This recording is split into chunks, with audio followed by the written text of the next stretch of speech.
15, 20 minutes ads. I technically could just keep cascading them. God, everyone would be so mad at you. Everyone would leave. Like, exactly. Well, the thing that really stinks is I can only get rid of pre-roll ads, which those are the ads that show up when you first like hop into someone's stream.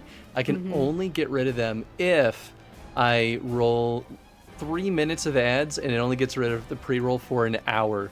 Oh, like that's it. It's so many ads. Yeah.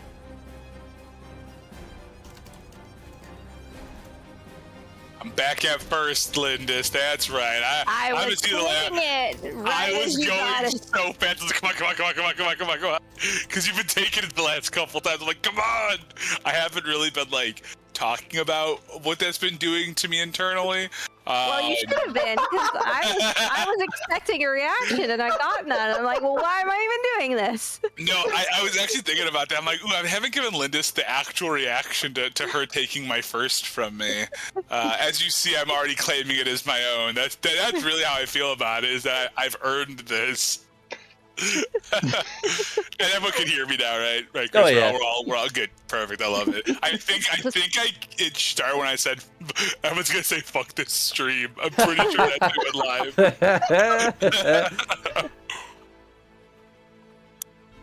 Yeah, you just weren't paying attention a couple streams. I was just like, okay, I'm gonna see it. And then you didn't say anything. By the time I saw, I was like, damn it. Well, it's one thing if I'm actively doing it, but then I do forget.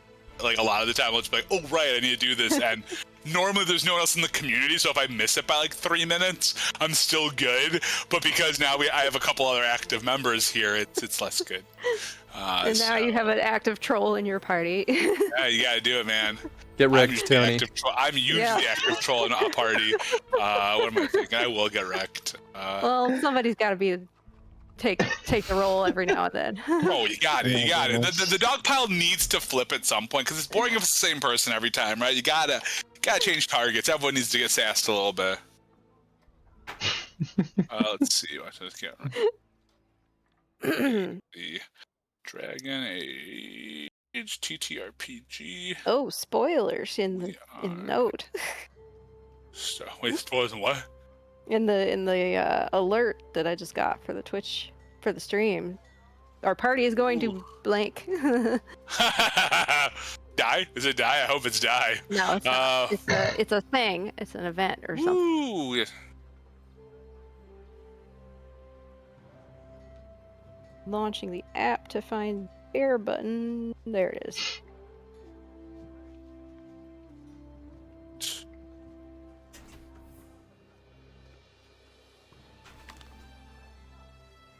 Phew, all right. It was a whirlwind. Dude, feeling that, man. We drove out to the burbs to throw Tenzin at my parents because we're going to Ren Fair tomorrow. Fair. Yeah. I was awesome. I'm very excited, but I also was like, the start of a new adventure is always the most intense for planning because I got to read the whole adventure. So the last 3 days I was like, oh god, I have so much stuff to do. We've had friends' birthdays over our friend's birthday over the week and some others, so it's like all of a sudden that all just adds up. You're like, oh shit, there's a full week. I know, Ren Fair. Gotta come. We're coming from the burbs ourselves for our dog too to make our life easier, but we're doing that after stream. I'm driving to the burbs, so a little late night driving. I thought about doing that too, but I was like, it's gonna be like 11 by the time I get out there, and my parents will be passed out. We're also crashing there for a couple days because Ange has her hair appointment, and I'm gonna tell you right now, when you find your hair person, you will travel to the ends of the earth for that human, because if they can get it just right, that's what you do. That's what I've learned over my time of being both engaged, dating, and married to this lovely human being I'm with. It's like, oh, okay, she's gonna be your forever hair person, and I'm here for it. Hell yeah. And she's awesome too, so that helps. You guys have Ren Fair this early? Oh yeah. Well, it's been going for a while. July weekend. July weekend is the kickoff. Ours doesn't start till like October, but maybe that's because we're in the South. You guys do. You know, that's common, yeah, because a lot of those same acts then go to the next one. So like, I don't know if you guys get Mooney the Magnificent or not, because he's like kind of a con dude. He does like the silent juggling act, kind of the comedic juggling act thing, and I know he goes to a bunch of different cons in the country. So, yeah, yeah. The only group I remember is the Naughty Nauticals. They sounds like they travel all over. I wonder if we get them. There's so many acts though that like I'm sure there's always like, oh, that one is there. Yeah. So ours runs from the 4th of July weekend until Labor Day weekend. Oh. Yeah, the Labor Day Monday is the last day of the fair. I think I said con earlier, and that's just my brain going. Yeah, it would be too dang hot for a Ren Fair right now. Yeah, here. Yeah, it's arguably too hot for us too, and yeah, it's the humidity built fast. Mm-hmm. Yep. All right, are we ready to rock and roll? Yeah. Absolutely. All right, sweet. So. Wow, rude. You didn't hear my no, but that's fine. I choose not to listen to you generally, Tony. Wow. Fair call. So last we left off in the wonderful world of Dragon Age, our party returned to Witchford, spotting their friend Strom, who invited them into an inn to basically take shelter during the torrential downfall or rainfall and rest up a little bit from their long journey. Strom saw them fed and rested and informed them about the Black Hauler that had been called to Sothmere. After recuperating, the party took off back to the road to Sothmere. Whilst on their way back, they saw a band flying Willem's Lord's colors heading toward them. Brannick found the party and kind of swooped into the side and warned them that Willem's men were out to kill them. With Brannick's help, they managed to avoid the squad altogether. Before reaching Sothmere, the party found a sad sight: 4 swords in the ground representing the Witchforders that had fought the second wave of Ragers, but succeeded.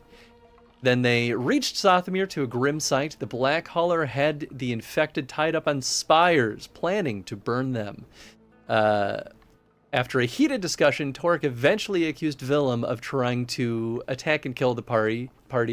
Defiantly, Willem denied the claims and challenged the party to a trial by combat to clear his name. After a very close combat, the player party ended up triumphant. Both Kin and Onyx went down, but Torek and Adana managed to pull through. In the final debate, despite an extra +10 to their roll, the party tied with Willem, but the tie was fortunately broken by Kin's pleas to give them a chance, because your tag-along buddy had yet to have piped up at that point. The Black Hauler agreed, Stoyanka brewed the medicine, and the people were cured, except there wasn't enough. Sorrowfully, the responsibility fell to Milo, a judgment call that came from the party, actually. I tried to pull the card on them to give them a hard time, and the party Uno reversed it on me in the most logical way possible. So it came to Milo to make the call on who would die. One volunteered, one was selected, and Vilja of Volverton selected someone from his village. Finally, their woes were over. The party caught some much-needed rest and spent some time with the people they saved. Milo offered someone to take Willem's place, which Torek accepted, and thus knighted Torek as what did I call you specifically? The Knight of Sothmere? Yes, let me relook at my name. Knight of Fort Sothmere, I believe. Yeah, it is. I'll find it. Oh, I've got it right here. I was just looking at our Lion of Sothmere. Lion. That's right. The book We're actually all lions, right? deliberately calls out titles. Yes, so all of you are lions of Sothmere. It is now a reputation that you have with basically the south of Ferelden. And then Torek specifically is a knight who is now in the employment of Arl something or another. I could find got it. A job. He had a Torek weird name. Got a the Arl job. did. I done got a job. Yes, Torek is officially a knight of Fort Sothmere and is employed by Arl Wojciech Neruda. Such a weird name. Which I'm very excited for you to have to deal with that, man. Oh no. Then let's see. Contact. Milo also offered his daughter's hand in marriage, which everyone said, let's see what happens naturally. The party was paid each a gold piece and allowed to keep the horses that were lent to them, and made permanent allies with both Milo and Gelda, the Black Hauler. And then, of course, generally, you have a favorable reputation with everyone here, and truly, you technically have more allies, but these are definitive mechanical allies, if that makes sense. Makes sense. Yeah. Torek spent some time chatting with Fiala and asked her to take his place when away as the Knight of Fort Sothmere, and then had a stern chat with Bogdan. Onyx had a lovely chat with Dielza and was treated to her comforts, and Adana had a check-in with Olek and heard some encouraging words of wisdom. And finally, the crew had a heartwarming moment together, celebrating their friendship and success in this perilous journey. And that is where we left off. We are friends in this parallel journey. The end. Everyone lived happily ever after. All died. Oh. Two very different looks on this. So, the other important thing worth calling out is that the party also leveled up. Everyone is now level 5, which is a one step away from getting their specialization. We're going to see some spicy stuff pretty soon. I think you're, 1,800 away from level 6? Yeah. We're at 200, so whatever the next level is, yeah. So it's Like 2 or 3 spooky sessions, stuff, yeah. depending on how things play out. We're going to get it in one session. Yeah. The most Yeah. experience I've given out ever. We're going to beat the whole next 2 adventures right now. Hope you're ready. Hey, rock and roll, man. Good thing I'm absolutely prepared for that much content. So, we're going to spend some time giving you all 5 months to, once again, do as you see fit. You can stay together. You can go out explore. It was made clear that Dielza and Oleg and their crew are planning on going to north of Ferelden, basically, by the Waking Sea. You are more than welcome. Anyone's welcome to accompany them on their journey. Torek, you also have a job now. Yes, so I will not be going anywhere fun. But yeah, and basically it's up to you how you all want to approach this. It could be the same as last time where you kind of decide a meeting point after time passes. You could just go out into the wilds and do as you see fit, and then whatever happens, happens. But we leave it basically up to y'all on what you would like to do. So I think I'll start today with Onyx. How would you like to spend your time off between adventures? It depends. How long were Dielza and Oleg going to stay in Sothmere? Well, they are, what's the word? Traveling entertainers. Traveling entertainers, nomadic. Nomads, they're nomads, yeah. So they kind of just keep moving, and they'll plant down for maybe like a month to 2 at a time, depending on how lucrative it is. But as entertainers, of course, they have to find crowds and people to kind of help sustain their lifestyle. All right. So, well, it'll be slow moving, at least northward. Onyx will enjoy their company while they're in Sothmere. We'll probably be a little bittersweet goodbye when they head northward, because I think Onyx will stay in Sothmere for a while. They're going to they're comfortable here. They feel safer here than any place they have before in their travels. So they will stay here, working with Stoyanka. Learning what they can from her, kind of tending to the people of the village, and making, really they know that there's other ragers out there, so really they wanted to stay put here and making sure that whole crisis with the Amber Rage was well and truly done, that no more of them came up from the wilds or out from the nearby villages. But So they're staying vigilant, but it's really just an excuse to keep kind of enjoying this little kind of peaceful spot that they've found. Nice. That all sounds good. Dielza, before they depart, spend some time with you and basically makes you a pile of food to just kind of as a little parting gift, maybe to remember her by for a little extra long. And you know what? We'll even say she makes you a little bracelet. Aww. It's nothing special, but it's a nice little woven. We'll say it's made out of. It's a very sturdy fiber, so it's woven plant fibers that are kind of dried and preserved. And we'll say, let's see, nice brown woven with.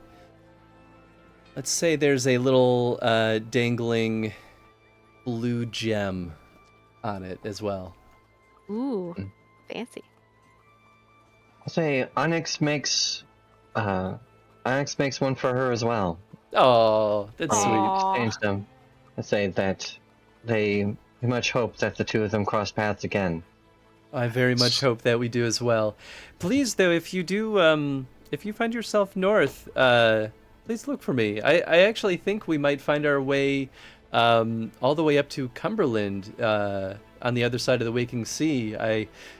There's a tournament that has been kind of starting around springtime, and well, this happens every 3 years, and of course we'd have to contend with all the other thousands of entertainers up there, but it usually is a rather profitable time, so we'll probably make our way up there slowly but surely, depending on what stops us in our tracks. So I hope that might if you make your way there, that you'll find us.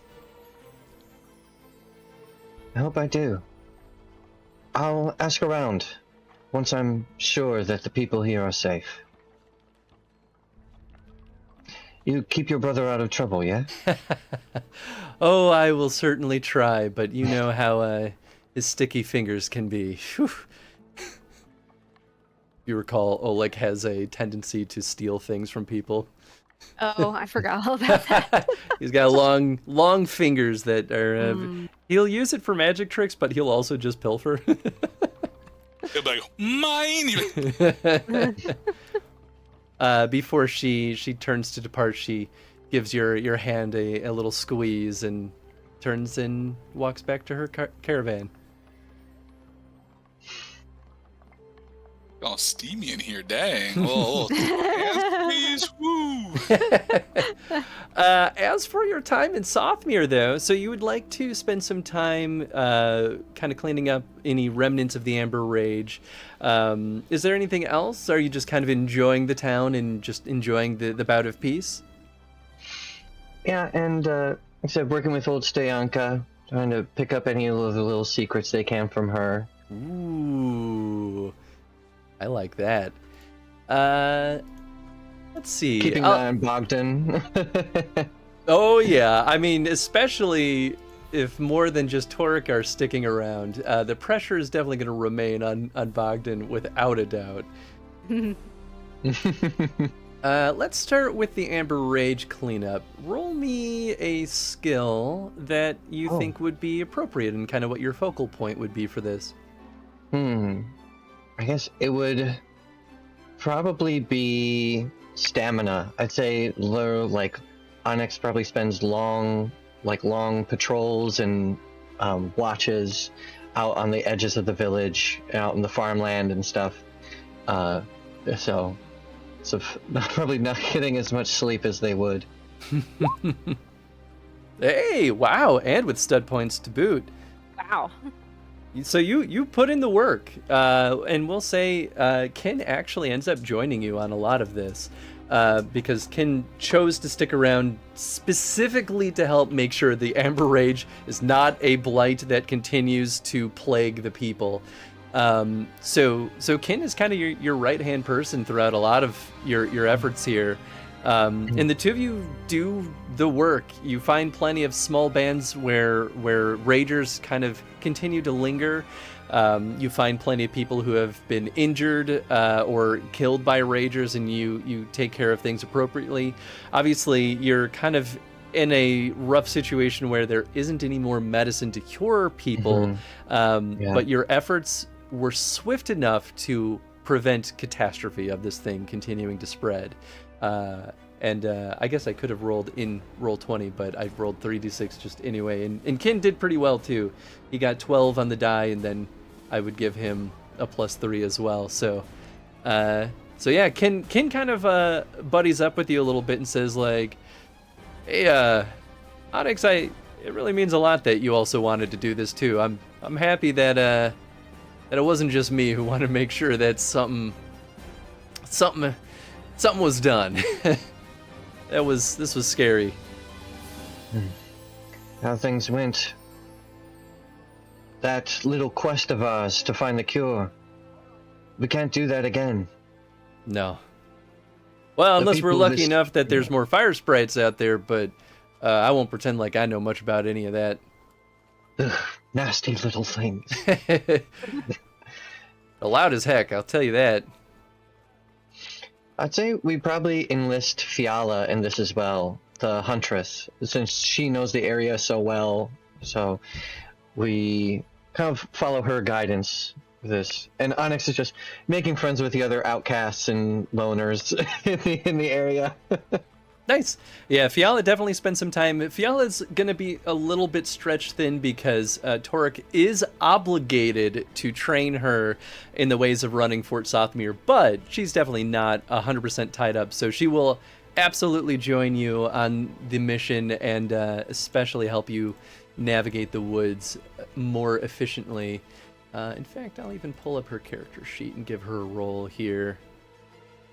What a legend. She is pretty cool. It made me sad that she couldn't like do more in the adventure. Yeah, wow. No, she. Hey, wow, damn, she kicked ass. She wow. She was very swift with the bow and was extra sure that none of y'all got bit again. Mm-hmm. Yeah, because there's no coming back from that one. Yep. No coming back from that one. Yeah, we're very cautious. Keep them at a distance.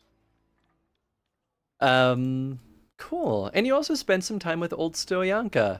I guess describe how you approach trying to get her to let you kind of participate with her. Onyx is definitely not twisting her arm or anything. She's an old lady who lives by herself. So Onyx is really just wants to make sure that, she's okay, and if, I'm sure she has stories to tell. It seems like she's lived an interesting life. So Onyx is just really nice to have another weird friend. And if she can teach him some things along the way, then, they'll be happy to listen. Nice. Give me a cunning arcane lore test. Ooh, okay. Okay. Not horrible, just not amazing. She's constantly muttering almost incoherent nonsense to you, but she's very happy for your help. She has you kind of help whip up poultices, and she does actually show you that she knows a little bit of magic. But it becomes pretty clear after some time that she never was really proficient with magic, but that almost didn't matter at the end of the day, because you know as well as anyone that an apostate is an apostate no matter how little or how much magic you know. And so she appreciates your company because it's not often she actually gets to spend time with other apostates. Trying to think here. Well, Onyx will happily keep her secret. I mean, you know that the town knows, and the town knows that you're a mage too, so there's kind of no secrets in that regard. It's not like the chantry really comes down this far south that much unless they're deliberately trying to stir trouble. they usually have plenty of problems elsewhere, and the circle is pretty stinking far from this point because it would be way more central for Ferelden, really, by the lake. If Sir Gelda didn't have any problems with Onyx, then they're not too worried. Yeah. Okay. And I guess anything else you want to do? I'd say you definitely have enough time that you could mix in at least one more thing if you would like. Let's they'll definitely check in if Strom ever comes back around. They'll keep their ears out for any word about what's happening elsewhere in Ferelden. About any news or travelers or anywheres, any strange things that they get along. Oh, sure. I guess we did get quite a bit of money. Is there a way, since we have so much time, is there a way that I could spend some of that money getting like a leather duster, get a little bit more armor? Yes, I would definitely say so. And Strom would definitely be your person. No, absolutely not.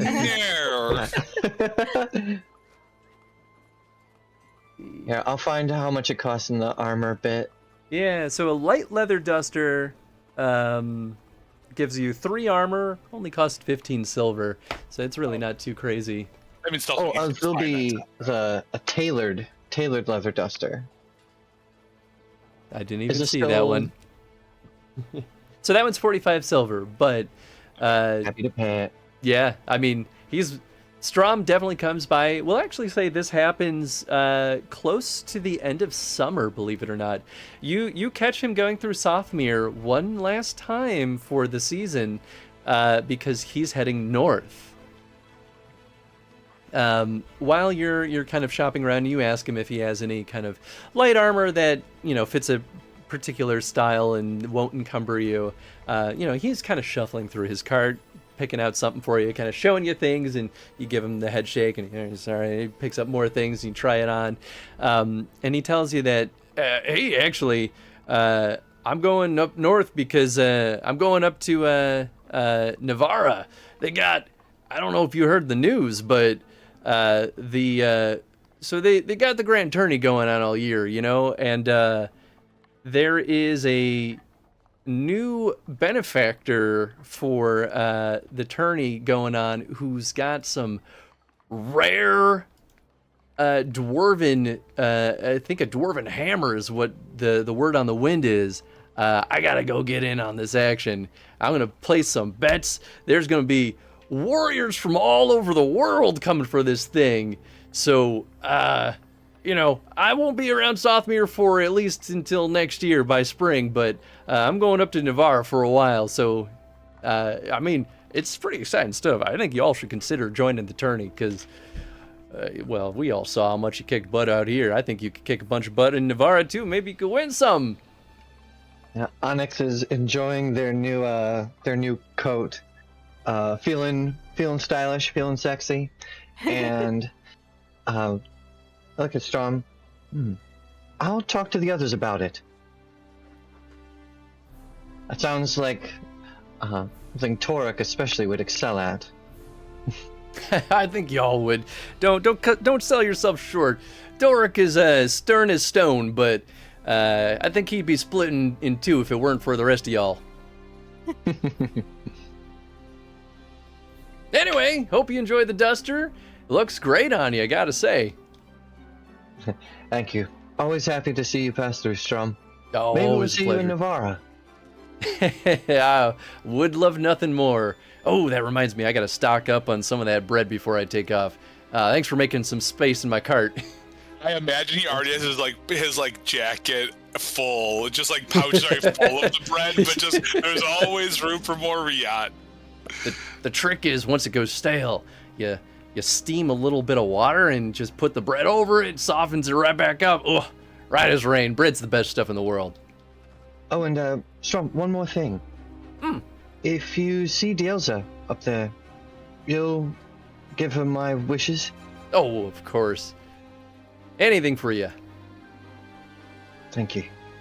All right, take care.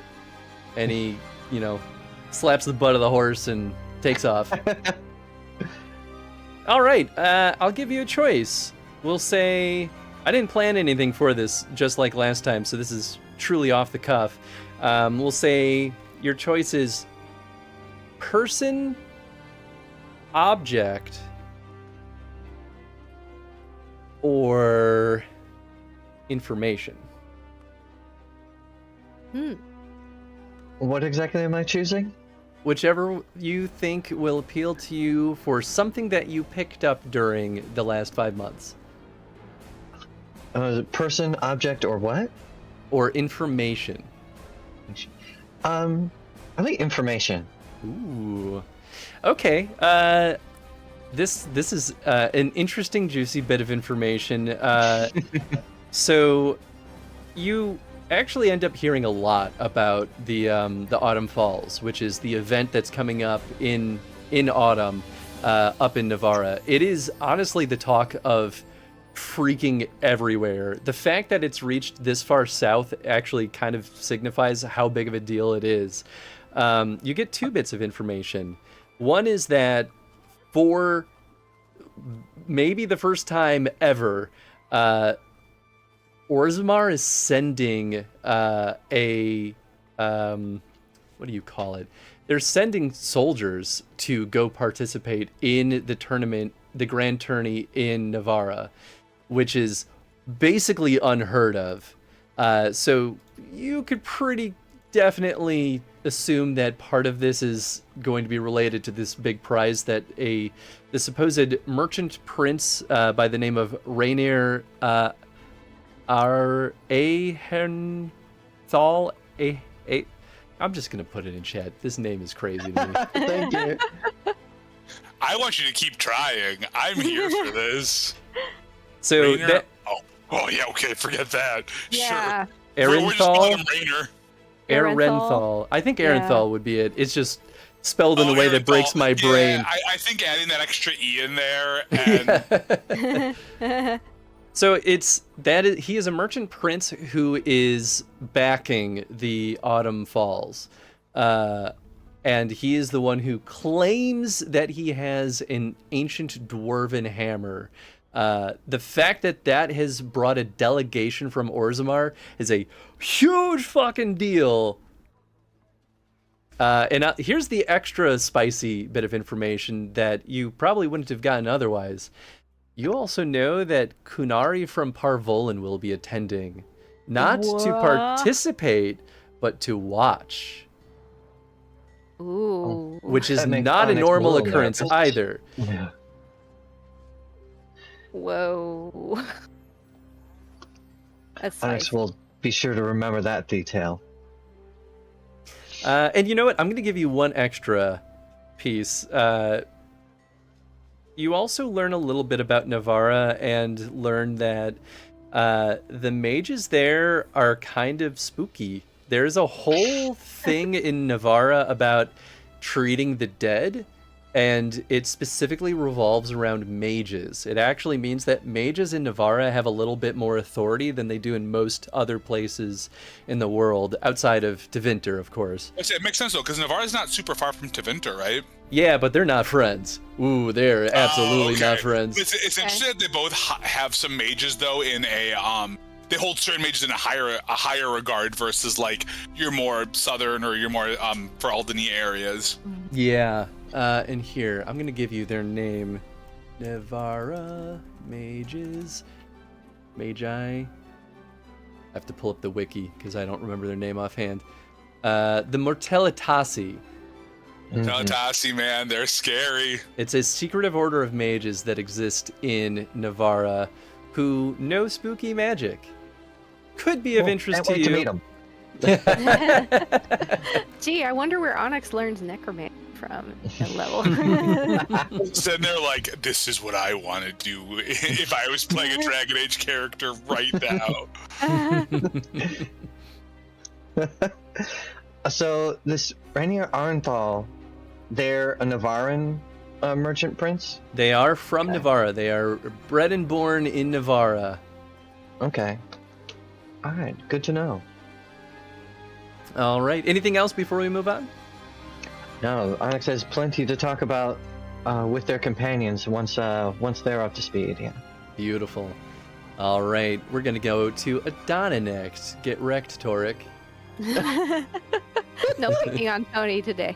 Oh, he's just waiting to pick on me. That's every day I pick on Tony. Yeah, he always starts with me. It's fair. I think it's good to mix it up. You got to shake it up. I wake up in the morning and I text Tony mean things.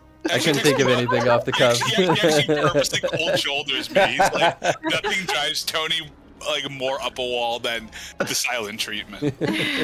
Being ignored. Left homie on red. Cool. Adana, how do you spend the 5 months ahead of you? So you said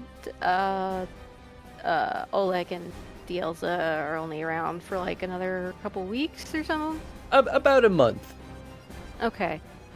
So Adana's has gotten pretty attached to this town. The feeling of safety, as Onyx mentioned, especially after our whole ordeal, 3-day ordeal with nearly being eaten by a snake, giant crab, and yada yada. So she's going to spend a lot of time with the Dalish siblings while they're still in town, just to kind of learn as much as she can from them and teach them what she knows that they might not know. But then, when they leave, she's gonna also stick around and kind of try to, help kind of whatever the town needs help with, really. It sounds like Onyx's group has they're out trying to cull more of the Amber Rage, but Adana's gonna stay closer to the town, physically rebuild or help hunt for food, or she's got a horse now, so she could carry messages back and forth between Softmere and Witchford. Is that the name? Yes. Yeah, and whatever. There's Witchford and Wolverton. Wolverton. Oh yeah. Carry messages back and forth while she's getting, more attuned with her horse and better at riding, and just, enjoying riding, but also being helpful to people. Nice. I think that all sounds excellent. So you spent some time with Dielza and Oleg first, and they absolutely welcome your company, and are genuinely excited to kind of talk to you and hear really truly anything they can about. I mean, even your are they called clans? Your Dalish clan? Clan, yeah. Okay. Yeah, and I mean, since they don't, a lot of their crew are Dalish, but they're so kind of mixed at this point that they don't have as many deep-rooted Dalish rituals. So they love the opportunity to learn a little bit more from you. Oh, cool. Yeah, Adana is absolutely super duper excited to, hear all the stories that the keeper used to tell her as a child, and bits of the language that she knows, and about the deities and all that stuff. Nice. Go ahead and roll me. I think cunning. I think this just would make sense to keep this as cultural lore. But get a +3 because it is literally just your history. Okay. Oh my gosh. But you get +3 brings you up to a 10. I just forgot everything I learned as a kid. I almost joked about what if this roll just went Tony route, and you did it, dude. You did it. You thought it, and you made it happen. Well, hey, Ooh, you rolled better than Oleg, so you got that going for you. Yeah, I mean, here's the thing. A 10 is still not bad in the grand scheme of things. That still is a success when it comes to anything, not that complicated, right?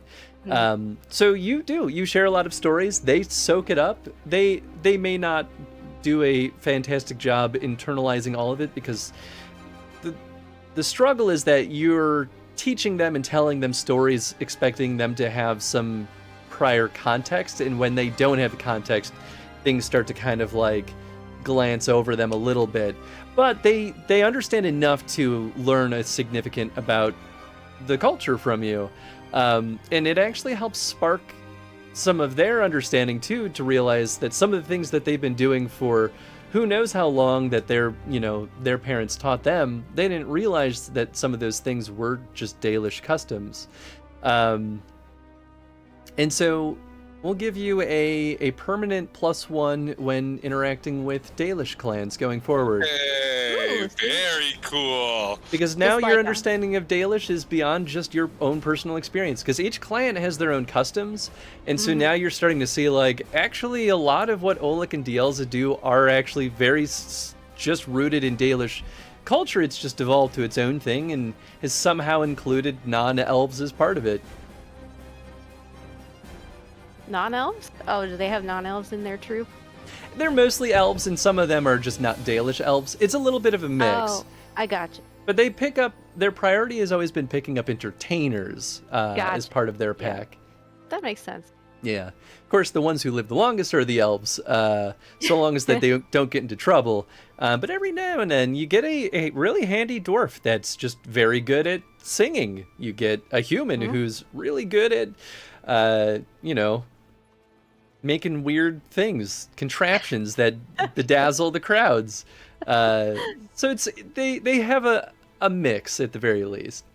Okay. So that's just a +1 for like communication roles with Dalish, or just any kind of role interacting with them? Or- We'll call it communication specifically. Okay. Write that down before I forget.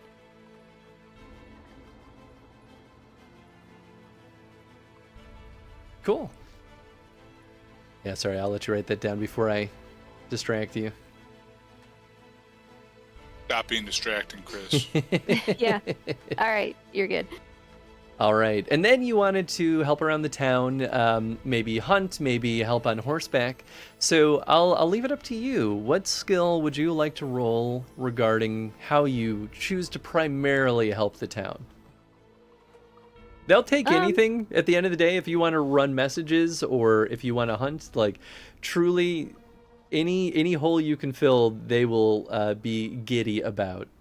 Yeah, I mean, I'm enjoying bonding with my horse, and so I'd be happy to run messages. The Dex is supposedly my strong suit until I roll 3 ones.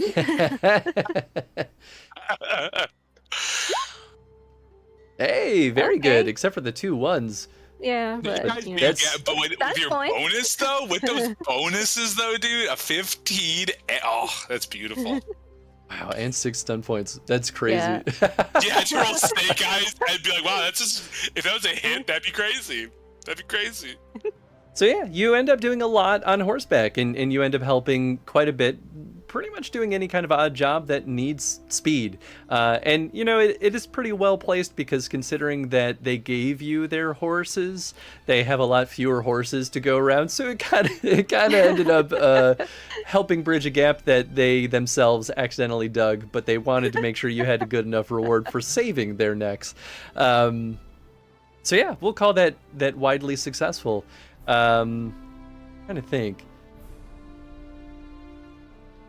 Relaying messages definitely would probably be a big thing. I think you've actually helped unite the southern stretch of Ferelden a little bit stronger than they were before.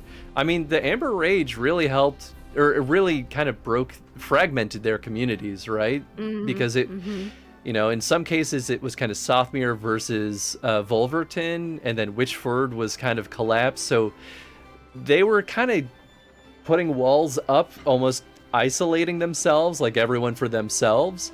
Some of your efforts, even before the Amber Rage was resolved, helped keep them united, namely preventing war between Volverton and Sothmere by convincing Vilja to try to share the medicine. But I think that your efforts really helped bring a stronger front for all of the south of Ferelden.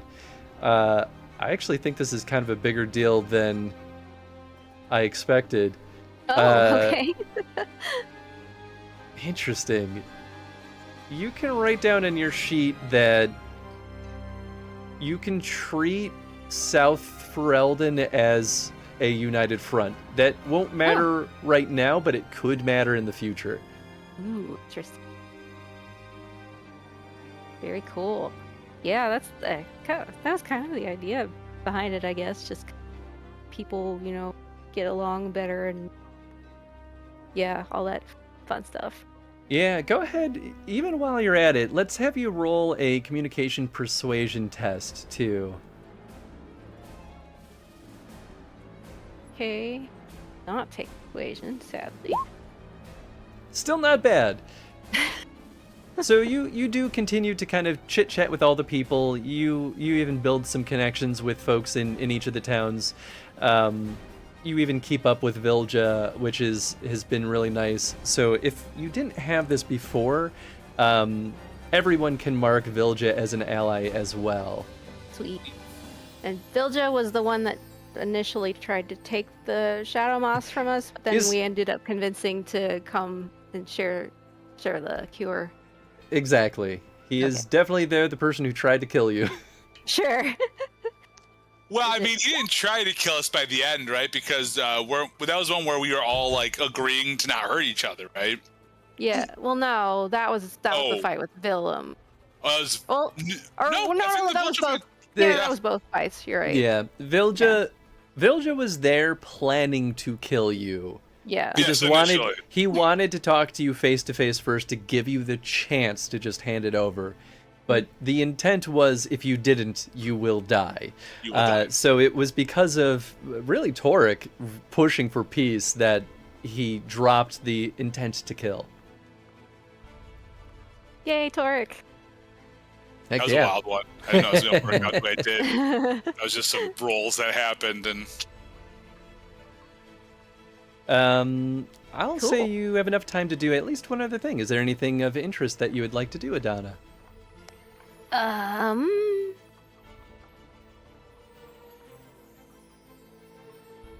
The answer could be nothing, too. You can kick back and relax after all your hard work. Kicking back and relaxing is definitely awesome.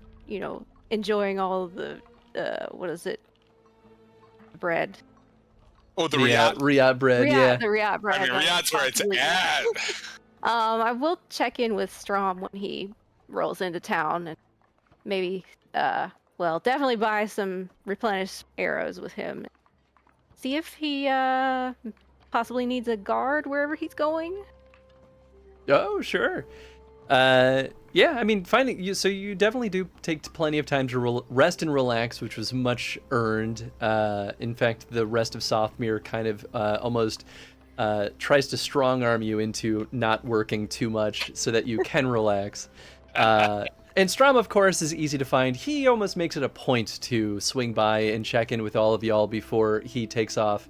And he, of course, regales you similarly about how the grand tourney in Navarra is going on. And he's going there and he's like, I hear they've got some really cool archery contests. I think you could really kick some butt. I'm just saying. Oh, that sounds like fun. Maybe I could. Well, I'll be looking out for you, a whole lot of you. I'm going to be hanging out there, gambling. I'm going to be gambling, I'll be honest. I'll be selling my wares, but if you're there, my bet's going to be on the four of you, so... Oh, you're not going to fight? Come on. I mean, I'm a mighty fine warrior in my day, but I think this little bread belly's going to slow me down a bit too much. Too much Riyadh. He's basically like 30% Riyadh now. Yeah, he pats his belly. And one of his jacket pockets, just a piece of bread poofs out, and he goes, juggles it for a second, puts it back in, like, hey. Do you need any kind of guard or protection on the way you're going? I should be okay, I'm pretty sure. I mean, if you want to tag along, you're more than welcome to, but nah. If you want to stick with your crew, then, I mean, unless you all want to come with me, but I'll be okay one way or the other. I mean, I can ask them. I don't know. I'm going to stick with them either way. It's nice to spend some time where we're not at peril of dying every second. Sure, I'll tell you what. I'll stick around in Softmere for a couple more days and maybe fill up on some of that beer. I was gonna say more Riot. Well, it's Riot beer. Yeah, but same. So it's all the same. I just eating some of the bread and like dunking it in the Dunking beer. it into the beer. Oh, amazing. Man is obsessed. He tells you the tavern, the inn that he's staying in. Hit me up. I'll just be waiting outside. After a couple of days and try to hunt you down before I take off. If y'all come to a consensus, you want to come with me, you're more than welcome to. Sounds good. If Cool. we don't see you, then safe travels. Hey, same to you. Be safe wherever you end up going. Cool. We'll give you the same question.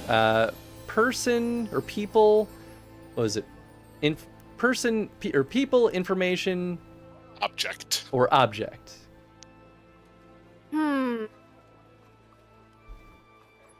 Let's try people this time. Ooh, okay.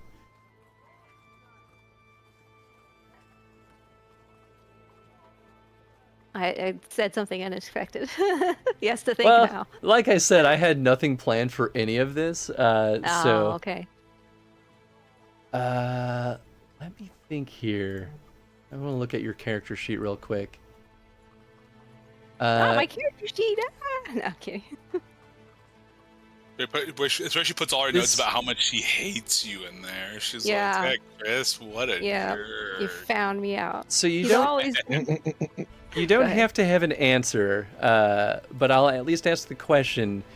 Do you know what advanced class, or what do they call it? Specialization? Specialization. Do you know what specialization you're leaning toward right now? Yeah, I'm gonna go for Oh, I think you cut For what? out. marksman. Marksman. That makes sense. I think that's what it's called. Yeah. Let's see.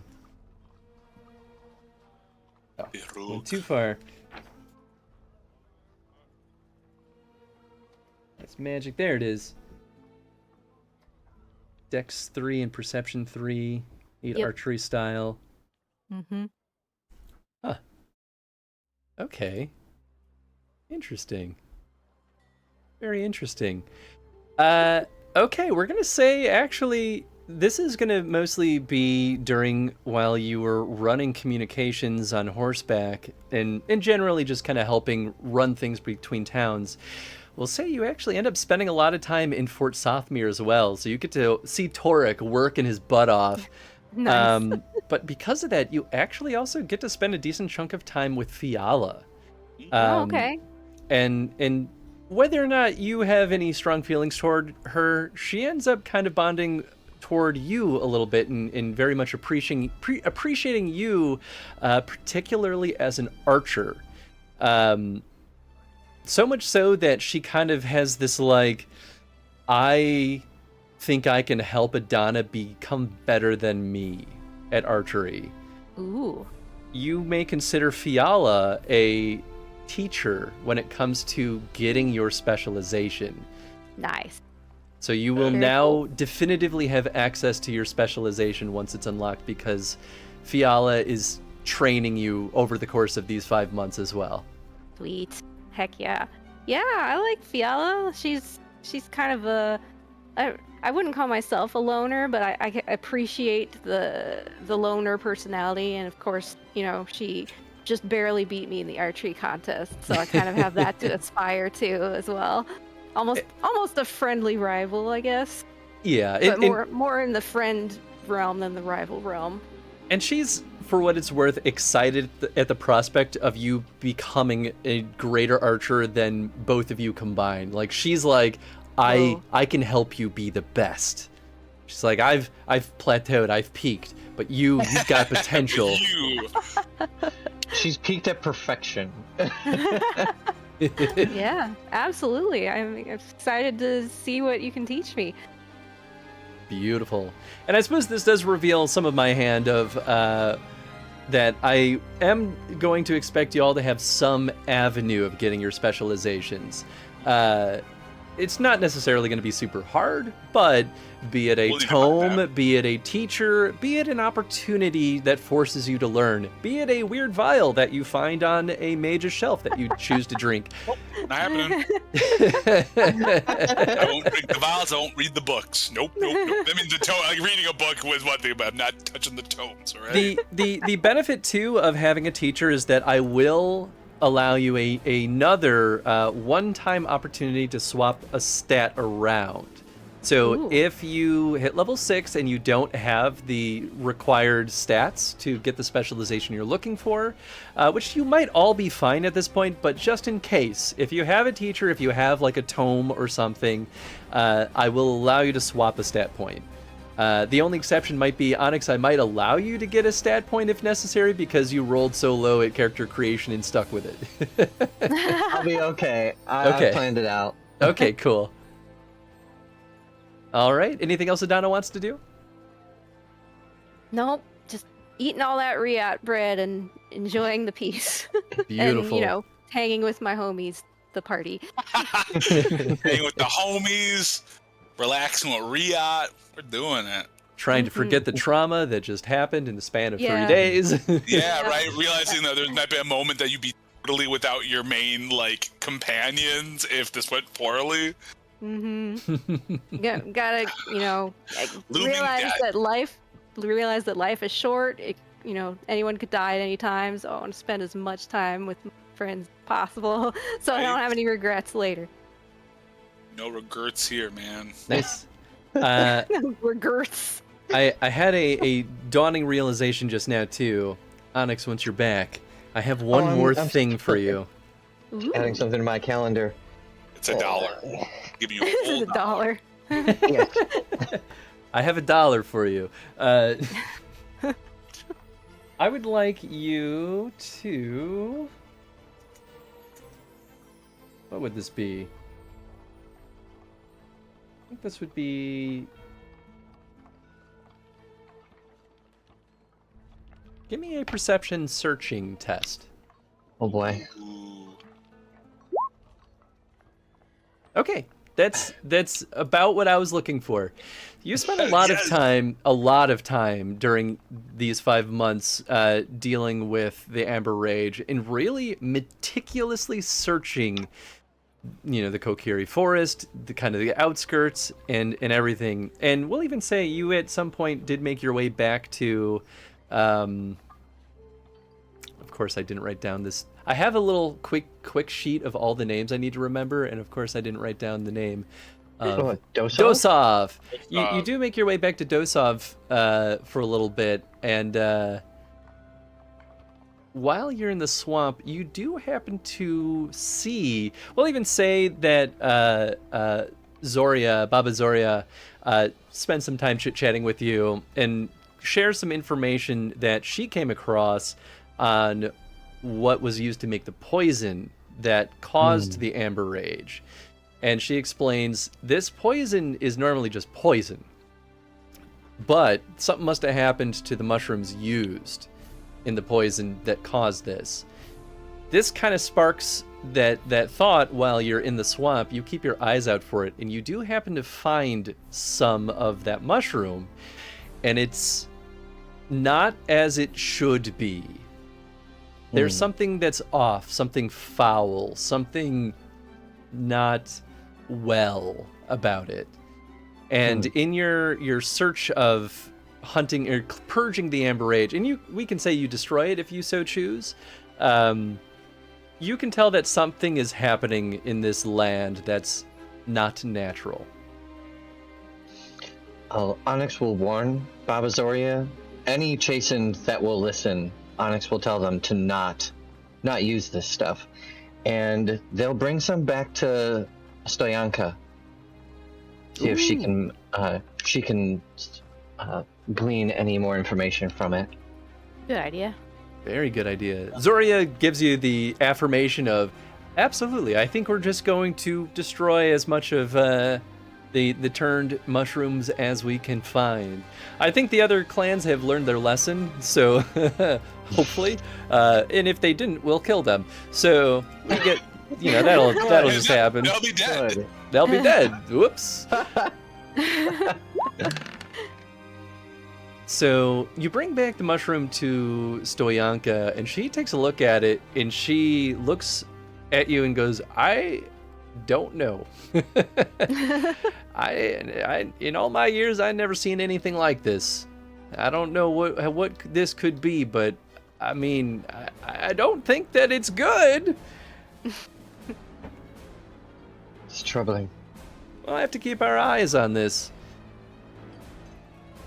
Maybe we'll have to send some folks out into the swamp and do a little bit more research. But first, we have to focus on recovering before let's not get too ahead of ourselves. Fiala and any other foragers should be able to recognize this as well if they encounter it. Yes, I'll draft up some documentation for them that they can pass around. Thank you, though, for bringing this to me. I appreciate it, Onyx. Of course. Thank you. All right, finally, we'll move over to Torek. Torek, you're working. You get nothing. No, I'm just kidding. Nothing like a dog.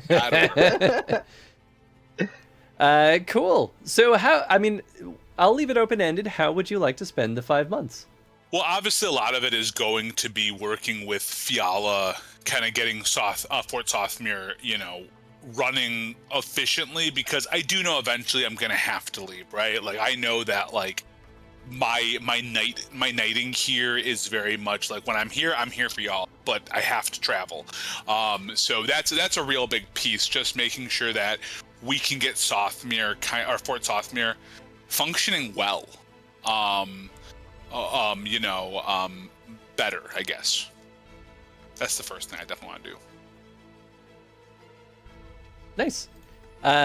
Go ahead and roll me a skill you think that would be best associated with that. That is the one, isn't it? I'm not entirely sure what would be the best skill for this kind of training, because, like, it's not really like military lore. It's not like we're doing anything. It's not like about that. So I don't think it's that. Military lore would be appropriate for this. All right. I mean, I wouldn't have anything to it. I could roll it. But yeah, it'd be cunning, right? Cunning military lore. I will also allow communication leadership. Yeah, don't buy those. I could just do communication, though, I guess, and utilize leadership. And I think I get no matter what. Well, hold on. Let me double check how +1 works. Because I get a +1 with social interactions under the protection, right? Under the aegis of your protection. Yes. Would I get that +1 to that as a social interaction? Yeah, I mean, technically all of the soldiers at Fort Sothmere you are their boss. Okay. So, you get a +1 to interacting with them. You get a +1 to interacting with basically all of South Ferelden too, because your fort is there to defend them, essentially. Well, yeah, and I think I got +2 with leaders, but that's not what this is. So good. I'll give a communication roll and I'll add that plus. So 17. Very good. So you basically do a good job steering the ship. Get the soldiers in good working order. You honestly spent a lot of time working with both Adana and Onyx, also going out spreading communications and killing any remnants of the Amber Age. Your focus is a little bit more north side, while Onyx is going deeper into the swamp and dealing with the deeper rooted problems. But because of that, you're able to kind of make sure that the Amber Rage does not get beyond really the region. And really what I'm hoping to do with that as well is the idea of like making sure that like, because I remember a lot of people were not happy about Fort Sothmere, the way it was kind of going. And so it's almost as like a way to also show that these people are here to protect and help. So I'm hoping that, yeah, through that, it's not just about the Embrage, but still, I do want to still make those connections with, especially because Village and I had such an interesting relationship, right? So I was happy to hear like both Onyx and Adana sort of having like those mixes and what we've all been doing, because those were like the things I was writing down. Like Ambrage is seeing what's going on with Wolverton is really important too. And so that's kind of what I'm trying to do, is trying to like show that Sothmere is what I think Torek imagined it, or what it's become for Torek, which is like a place of acceptance, right? It's a place of like I think you made a really good comment. Everyone had their walls up, and now it's about bringing those walls down, or connecting them with bridges, maybe is a better way of looking at it too. Sure. So cool. So I'll give you two things. Most importantly, you can't do any of this if you don't have your soldiers trust you. And you've proven yourself as a successful leader in their eyes. It's a little bit rocky at first because it's kind of weird to have a dwarf be their boss. It's a very uncommon sight in Ferelden. But how swiftly you act and how decisive you are and how effective you are at keeping your soldiers safe and not bit by those infected with the Amber Rage, you keep all your soldiers alive. No one gets infected. And now they trust you, which is a huge deal. Because of that, now you can kind of spread your net a little bit wider, and you're able to kind of work to maintain communications. You work with Adana to establish a deeper connection with South Ferelden in uniting them. But maybe even more importantly, now you're being more recognized in the greater part of Ferelden. So now, when interacting more north side or east side, you'll carry a little bit more weight than you might have otherwise. People know who you are because you're doing a damn good job. All because of the people I have around me. Really good group. I mean, really, it's all of us working together on this. I imagine on some of these, like kind of outward missions, it's like a mix of like when Fiala and I are talking, she's like, "Oh shit, we got some rage guys coming. We need to flip to like range, so we're not like going as deep." It's like, "Oh right, all right, let's call the thing." Because really, that working relationship's important, right? Making sure that Fiala is ready to take over when I'm out. So. Cool. I know that's the first big thing. That's obviously, and I imagine this kind of happens over the course of that 5 months, right? I don't think it's so much like this happens month 1, and this is so cool. Yeah, that's the first big thing I want to do. All right. What's next? I think the next big thing is I think it's important for Fiala and I, because now we talked about the army, but now I want to make sure that Fiala and I are I don't know if simpatico is the exact right word, but just we have a good understanding of what happens. I don't want her to be me. I like want her to be her. So I want to connect with her and really build our relationship and our own trust. I've got the soldiers, but now I want to make sure I have her trust. Okay, that makes sense. I think we'll switch it up. Leadership would technically apply here, but I'll still do military lore will work. Because you're training her. Yep.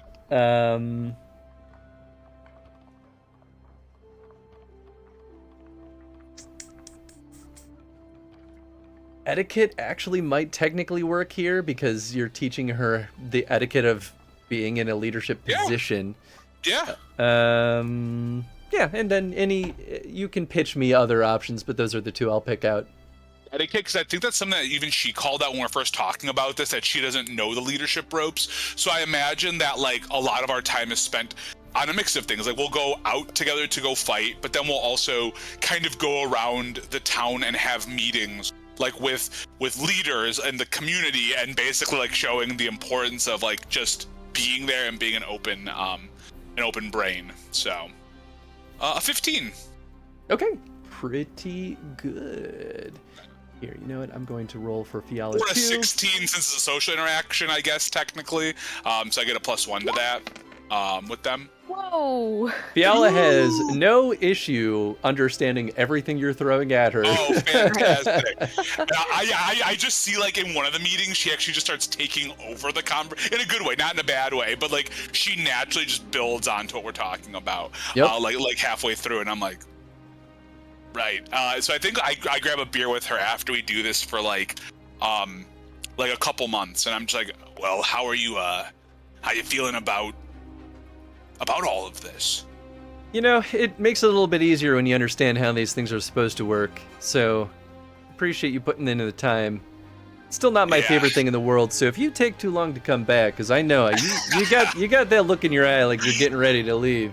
I've heard some rumblings, and there's a very strong possibility, but I think you got the soldiers down. They count on us so much, and you've been there every step of the way. You watched so many of their backs when we were almost overrun by some like that last little horde of rage zombies. So I think you're gonna be fine without me for a while, and I think with a lot of that cleared up, with what Onyx has been doing, with what Adana's been doing, keeping the communications, I don't imagine that things are gonna get really insane. I think it's just making sure that we just keep everything tight and moving. Not like an apocalypse is gonna happen anytime soon. So I think we're okay there. Oh God, I hope there's not another one. Don't even joke like that. I swear, if a blight happens, I'm putting this on your head. If a blight happens, I will happily take the blame for that. We can definitely do that. That's absolutely fine. I'll be excited to smash some darkspawn, all right? And I'm sure you will be too. But excited is not the right word. You're crazy, but ready. Well, I guess we'll be ready for it. The song won't, come for us that day, so it's fine. But you're ready, Fiala. If anything, by the end of this last bit, you were already offering more ideas of how to mix some of our soldiers up.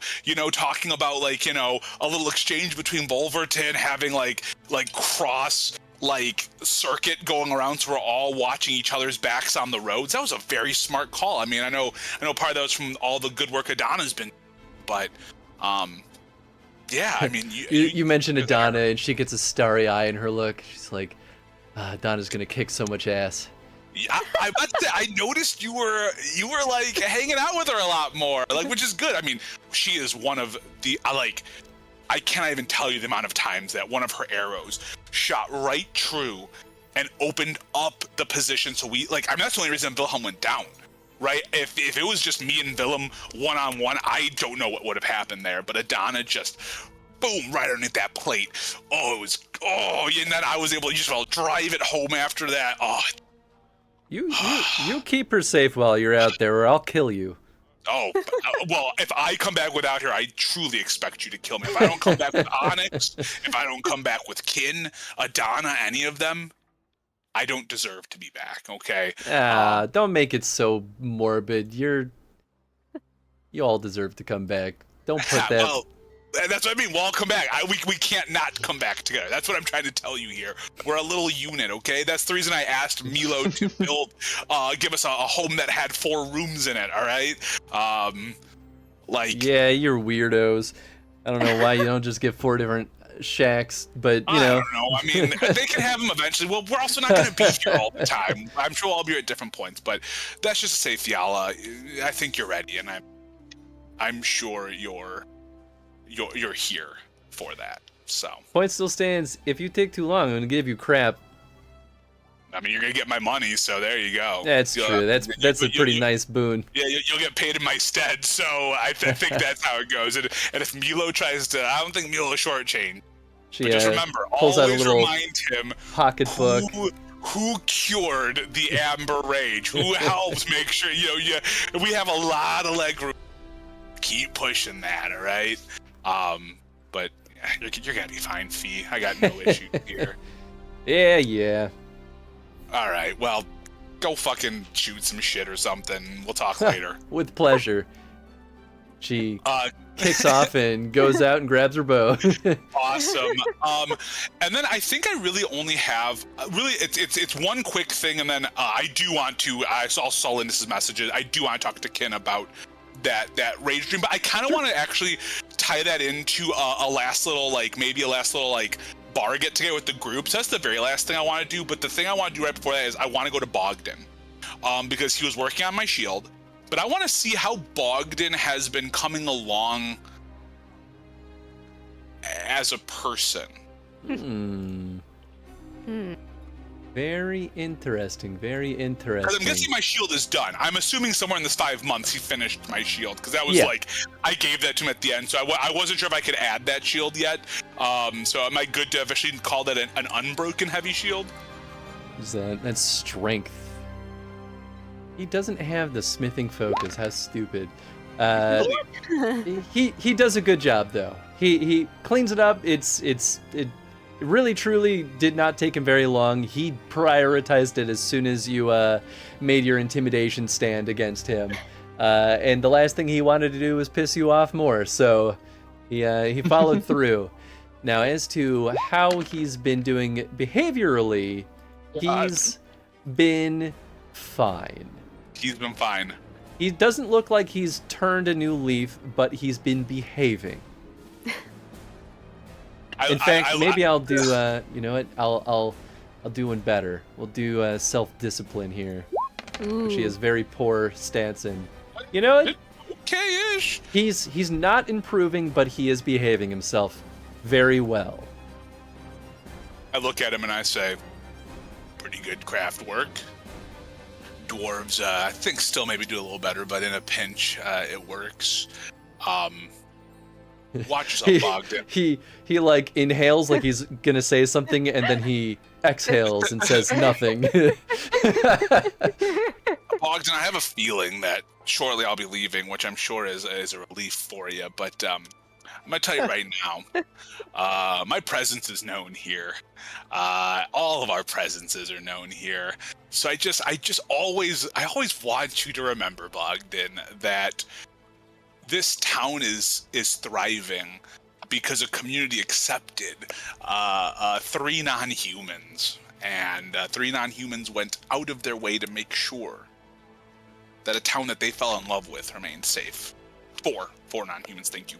4 non-humans went out of the way to make a town that they love, that they learned to love, be safe. So just remember that, and also know that Fiala has an eye on you, and that should be scary enough all on its own.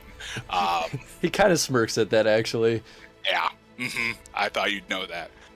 He has a dirty rag that he wipes his brow with because he's sweaty in his steamy hot smith.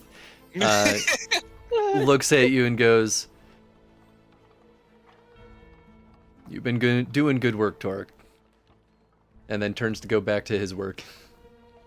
And then I leave him whatever the coin is for it. I know I expect it free, but I do leave him.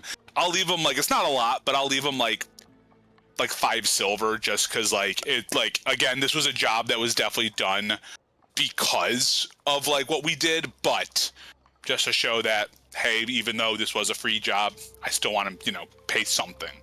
And I walk out.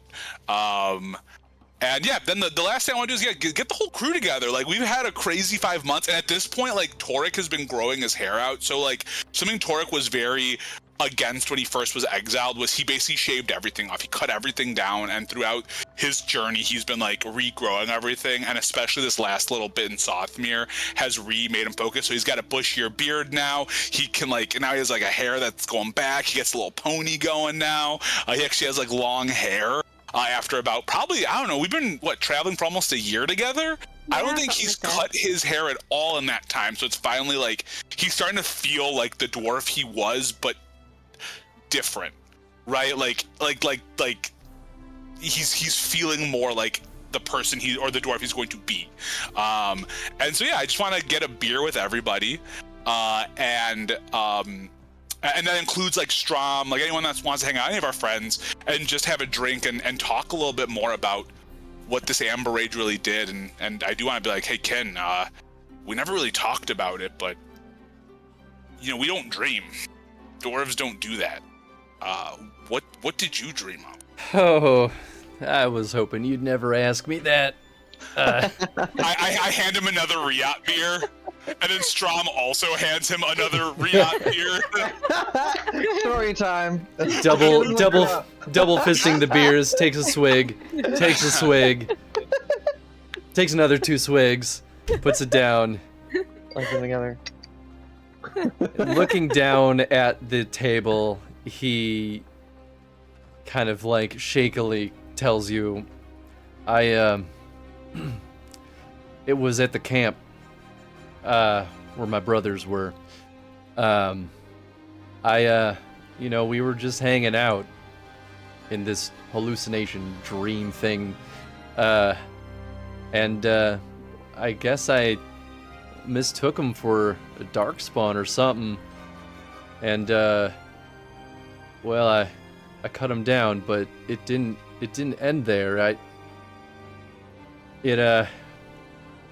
Once they were dead and I saw that it was my brothers on the ground, killed by my own hands, I started hearing things in the forest, and they surrounded me and tore my flesh off piece by piece. I couldn't do anything. I was still so just broken to pieces about what I had done to my brothers, and when they were done, they walked away, and I ate my brother's corpses. I think I was a darkspawn. That's when I woke up throwing up. I can't imagine anything more horrifying. A dwarf becoming a darkspawn is horrifying. I'm so sorry to hear that, Kin. And I actually take the rest of the beer he didn't finish. Like, he was midway through one of them, and I started slipping on the other one. I had a similar dream. I was working with one of my old, kind of like a sparring part. She was of the lower caste. She would kind of clean up the arenas, the provings, and I thought I saw like a darkspawn there attacking her, and so I went to go strike, and it was her. And then all of a sudden there was a field, like there was an arena full of people for the proving, right? And when you're in a proving, like they're everywhere, they're ready, they're cheering you on in these big arena matches. But they were similar. It was eyes and like claws, but I mowed down a lot of them, and then I woke up, and that's when I saw you throwing up, and I also something's wrong. Yeah, And something's not right. You don't think anything bad's happening, do you? I mean, I think that like, come on, like, let's be rational, right? Like we were poisoned, right? Onyx, like, because you had a similar kind of like fever dream, right? Like, what happened in yours? Yes. I was attacked by Templars. Oh. I am but one of many nightmares. A particularly memorable one, though. And but no darkspawn in yours? No. Not a coincidence that we had these vivid dreams at the same time. Yeah, I mean, I'm sure. So maybe it was just like, what's the worst thing, right? And for a dwarf, right? A dwarf, like we like so many of us, especially under, it's like the darkspawn, and so maybe like that's all it was. It was just like it was infecting our worst fears into us, and so I'm sure it was just trying to make us angry, right? Turn us into like these hulking rage monsters. And in this case, for Onyx, right? It's more about like, what's the worst thing an apostate mage can deal with, or any kind of a Templar, right? Like, especially bad Templars. So yeah, no. We handled the problem. In my dream, I killed my friend, Deer. I think that's the common element that all of our visions shared. Yeah. We all hurt people that we cared for. Yeah. Just like we would have if we turned. But we didn't. Didn't turn. I'm happy you didn't get infected, Adana. Oh, Me too. But I'm even happier that we were able to cure y'all, though. yeah. Me too. Yeah. I'm very happy about that part. The Well, only regret is that we couldn't cure. Is that there's no way to get more. At least none I have found. Hmm. how would we have known? You know, we didn't. There's no world we would have known, right? We didn't have that information. We went with what we thought was right, and I will not regret us getting what we got. And we'll just have to deal with those consequences. We did the right thing. I don't doubt that. Yeah. And I think the people here are going to be okay. I agree. I don't know how much Strom has told you about it, but there's a bit of excitement going on in Navarra soon. What's going on? Apparently a great tournament. One of the merchant princes has is receiving a delegation of warriors from Orzammar to compete in the arena. Prize is a hammer, a dwarven hammer of some renown. So Wow. perhaps you might have heard of it.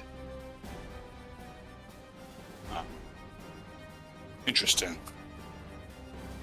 He told It's me been- there was an archery tournament. He didn't say anything about prize or a merchant prince, so it's interesting.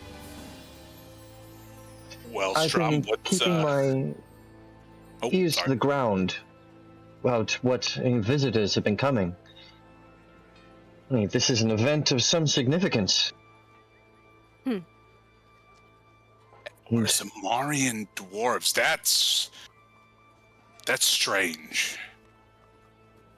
And a hammer?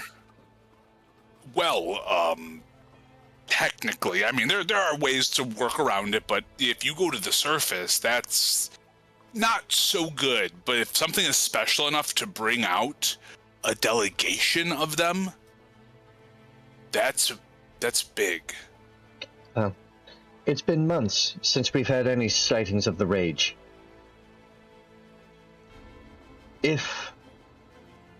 I want this to be a choice that we make together, but I think I'm ready to move on. Sothmir's been kind to us, but there's more of this world I'd like to see. Yes, I agree with you. I'm a little loath to leave it behind, but we, can't be satisfied with life if all I do is, eat bread and run messages back and forth forever. As good as that sounds. You hear Strom belch loudly as he finishes his Riot beer. Hold on, Strom, what is this about an Orzammar delegation coming to Navarre? What is this? He was very much like, a couple tables down, like in his own world. I just and shout over at that he's just like, whoa, no, hey, he kind of gets up, sits down next to you. What's that? You want to know about the delegation? Well, yeah, things can happen. I mean, I've heard of it. I never did myself. I'm sure if I won more provings, I would have. But that's besides the point. It's it's an ancient dwarven hammer. That's what I hear on the wind. I'm sure it's more specific than that. That would pull Orzammar out of their asses. Like a cultural lore on this? I don't know if I would know anything about it. Absolutely, you can give me cultural And it's lore. Cunning, right? Cunning, yeah. I'll give you a +1 because it is specifically Orzammar related, but you are warrior caste, you may not be as privy to stuff like this, but you still might know stuff. 13's 12? pretty good. Oh, 13, I'm sorry, +1, yes, 13, yeah. With a 13, you could reasonably discern that this is an artifact. This is not like, just a good hammer. Like, this is something that was probably lost to time, and Orzammar is going, oh, that's ours, and we gotta fucking get that. I want this. Hmm. I want you might. It's a hammer, right? That's what they're saying. It's a hammer. Ooh, interesting. Ooh. I'm so sorry. I see a Fiala over at another table. I'm like, Fee. Yeah, I think that thing's happening. I'm gonna be leaving. I'm pretty sure. I was right. You had that sparkle in your eye. I freaking called it. You're ready. You are so ready for this, and I'll be back. This is nudges, my home. Nudges Milo and hands out a hand, and Milo tosses a couple of coins in there. I saw you guys talking. I was wondering why. This is how. Oh, okay. Oh, all right. Okay. All right. Fine. Damn, that hurts a little. Also, though, clever. I mean, you gotta respect where respect's due. Onyx turns to Milo and Fiala and gives them a wink. And flip your silver to Fiala as well. Turns to Donna and says, just need the right encouragement. Dwarven hammer. You were paid, by the way, Torek, for the last 5 months, so you have an extra gold piece. Okay, cool. Because it's 200 silver a month. It's been 5 months, so. Silver a month, so That's cool. nuts. Yeah. Speaking of, like, we don't have to do this right this second, but I want to make sure we do stock up on like some of those, like any kind of potions. We might have to toward in Navarra, but I want to make sure that at least when we get to Navarra, we spend some of this. Okay, cool. Also, we've been listening to like combat music for a while. We get some road music. That's true here. Well, it's supposed to be like inspirational music, but so yeah, I guess that was like the last thing I was looking to do, Chris. So I imagine that like we're gonna take Strom up on his off. If he's waiting near the 5 months or whatever. Yeah, let's see. We'll do. Cause I don't know when that road trip with conversation Strom. happened. Road trip was strong. Yeah, he offers y'all 80 silver to help him travel to Navarra. He'll pay for travel, so you won't have to worry about passage across the Waking Sea. Cool. And I don't know if I do the. Do I do one of the 3 as well, Chris? Yes. Yes. Okay. Person, object, or information.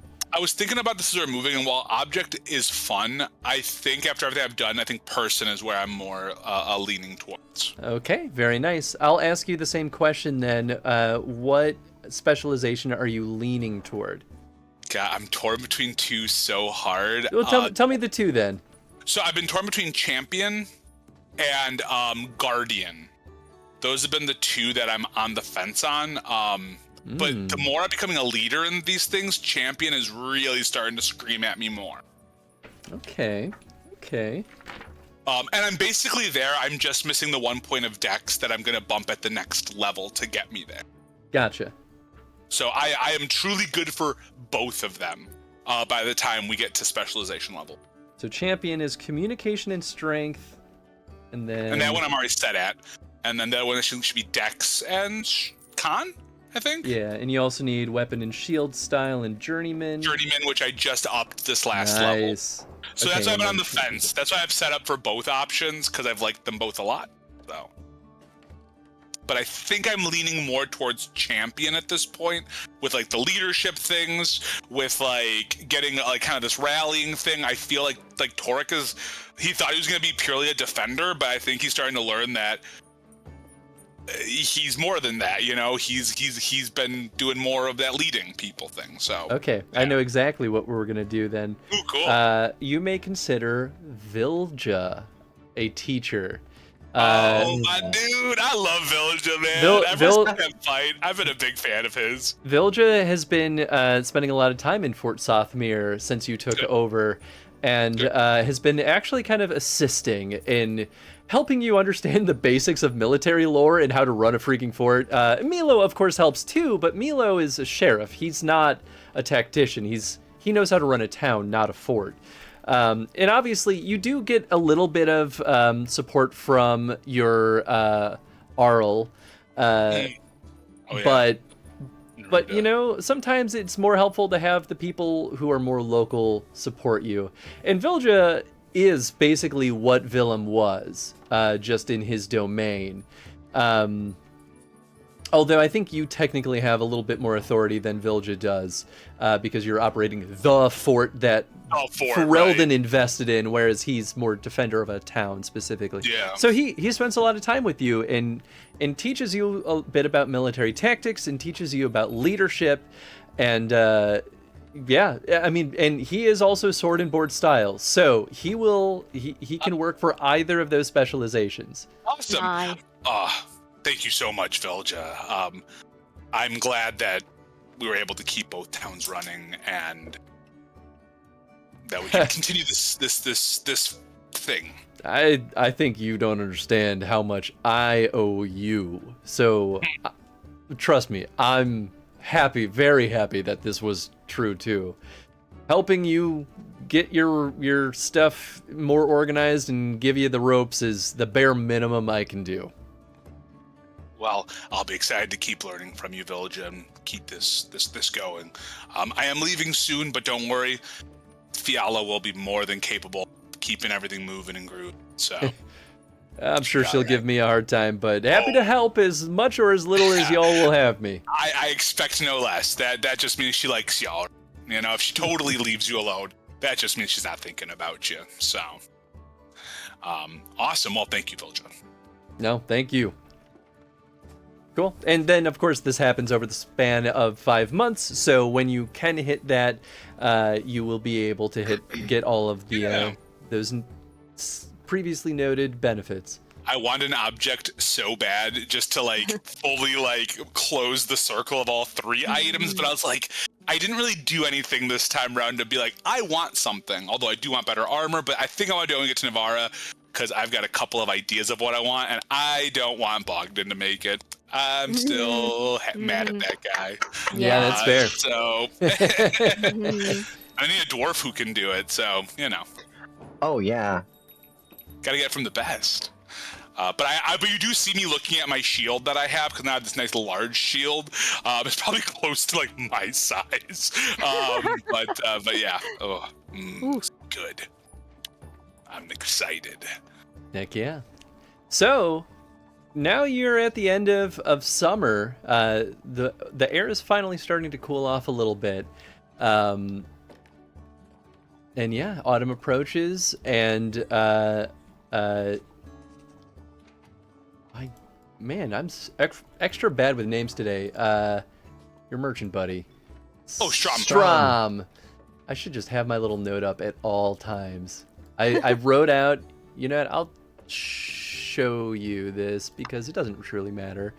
I have this little handy note of all the people you've met and kind of what their general statuses are. And I'll be updating this as I go because I have a special section that only I can see as well. But yeah, this kind of denotes who are effectively allies to the party. And then anyone on your character sheet as an ally means that you get specific mechanical benefits as an individual interacting with them. And you said we all got Vilja as an ally, or was that just Adana getting Vilja as an ally? Everyone did. Okay, that's okay. That's why I marked him as ally / teacher on mine then. Okay, yes. Cool. Yeah, so I'll have some updating to do. Just want to check. I think it goes without saying any of the red highlighted ones generally have bad feelings toward you. Bleak Watch, whatever. You never came back. They're whoops.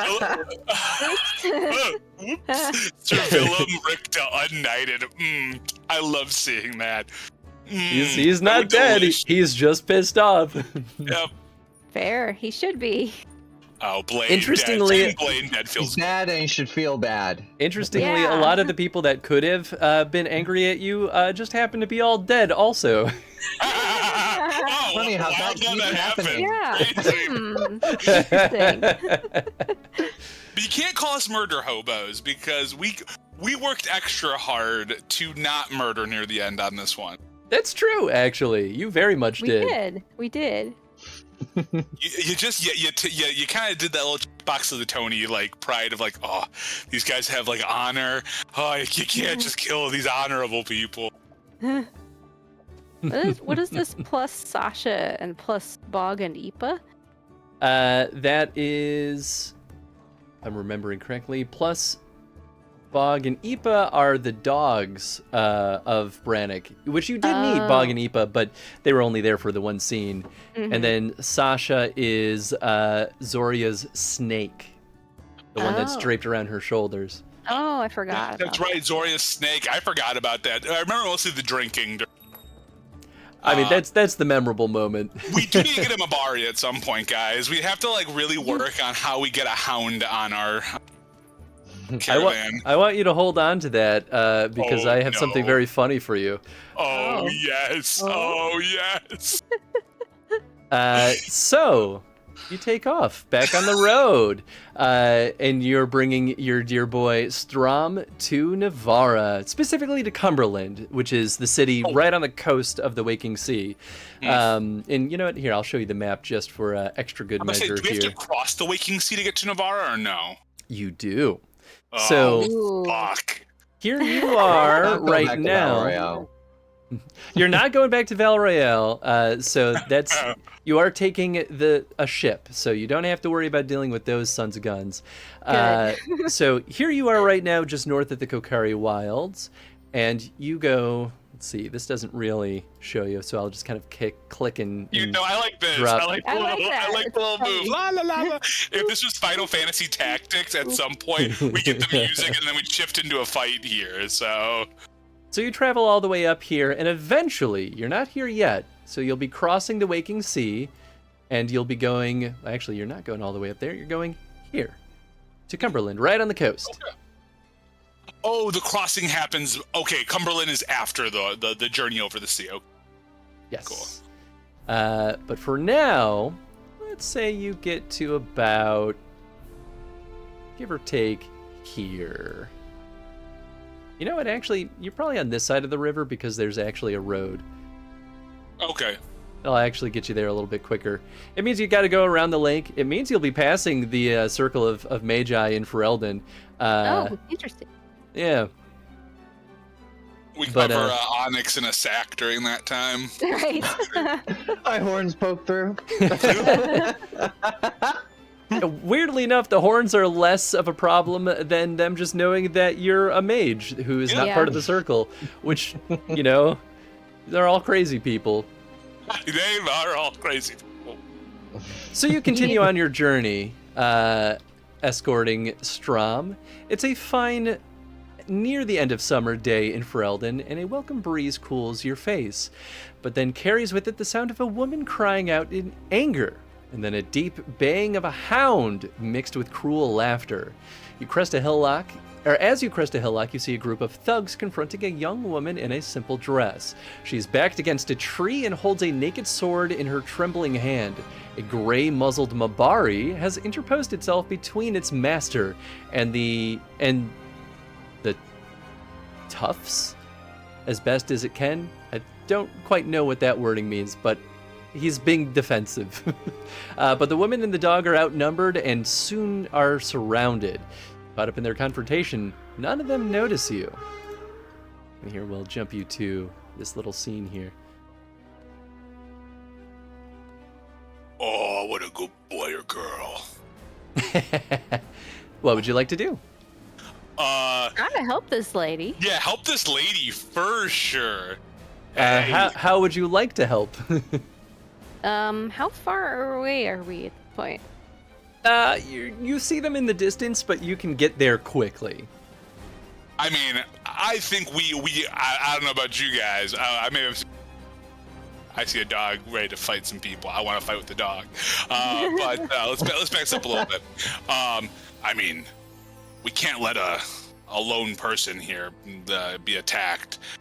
So might as well break it up. You know, if there's a tournament coming, we could use a little bit of the exercise here and get ready. Sounds like a if good you guys warm up want to to. me. About to say, let's do it. Beautiful. How do you approach the situation? Did we bring our horses with us? I think with probably because we have the 4 horses, right? Like we have those horses we're given. So yeah, I imagine like if we can cause, and if you guys disagree, that's fine. If we can maybe turn the thugs' focus more to us, so hopefully that woman has a chance to either bolt or at least find a better way to defend herself, and maybe give them a chance to get a nice little back attack on one of those guys when they're not paying attention. I'm personally thinking more like charging in. But what do you guys feel? Can we just like charge through them with the horse and just trample them all? I think Onyx wants to know what's going on before we start attacking anyone. I guess that's fair. Yeah, we can go mosey up. It sounds like they're brigands, but let's ask them, right? Let's make sure. I guess we bash in some skulls. So we'll I guess we'll head over there and kind of get a better idea of what's going on. Okay. Yeah, I think Onyx wants to be direct and move quickly before this can devolve further. Very nice. Y'all make a quick pace and get there before too much unfolds. As you get close, they do take notice of you and say, "You don't want any trouble, friends. You had best be moving on." What's The going woman on is here? still cowering to the tree. Oh, It's we're no none of your strangers to trouble. business. Yeah, well, trouble's still best avoided anyway, so get out of here. What if we don't and you let that poor woman go? He spits on the ground. I don't like that idea. How about you go and I just keep doing what we're doing? Yeah, fuck you, man. No one cares. Hey, fuck you! All right, fuck you. Very good. What do you say, young miss? Help, please! Let's fucking go. Let's fuck them up. Hell yeah. As We're you... gonna be like mechs or something. You're like, and they all have mega armor. You're like, what's happening? As you, God, if only. That's the real surprise. As you begin to draw weapons and get ready for combat, you notice that 2 of the bandits move in to secure the wagon that she was carting around. There are a lot of brigands here. Zoom out. Let's see. And this is probably a perfectly good time to take a bio break if we would like to. Yes. Is it okay if we roll initiative first so that's all set up? Yes, I will select everybody. Oh, my Toric hasn't updated yet. That's all right. Next time. Oh, I can fix that. That's no, easy don't enough. worry about it. I literally can just delete you. Bring you back. Ah! He's gone! Hey, my new Toric. You did not give me a square image though, so you're a little squished. Sorry about that. I can fix that for next time. I did it really quick, so. Well. Okay, I believe everyone should be in here. I just want to roll my initiative real quick, so I don't have to worry about that when we get back. I'm really mad when I roll a really crappy initiative. Yeah, it's fine. Lick. So, sorry, I was testing the map.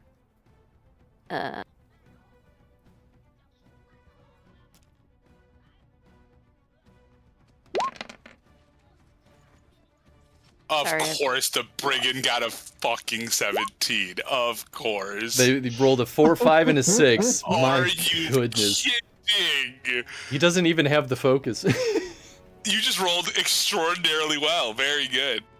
Yeah, wow. As is tradition with me as your GM. I'm feeling a little copyrighted here with Torquay up there. Torquay? There's a character named Torquay. I feel like you're copying me. I think you're copying me. What do you mean, Torque? What kind of stupid name is that? Excuse you? We have the same first 3 letters, And we have the same K noise, but you have a weird little E noise at the end. How do you even know that? Do you see my name written somewhere? I don't understand. I doubt you know how to read. Hey, that's not the point. I'll kill you.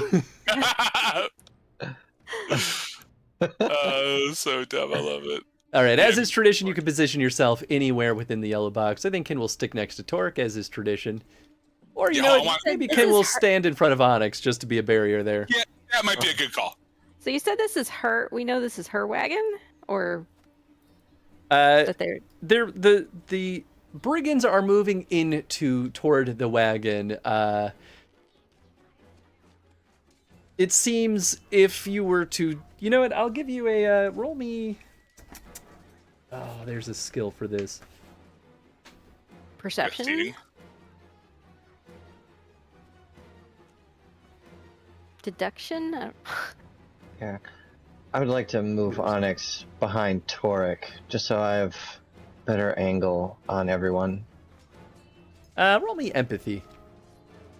Is communication? No, I think that's Perception. perception. Oh, 12 is good enough. Just understanding kind of what the impetus behind what the brigands are doing. They're probably stealing this poor lady's stuff. okay. So they're Nice. moving in to steal this cart, essentially, and probably any valuable she has on her. Okay. Well, I'm gonna be a crazy person, and I assume we're still on our horses. I'm gonna try to make a beeline for the port in the cart. Try to maybe guide it away from them in some fashion. Cool. That sounds good. You can definitely all be on your horses. I will remind you, though, you cannot use longbows whilst on horseback. Correct. Cool. Nice. So I think we're all initiated up. Good time for bio break and ad breaks then. Yes. Yeah, good call on the ad break. Cool. All right. Hang tight, folks. We'll be right back. Yeah, I'm pumped.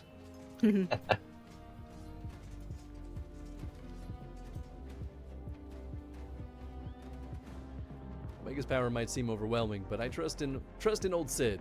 I have a fair idea of where its weakness lies. And I've been working on something to exploit that vulnerability. Just need a little bit more time to prepare. Do I get a drink the invisibility tea?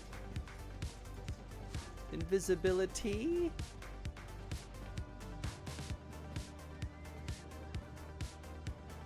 Eh? Come on. Hey! Is she dead though? Ow. Dude. Ah!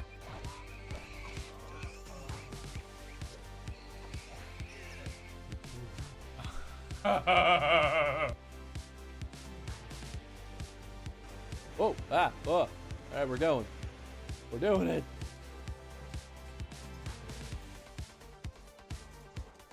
What did I say? What did I say? I called it!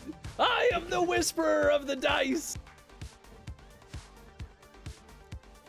I bet you his final task will be something as crazy as, like, kill me.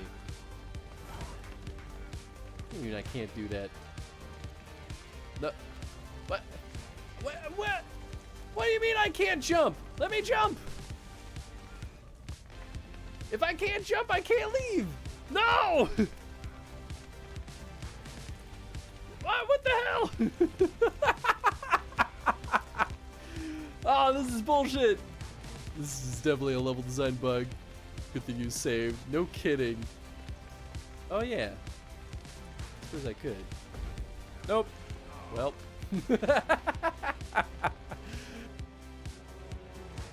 Totally worth the investment. Okay, that guy is walking on sunshine. Walking on sunshine. Woo, that's it, walking on sunshine. Woo. I don't know the rest of the song. Is he ever gonna come down, you think? I just want to know where he's going. At this point, I'm intrigued. Skywalker. Spinach and feta pierogies. Ooh. Is he okay? You all right up there? Are you also going to the Von Everett Manor? Because that's where I'm going. Can I hitch a ride with you? You want to hitch a ride with me? Do you need help? Do I need to call someone? Need a glass of water? This update's really good. I don't think I've seen you be sad during the game yet, but... Well, you didn't watch me play inside. It's true. I would love to watch you play inside. And also, if you watch me play... nuts.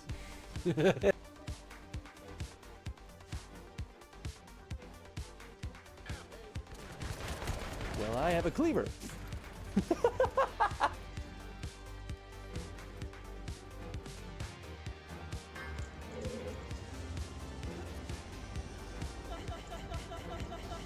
Everything is normal. Nothing strange happening here.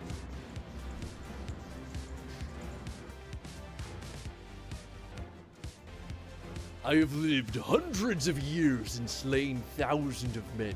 You can't comprehend my power. Oh, the head fell up. I don't love this 2001: A Space Odyssey eerie sound.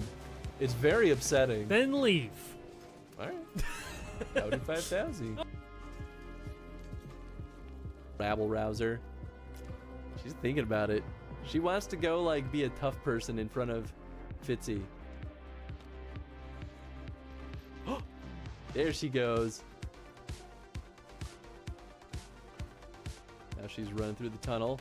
Just wait, she's gonna pop out and start being a tough bun right in front of Fitzy. What the heck is this up here? Pew pew! Fitzy's like, oh, she's out. She's gonna be mean to me now. This is what she always does. So the next one's gonna be to ask for the manager, of course. That bun cam. Yes, no. Bun cam. Oh, there she is. I knew it. I knew it. This little shithead. Straight up.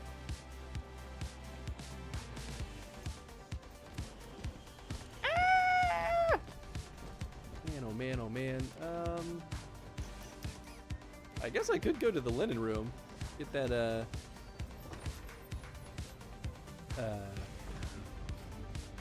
gunpowder.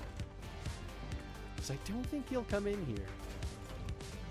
It worked last time at least. Shit!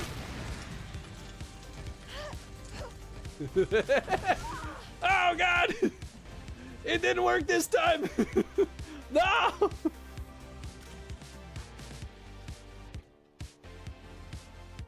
I guess I'll prepare. Well, I guess I should investigate still. Even though bad stuff keeps happening. Terrible news!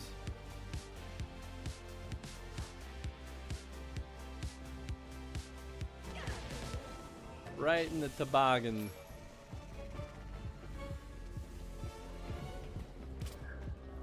Like the noggin, like the head. Don't listen to me anymore. Man, All right. I'm just rolling like garbage today. I think the first one you had was still a pretty decent roll, wasn't it? Oh, I had that. There was that one with 6 stomp points, but then I think everything else was kind of bad. That's fair. No, Here. that's okay. Get those out of the way early. Exactly. Yeah, and the nice thing is, I mean, here's the thing. I wasn't sure if y'all would stick around Softmere. I knew at least Tony probably would. So I was like, okay, like anyone could do literally anything. So I was like, who knows what everyone will do. But since y'all stuck in Softmere, I was like, oh, nice. Like that means that y'all kind of have a lot of time to do a lot of different things instead of like one big thing, you know? And so like, it's nice when you have role-playing encounters like that where the roles aren't critical, but I do like all the choices that y'all made, and I'm very excited to see how those choices will benefit the long-term campaign. Because there's definitely stuff down the line where it might become very important. And I was like, oh, cool. This will help you more than I think a lot of you all realize. Ooh. I was just excited everyone wanted to build up relationships because I had my little list. I'm like, okay, I want to try and connect with the other villages. And then like Adana had that role. I was like, oh, awesome. I'm like, oh, I want to probably do something with the Amber Age too. And then Hanek's like, oh, I'm like, oh, this is great.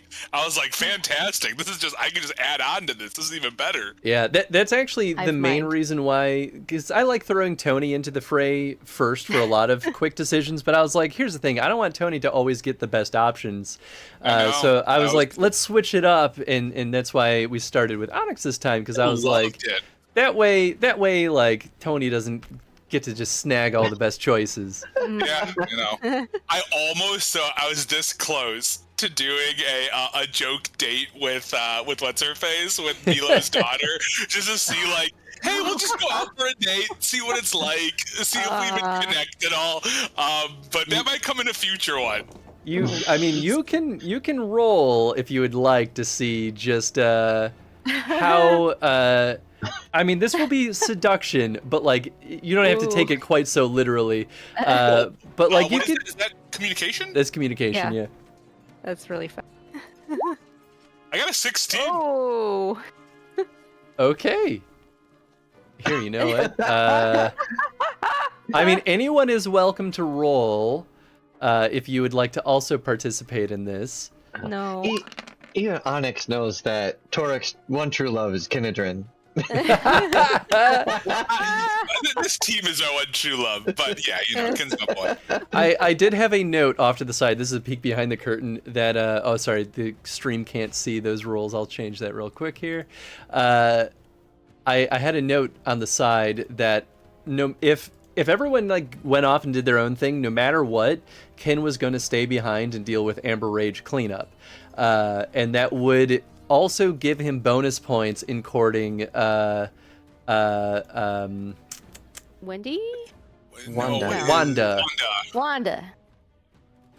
Whereas you were trying to romance Fiala, right? Or was it Wanda?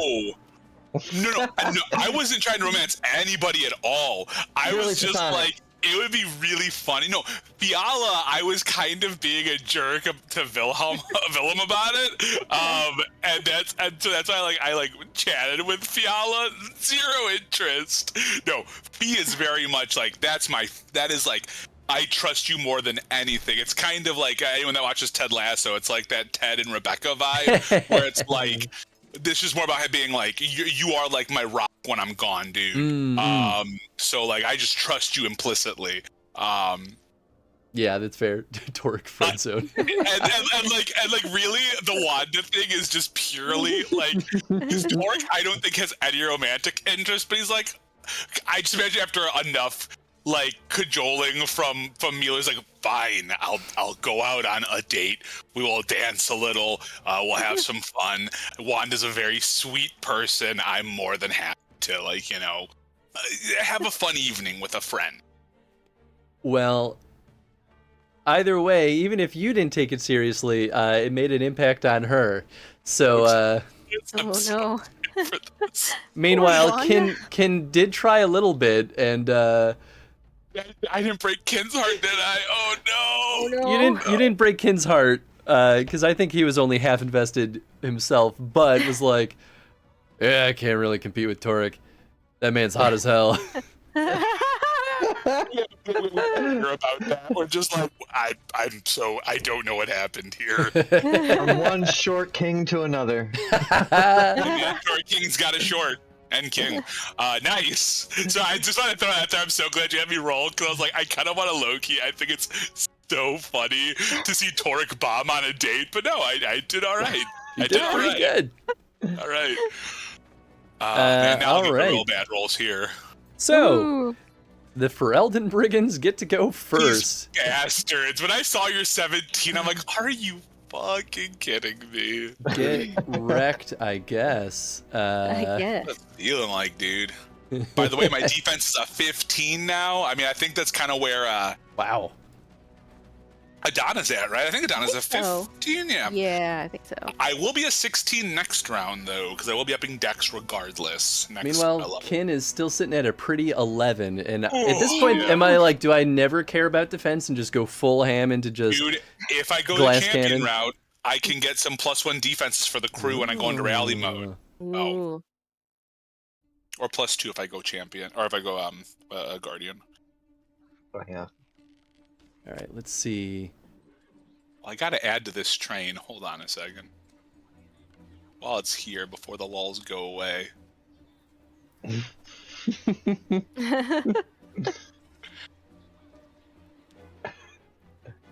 All right. Oh, they do. Okay, cool. I was like, I'm pretty sure they all have a talent, and it wasn't appearing on their character sheet, and I think it's because the character sheet didn't automatically include it. There we go. Now I can see it. Okay, cool. Now I know what they'll do. Okay. Yeah. That's me. Okay, I was wondering if you had a double was, and I was not sure. Amazing. Okay, cool. So Great. the brigands get to start combat. This one is going to move first. So we're going 1, 2, 3, 4, 5, 6, 7, 8, 9. Gonna go all the way back here. Off. Because they're not slow and will attack Onyx. You just played into my trap. Okay, cool. I activate Yeah. my trap card. I was We just swarmed them. yeah. Wow, okay. Well, that is a hit. Probably have like 6 stunt points. I'm gonna I do have 5 stun points. You are Oh, an absolute bastard. You are This an is- absolute The bastard. only named guy immediately stunts on Onyx. Of course. Wouldn't have it any other way. So cool. Come at me. 5 stun points. I'll give you one reveal. They can do a lightning attack for 2 stun points instead of 3. Here we are, like, oh, this is just some thugs, no big deal. Party gets wiped. What? What? Because now we're officially into the adventure, right? I'm assuming this is the actual adventure now. Like the opening of Autumn Falls, perhaps. Yeah. Okay, cool. So we're going to lightning attack and hit Onyx twice, and then they'll actually choose setup. And they will give, we'll say this brigand, a +2 to his next fighting attack. Or his attack test. So, first things first, you take 7 damage. Then on his offhand, strikes at you with a dagger. That's a 12 to hit, which will miss. Yes. Oh. Yes. This is me now. Yes. Nice. Love to You're just hear a that. 13. Love to hear that. You're Beautiful. 13 now. Mm-hmm. Nice. Hell yeah. Lucky 13. Yeah. This guy will move down though as well, and attempts the Absolutely same fuck. thing. He has a +1, which is only a 12, so he will miss. Yes. Wow, get wrecked, I guess. Get wrecked. Let's say this one's going to go behind Kin, and do the same thing. 13 will definitely hit Kin. And deal 7 damage, which plinks. Blink. Hey, we'll take the plinkin'. So sad. This one will attack Kin as well. Because of how things kind of positioned out. That will hit. That is a stunt. He will lightning attack for 2 stunt points. That's 9 damage. And the second hit. And 5 damage. So Kin actually only takes 2 damage after all of that. Which Nice. is next to nothing. These guys are losers. Yeah, dude. I know you only called me that. Shit. Nice. Let's do some measuring, shall we? That's 12. That's 13. Okay, you know what? Actually, we're going to have these two move in to the doggy. Oh. I cannot believe I said I want a Mabari, and then the next thing. I thought that was the funniest, So funny. funniest fucking thing. I set you all the way up. You're welcome. I didn't know. This feels like it was staged. It was not. This guy will move up here toward the cart and attempt to shoot Adana with a short bow. Rude. That is 14 to hit, which I believe misses. Yep. I'm at 15. Very nice. The other one will aim and then attempt to shoot you. Oh, come on. I believe that misses. That's a 12. Get wrecked. Yeah, get wrecked. These other two will attack the doggy. No! Oh, no. 12. What's his defense? 12 is his defense. Sorry, doggy. Oh. No stun points, though. And minimum damage. That's only 5. Oh, I'm looking at the wrong thing. Okay. Doggy does not have We're like armor, both though. measuring to the dog. How do I get to this dog? Ooh-wee, that's definitely going to hit. Good thing that better hits. Wow, both of them rolled min damage on the doggy. He looks very hurt, though. They just stabbed into this poor Mabari twice. No. That takes us to Kenadrin. You are the absolute worst, because I got Onyx right behind me, who is cornered. You want to feel even worse? The dog is senior. He's an old guy. Oh. They're stabbing an old dog. No longer playing correctly. We're just. I quit. No. Kin is going to. I guess we'll have him aim and all-out attack. We'll hit the guy that is behind him. We'll barely hit. Kin is doing, holy shit, 14 damage. Yikes for him. Good lord, dude. Oh my god, Kin. Kill them. I don't like animal abusers. These guys come right now. I don't like these guys. We need to murder them. All right, Torek, that is now your turn. Okay, cool. So I'm on a horse, right? Yes. Sweet, that makes that a lot easier. I am gonna go ahead and I am just gonna do a charge attack on my horse. How far do the horses go? Isn't it like 18 yards? Yeah, very far. Ooh, if it's if it's 18, I don't think I can do a full charge and a move. Out to combat. That's out to combat won't tell me nothing because horses have. Oh, you're good, dude. I can make this easy. I'll just make it a move and a move and a charge to make this work the way I want it to work, so I can get my charge bonus. So don't even worry about it, Chris. I still want it. Okay, cool. Well, I'm gonna charge at the Ferelden brigands that are trying to attack this poor defenseless dog and this helpless person that we have stopped to save here. Cool. And I am gonna go ahead and who swung the bigger hit? The one to the right of the dog or the one below the dog? You're right, Lindis. It is a speed of 18 for horses. Good call. Good memory. Sweet. What was your question? More damage to the dog, the person right above me or to the left of me? They did equal damage to the dog. Great, we're gonna just go for the one that's to the left of me then. Cool. And we're gonna take a little swing. Where did my character sheet go? Here we go. Okay, and I got my axe, of course, out for this. And I got a 15. 15 will hit.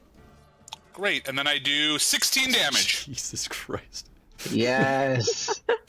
Oh, that's so funny. All right, cool. He immediately is looking very, very hurt. Cool. Don't hurt the dog. That brings us to the dog, who will... He's going to give a battle assist as his action, which is a special class power that he gets to give a +2 bonus to an attack roll for a later combatant. He's going to give it to the lady that he's defending. That brings us to Onyx. Well, I got the more Torah. these guys armored, or are they just wearing, rags? A band of merry men. They are wearing light leather armor, so they aren't super armored up. Okay.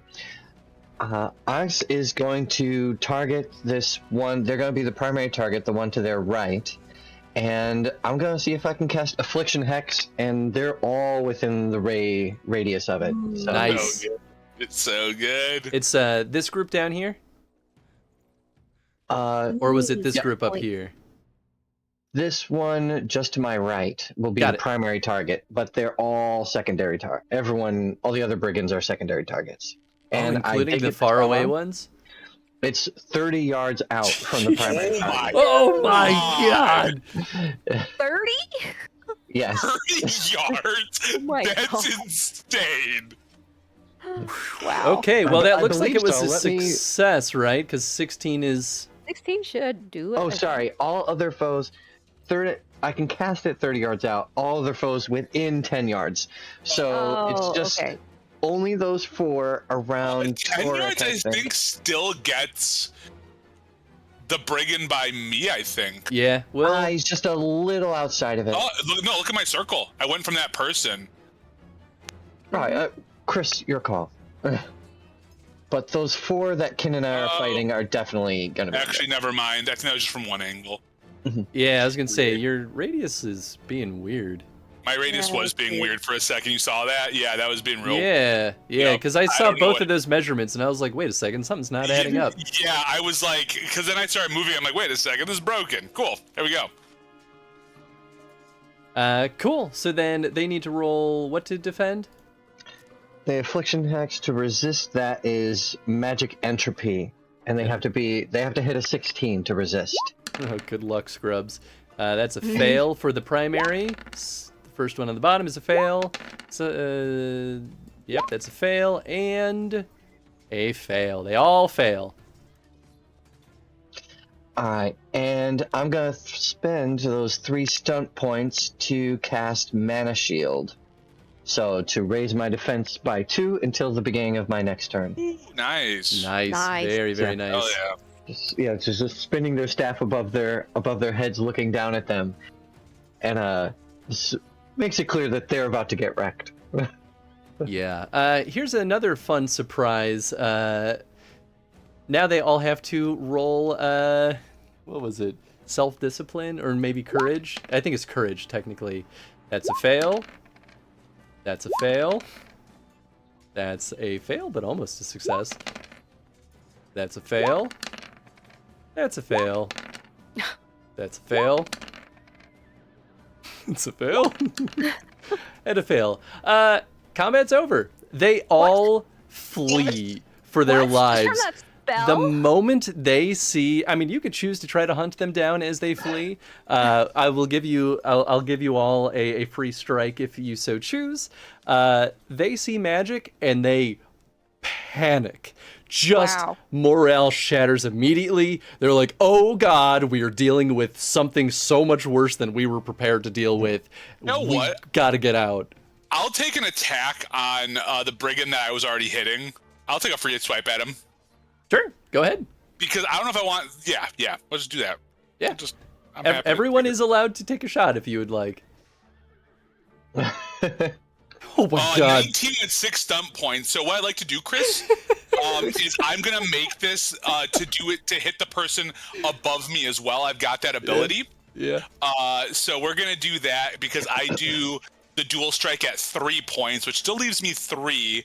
So I'm gonna go ahead and I'll just do a lightning attack after that and see if I can get the other guy fully out. That's all. That'll be all 6 of my points. Nice. Nice. So we'll do that real quick. So first, let me just do the damage to both of these guys. So this first guy, the guy that I hurt, takes 13 more damage. Please describe how you kill him. I saw him attack the dog, and I just chop his head off. Easy, nothing fancy. I say, you shouldn't hurt creatures. And then I look, you sure heard defenseless creatures. And then I look at the other guy, and he's about to get damage as well. He gets separate damage, though. So let's see what his damage is before I even attack him for the second time. He takes 11. Okay, pretty hurt. And then I take my other strike at him for 17. I don't get the stun points for that, though, for lightning attack. That'll hit. Not damage. And then I do 13 more damage to him. Ooh, That is literally exactly enough to kill him as well. And I just slice him right in half. I just like torso in half. You don't hurt defenseless people. You, the dog, and the lady are showered in a absolute bloodbath. There's blood everywhere. In all but 3 seconds, everyone is saturated to the core. Oh. Would anyone else like a free hit? Yeah, could I ride up to this guy and take a swing at him? Absolutely. Can I even do a backstab if I'm mounted or attempt one? That's a very good question. I didn't see that in the mounted combat. It requires a stealth check, right? Right. Horses aren't very stealthy. They're not very stealthy. The odd judgment call that I'm going to have to make in this moment is I think this horse has to roll the stealth check. I don't have the horse's stat sheet. Here, I can show you. So, horses... yes. So their dex is 0, so it's just kind of a flat roll for them. Flat roll? Okay, I mean, I could try it for funsies, and if not, it's a normal melee attack. Is it versus their perception? Let me double check. I believe it's versus their perception seeing. Yes. Okay, go ahead and roll 3d6, and I will roll their perception. Just for the hell of it, because why not? Okay, that was bad. He rolled a 15, so unfortunately it will not be good enough. Okay, well... Fun news with this development, though. This does mean that somehow training your horse to be stealthy or getting a stealthy mount could be advantageous. Yeah, fair enough. There you go. Okay, well, I'm still going to take Stealthy a normal swing at him.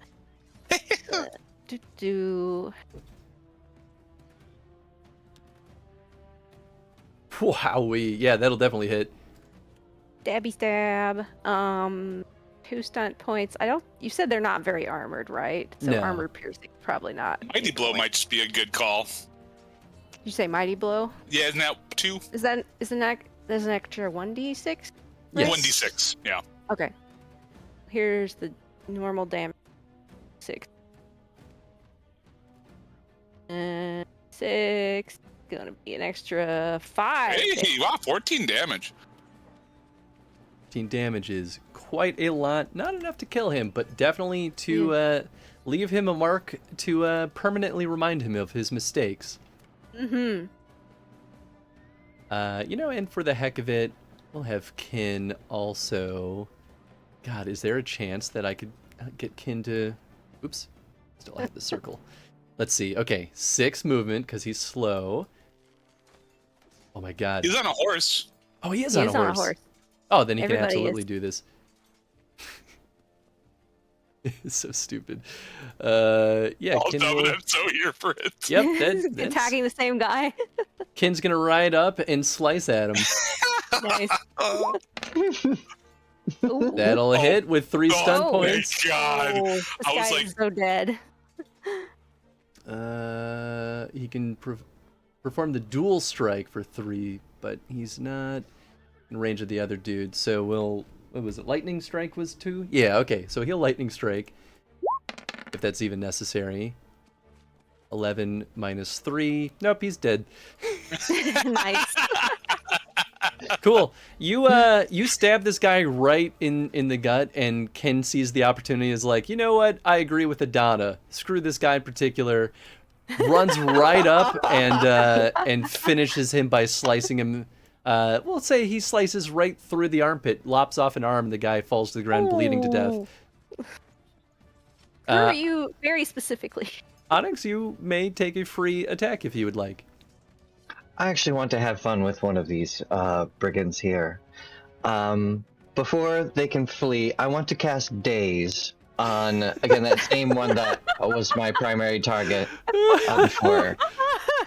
Oh boy. Yeah, absolutely. Oh. Okay, Wow. I get that. Points. And he rolls magic? Yeah, so he's got to be an 18 because of Affliction Hex. Ooh. He rolled extremely well. It's still only willpower, if it's willpower, still self-discipline, sorry. it is the exact same roll either way. Still is only a 15 though.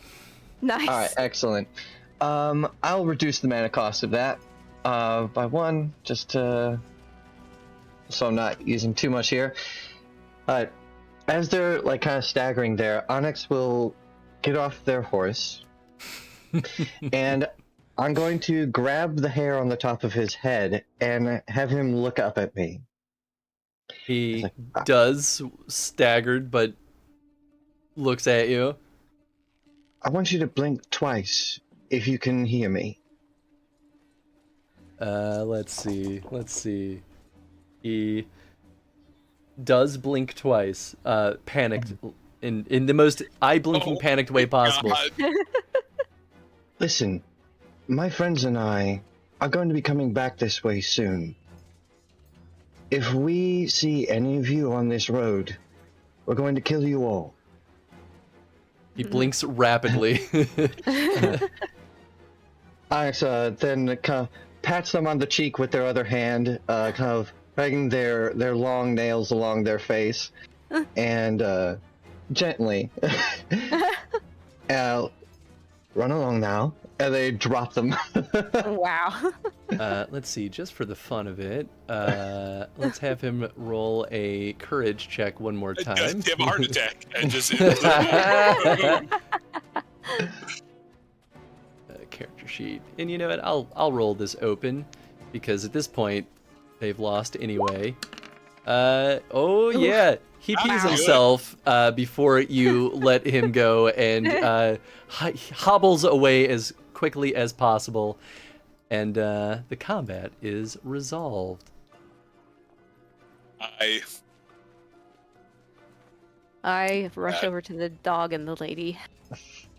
who are all covered in blood as well as me. Yeah. Oh yeah, covered in blood and crying, but she thanks you profusely as she kind of immediately goes to attend to her dog. And the dog is fine, but bleeding, and so she's very quick to patch him up. My name is Phelan. This is Osric. Thank you so much for your help. I don't know what we would have done without you. Why were they after you? And they were trying to steal my cart. They were just simple brigands trying to just steal whatever they could off the road. Are you a merchant? I am of sorts. I breed Mabari, actually. I was traveling to go sell them at, out in Navarra. In fact, if you're heading that way, I would love it if you could accompany me. I'll pay you for your protection. Clearly, you're all very competent. And she looks at Onyx with a little bit of fear in her eye, but is not afraid enough to not ask for help. Well, we are also accompanying our other here, so I think we could make a. Oh no, wait, Strom, you're. Oh no, yeah, we're still on the trip. With Strom. Yeah, Strom's still there. He stayed back as soon as y'all smelled trouble, and he was like, "Listen, I'm here. I don't. If I get in the way, I'll get in the way. I'll stay back here so I don't get in the way." Well, I mean, I don't see a problem making sure all these sweet little creatures here, make it. You said you're going to Navarra yourself? Yes, that is where I'm going. I'm gonna sell my pups there in the market. I won't be able to pay you until after I sell at least one of them, but I'd be happy to give you each 20 silver for the protection. Oh, we are protecting our caravan, but we can make this a little trip here. I don't think there's any problem. What do you guys think? I mean, 20 silver. Cute little Mbaris. I've heard of these. This is like the one kind of makes its way down. And how beautiful. Oh, they're so cute. Of course, They are. you're welcome to join. We can make a little, caravan guard the both of you, you and our Can client. we play with the Mabari? Or can I play with your Mabari? Like, I'm gonna wrestle? This Can I one, get down? Osric is a little old and a little bit stubborn, but she takes you over to the cart.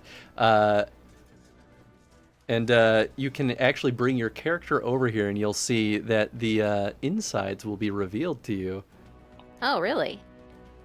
Oh, shoot. Fun new little feature we have here. Yeah, it is. I'll have to figure out how we do this for the stream. I mean, I have my my little weirdo here that I think the stream can see this. Let you guys never see it, mind. too. Maybe I'll make the stream weirdo. I have him on the map so that I can see the map when it's when we have night vision stuff going on. That makes sense. That's But yeah, she takes you into the cart, and there's of course a bunch of Mabari pups joyfully playing around and roughhousing. And there's certainly one litter that's like young, and then there's like a bunch that are like ready to be sold, like young and trained, but still like fairly young in the grand scheme of things, maybe like 8 months old. And they're all very playful and very chompy, but none of them bite you too hard. What if I'm the one that bites me just hard enough? Like, I like this one. My. You take 1 damage. Ow, fuck. Oh, you're a fighter. I like this That's one. the one. It gives you this that's one. the one. it gives you the like little like Yeah. Ooh. What? They're so Love it, cute. first bite. Like, I don't know how to take care of one of these things. I don't understand. We didn't really do things like this. I mean, if you're interested in buying one, I can give you a little booklet that will teach you the basics. Take the book up, like, I need to think on this, and I look at the one that bit me, and I say, ignore the one, and I put like a little bit of like the little blood on, like just on the little back, so I remember which one it was. I'm like, you. Oh. Describe to me, what is the fur pattern on that Mabari? Ooh. They're all short fur. Yeah, I think this is like, I think what made me like this one, besides the fact that it bit me, is I think it has like a very like a deep gray to its like fur. It almost looks like stone. Ooh. And so it just, I'm like, I like how rough this one is, and I imagine it's a little stocky Mabari. Oh, most Mabari stocky. Yeah, they kind of all are. This one's just a little bit extra stocky, a little bit unnecessarily wide, kind of like how bulldogs can be. Yes. It walks like this. Oh. My dog has Alma does the big dog walk. I'm like, you're 13 pounds, dude. You are not. And she's like, the fuck, I'm not. Oh, don't need to be a big dog to have big dog energy. That's right. You don't. I love Mabari so much. So funny that you brought Mabari up and then Mabaris. I was So like, much. I couldn't have planned anything more perfect than that. Yeah. I want a Mabari so bad. This is more of a Tony thing that I want a Mabari. I don't know. I think I have to infuse a love of the pups into Toric just because I'm not going to be able to stand it. So my life is Endearing part of Ferelden culture is that they are a nation of dog people. Oh yeah. war dog people, but Mabari are dangerous. I love them. And you. While in your time during your travels in Orlais, you frequently heard the Orlesians describe the Fereldans as king of dogs, which is meant to be an insult, but the Fereldans are like, yeah, because our dogs are fucking sick. Fuck. Orlesians often complain about the smell of dog in Ferelden. Yeah, Orlesians can just go Yeah, kick can rocks, stop it. man. Fuck the Orlesians. Yeah, I look over. I'm like, I will be getting that one. I don't know how much that one is, but I do want that one at some point. I'm gonna learn. I'm gonna read. I will be sure to reserve him just for you. He won't be the first one I sell at the market until I hear a pass from you. How about that? Great. And you see, I'm already flipping through as I'm like hopping on the horse, like, Oh. good. I can do this. So yeah, I'm more than happy with having a little caravan. We'll just have to really make sure, guys, that really watch all our angles here, because now we have 2 carts to worry about. So Sure, of course. well, great. Cool. Yep.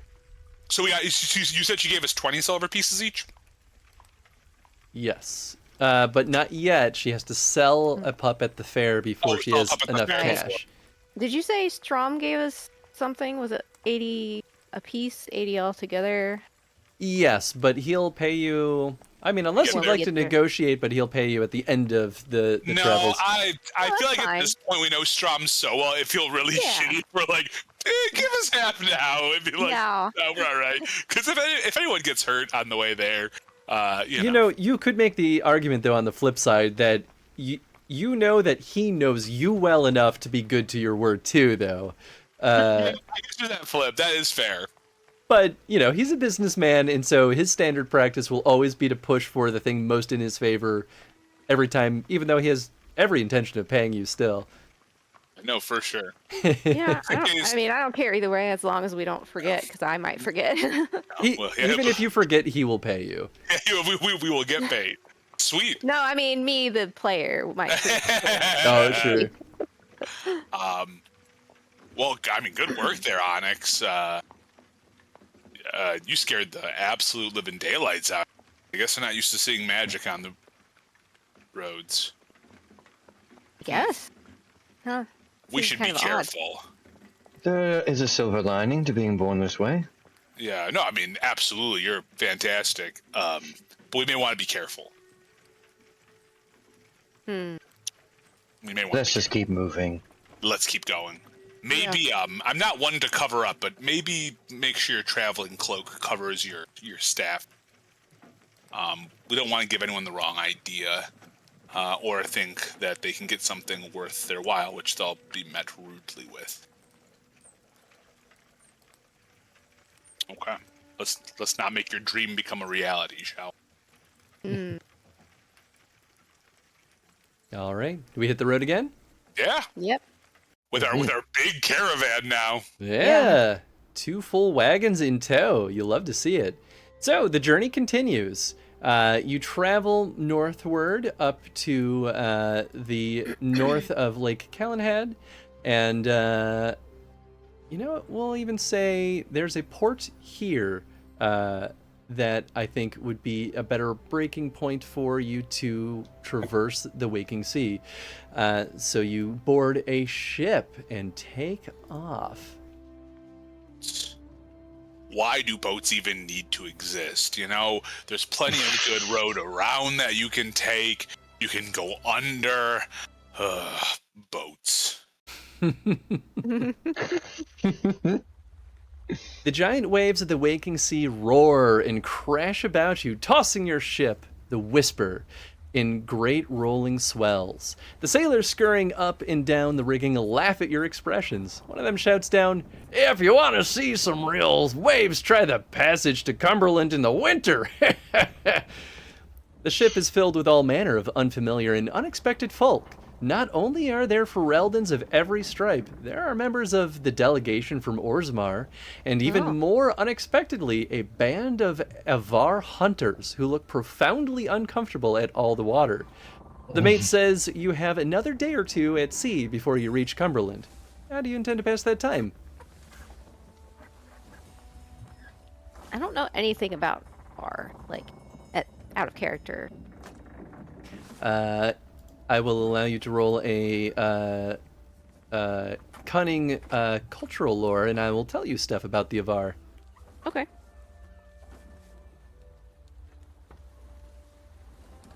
10? Decent.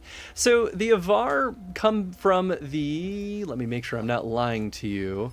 They come from the Frostback Mountains, which was actually not super far from where you were. The Frostback Mountains is just west of the Kokari Wilds, and kind of... It literally is the line that separates Ferelden from Orlais. It truly is probably one of the best natural defensive fortifications that Ferelden could hope for, because it makes it a real pain in the ass to march troops into Ferelden. But the Avar live in the mountains. They're very tribal in nature, and that's not to diminish their culture at all. They just live in tribes, actually kind of similar to the Chastened in a lot of regards. They each share their own belief systems, and you don't know anything too specific about it, but you would generally know them as mountain people who are tribal and generally are very unfriendly to outsiders, but there are of course exceptions in all cases. So seeing them this far is kind of weird. So we're pretty far east of the Frostback Mountains at this Yeah, about halfway through Ferelden, you are eastward. Which, not that it would be that crazy for them to travel. I'll give you a peek behind the curtain. Normally, this boat ride would be shipping off from Denerim, which is basically all the way east in Ferelden.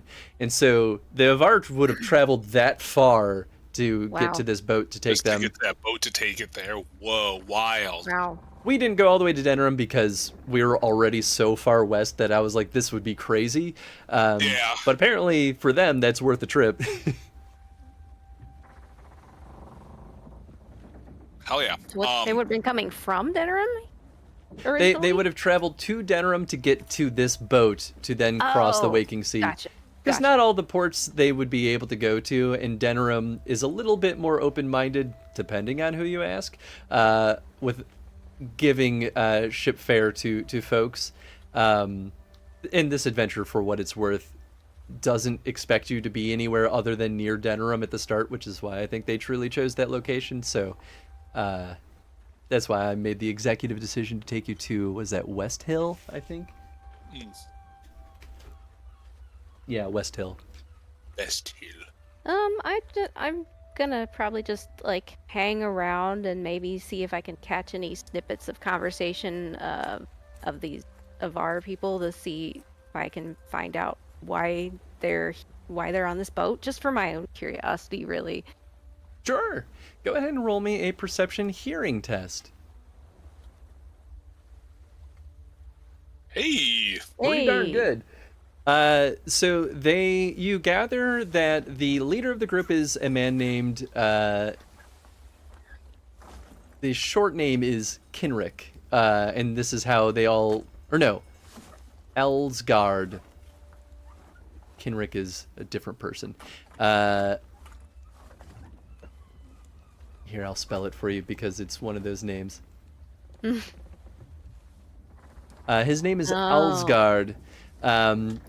You gather that the Avar are actually en route because they are going to Cumberland as well. They are going to join the Navarans in their archery competition. And you gather, too, that there are a lot of different competitions, and archery is just one of them. But they are basically talking smack on the rest of the Navarans and everyone else there, saying that they'll teach a thing or two to them all about archery. I laugh quietly to myself and walk away. Cool. Onyx, how about you? Onyx is gonna keep a low profile. Again, we're in a pretty confined space, got nowhere to go if we get into any trouble, so they don't want to raise suspicions. Fair enough. Well, they're curious. They're more curious about how Torek and Kinedrin and Strom, these surface dwarves, will, if they're going to be noticed, or if the dwarves from Orzammar will have anything to say to them. This is the largest group of dwarves that Onyx has encountered. Yeah, we'll say you see Kinedrin go to approach them because he's like, "Oh, hey, fellow dwarves, hell yeah!" So he approaches there's a dwarf that's kind of in the center of it all, wearing just absolutely bright, beaming silverite full plate armor, which, you know, any reasonable person would be like, you're crazy for wearing full plate in the middle of a deep sea, but sure, man. I'm also wearing full plate at the moment, you know. Dwarves be dwarves, I guess.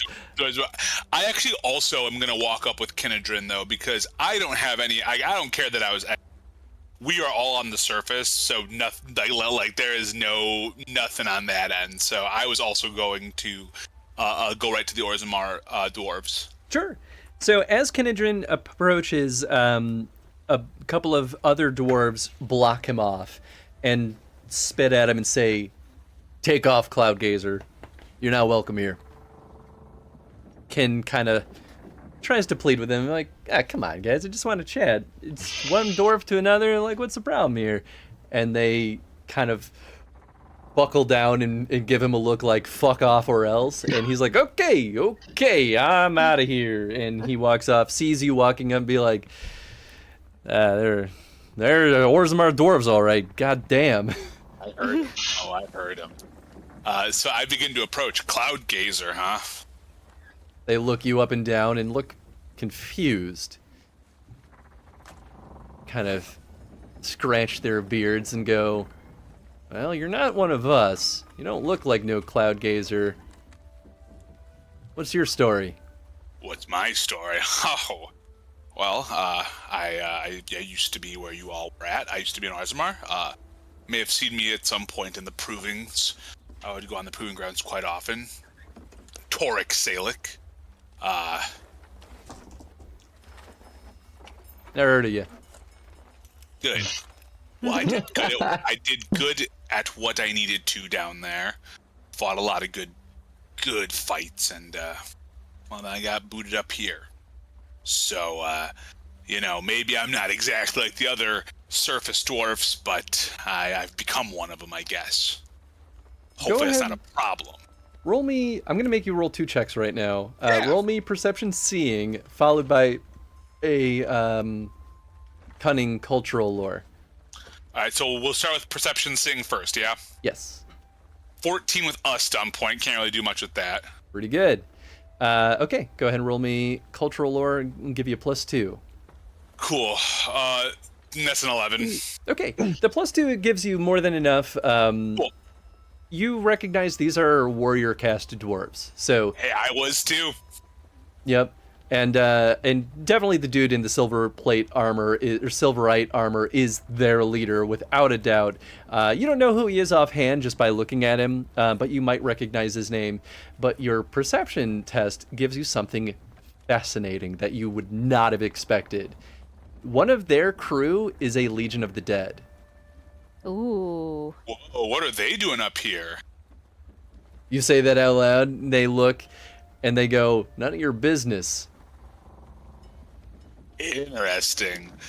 Yeah, I'm sure it has nothing to do with anything you swing with, huh? What was that supposed to mean? Oh, you know what it's supposed to mean. I know where you're going. You're going to Navarra, aren't you?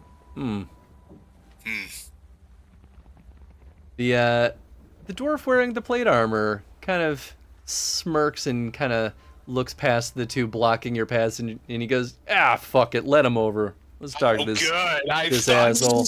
I thought someone would understand what I'm dealing with here. And I purposely checked the one that called Kinedrin a cloud gazer in that very rude kind of tone. I kind of give him, like, nothing too hard to make like a scene, but just enough to be like, I heard chill. And yeah, I make my way through. He, crosses his arms, looks you up and down. An exile, are you? Something like that. Disgusting. What the hell did you do to earn that? Thought that more people should be honored as paragons, and they didn't agree with me. So I was loud about it, I fought about it, and I won up it. And I guess you still lose even when you... Well, you took off more than you can chew. What are you on this boat for? You're going to the competition as well. I mean, I heard there's trinket that might just be worth it to grab. And At that, he laughs his ass off and is like, "You think you stand a chance to get that? You're as good as any surfacer at this point." I have fought and killed a serpent. I've stopped big old rage monsters. I've almost become one myself. I can do a lot here, and it will be my true pleasure to show a couple of Orzammar dwarves that I still have it, and I will show you directly that I do. And at that, he smirks, but then sours and is like, "All right, I've had my fun with you. Get out of here." I'm sure you have. Man, don't spend too much time in the sun. You may enjoy it. Back down. It must be nice to get special dispensation to come up and just do whatever you know. Must be nice for you, staring at the sun. Surprised you haven't fallen up there yet. Oh, you don't. You're not very smart. That's right. You don't fly up. You actually stay down with gravity. It's this crazy little thing. And I guess you just haven't had enough light to let your brain open a little bit. And I fortunately have been able to do that. Yeah, well, at least I haven't lost my stone sense. I almost, yeah. Well, I'll knock the stone sense out of you in just a few days here. We'll be seeing. We'll be seeing you in the ring. Yeah, what's your name? Kenrick. Lord Kenrick. Ah! Well, may the stone keep you there, Kenrick, and I'll see you in the arena, I guess. Yeah. Pretty nice armor. He doesn't give you the courtesy of a response. And then as I walk back, I say, "Fuck you" to that one guy that would called Kin a cloud gazer. Like, fuck you. What's your defense? 15. He fucks up royally. He tries to trip you, but it really doesn't work. Whoa. I like do a roll with it. Torque just kicks him in the shin really hard. So nice. So nice seeing you. Chris, if it's okay, can I roll an etiquette to do whatever the greeting, the leaving kind of gesture is for. Sure, absolutely. As I kind of walk out, just to show that I know it's absolute dog shit on this. I did okay, 13. They look a little surprised. They kind of remark looks like he hasn't forgotten everything. I'll see you later. And then I look over at Kinedrin. They're assholes. It's fine. Brother, I could have told you that. Listen, I may be a surfacer, but even if I were down in Orzammar, I'd be castless, so I don't think I'm missing anything. Not if you're castless, and it's a shame. I knew some good castless. Yeah, a lot of good down there. A lot of them are assholes too, I'll be honest. Everyone's an asshole, right? Honestly, yeah. I mean, I'm an asshole too sometimes. Yeah, me too. I was ready. I almost. Did you see one of them tried to trip me? Oh, I'm gonna bash that one's head in. It's gonna be good. I'm pretty sure the tournament's gonna be non-lethal, but. Oh, well, no, I mean, you can still you take the broad end of an axe, right, and you just smack him in the head. Honestly, he probably has enough empty space in that head to caving in that skull won't do much. There's really not a lot going on there. You're better, Kennedy. Hey, I appreciate that. That's all I got. Cool. Yeah, We'll say Onyx saw that little exchange too, and they gave Kenedrin a kind of reassuring pat on the shoulder. Thanks. I appreciate that. It still stings. Adana, you also noticed the Avar are kind of the one main dude is kind of smirking as he just sort of observed that whole interaction from afar. Yeah, so kind of drawn people's notice, huh? A little bit. Nothing too crazy, but you know, when dwarves start spitting at each other, it's pretty hard to not take notice. They're very loud. Very loud. I was gonna say Torek is just good at making a scene in general. Yeah, you know? I can make, if there's one thing I can do is make a scene, baby. And some time passes. At one point, you do happen to catch notice that the Avar kind of looks up into the sky and raises his arm, and you realize his arm is covered in like a leather, almost like a vambrace, and a beat passes, and a large eagle swoops down and lands. Let's see, what's the specific descriptor of this bad boy? A gold-plumed eagle drops from the sky above the ship and smoothly avoids the rigging and the sails and lands on his arm. And he pets the eagle and kind of talks a little sweet nothings to it and feeds it a little bit of like raw fish. Wow.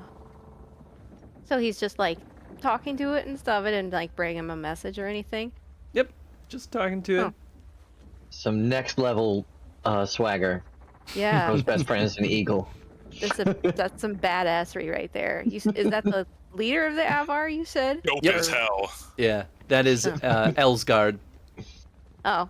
And you else. You know, no, the animal kind of piqued my interest, so I'll go up to him and say, "Wow, that's a gorgeous bird you have there." Ah, thank you. This is Saba. Saba. She prefers the wind to this rolling land, eh? Hey, girl? And pets her on the side of her beak. Ah, she's absolutely marvelous. Thank you. And my I coax my Sugar glider? sugar glider, flying squirrel out and Flying squirrel. and show him to the Avar and say, "This is Dasan, He, my little one." the moment your sugar glider comes out, he just covers the eyes of his eagle. Oh no! Oh. She accepts it without a struggle, and he's like, "Darling little critter you've got there." Out of character, me forgot. Bird of prey, prey.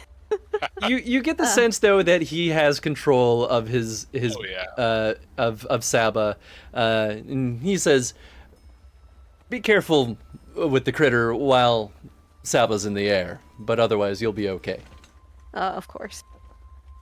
So have you been training her, or rather working with her for a long time? Oh yes, we go way back. These big birds, they take a damn long time to die, so we've been together for many years. Oh, that's wonderful. And how did you meet? Oh, she's part of a great nest in our tribe. There's a ritual of passing down the kin of the eagles where we live to the leaders of the warriors. Oh, wow. Fascinating. I would love to learn more about this. Oh, I apologize for my forwardness. I am a great lover of... I was so taken by this bird, and just wanted to, talk a little bit. He smiles very, very brightly and says, "My name is Elsgard. I'm Stormhold." Adana. Extend my hand to shake. He shakes with the hand that is holding the bird so that he can keep the eyes covered with the other hand. It's a pleasure. I'll coax Dasan back into the folds of my cloak. And he takes Probably his hand off of the eyes of the eagle and gives her a little kiss on the beak. "What brings you on the ship? Are you also joining the festivities?" Yes, we heard about this grand tournament, and we thought we would partake.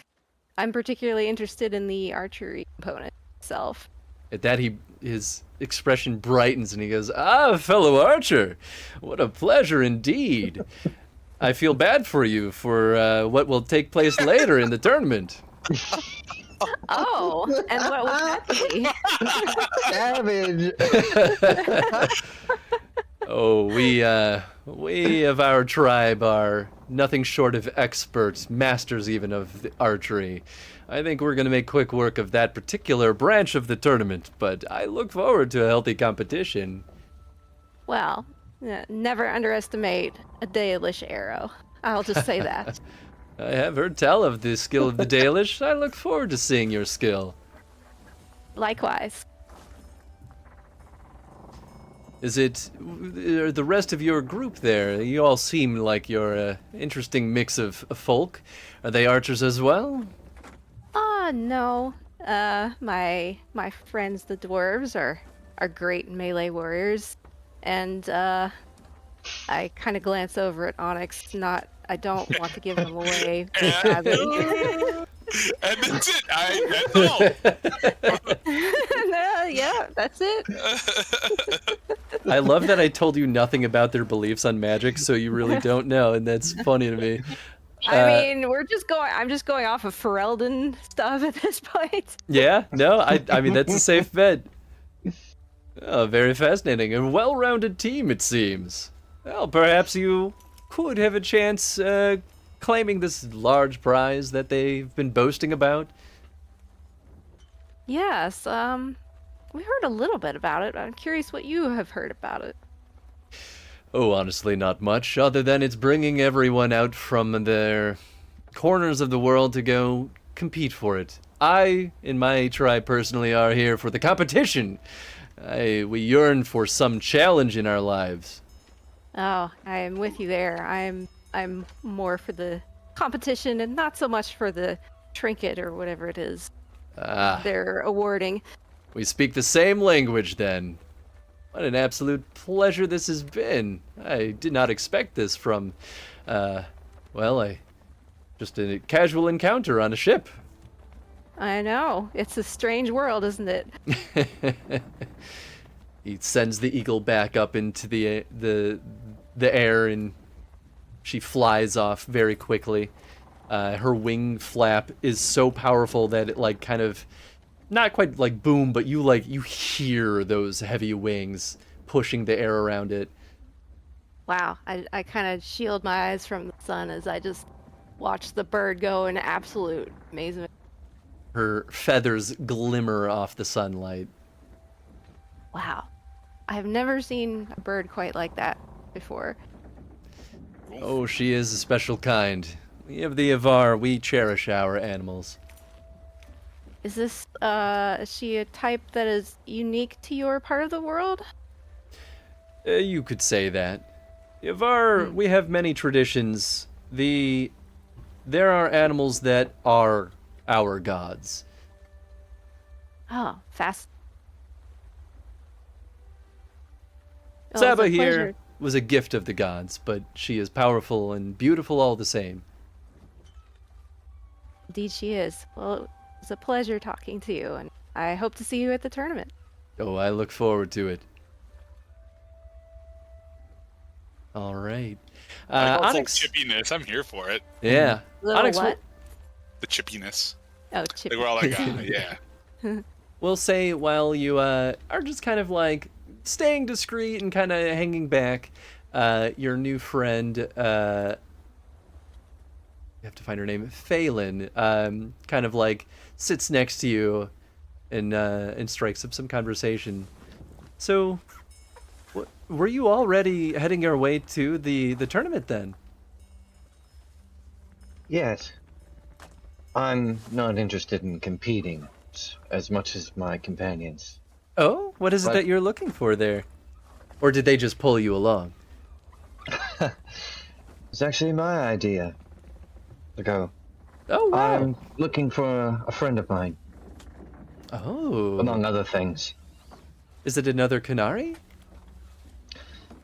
The other Kunari I actually hope to avoid if at all possible. Oh, not on good terms. I will respect that as a boundary, though. I won't pry. Well, I hope that you do find who you're looking for there. The festivities get quite big. I definitely recommend staying close with your friends while you're there. It can be very easy to get lost. I plan to. Do you know anyone in the city? Oh, I have my connections. It's a pretty regular visit out to Navarra every few years to trade some of my Mabari, but you know how crazy it gets when everyone from the corners of the world flood in there. I'll probably be staying in one of their tent towns, hopefully nowhere more nefarious than that, but I of course am worried that my cargo here might make me have to stay a little bit more discreet, but you know, I'll play that by ear once we're there. Are you always planning on making this journey alone?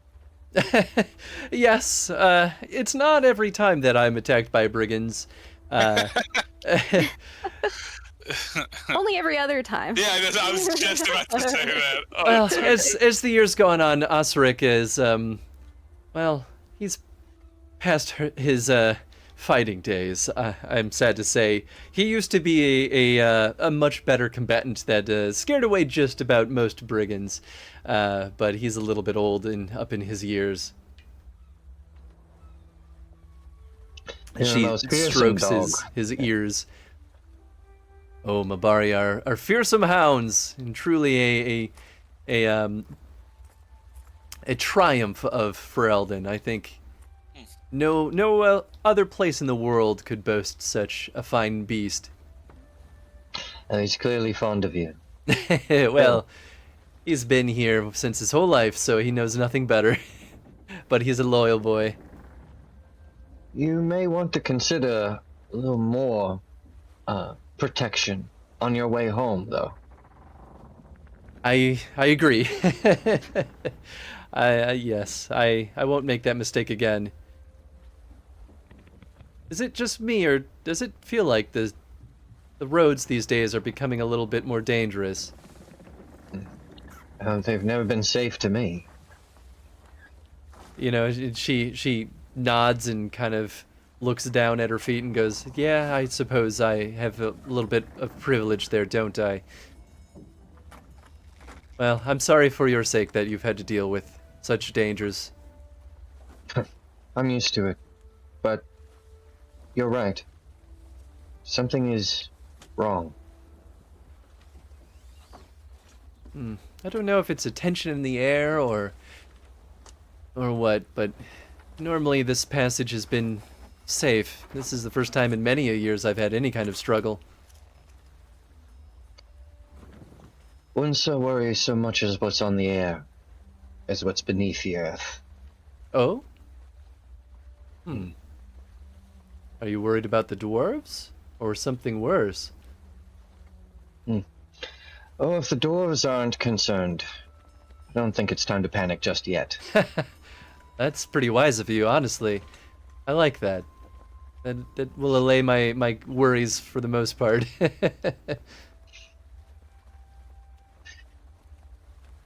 They're good folk to have around in a tight spot. Onyx just looks over to Kandrin and Torek. Kin at this point, wait, hold on, let me see some here. Yeah, Kin at this point has lost his lunch over the edge of the ship. Oh. I'm petting Osric. I'm just like petting its like hind legs because the issue thing is it's like, oh. You're cutting out a little bit, Tony. Oh, I was just saying I was like playing with the dog, like just like kind of like you know, Of course. like Osric specifically because he's a little tired. They said so. I was just like. Go ahead and roll me animal handling. This is communication. Cool. Oops, let me get to my character page. Oh, baby! Wow, 19 with 6 stud points! To pet the dog. The moment you speak up and she turns and sees you petting Osric, she freezes, being like, "Oh my god, he's touching the dog. The dog hasn't killed him yet?" And she's taken aback. She goes, "Maybe you should have a Mabari. I've never..." Listen, I keep him muzzled for a reason. He doesn't take well to being touched.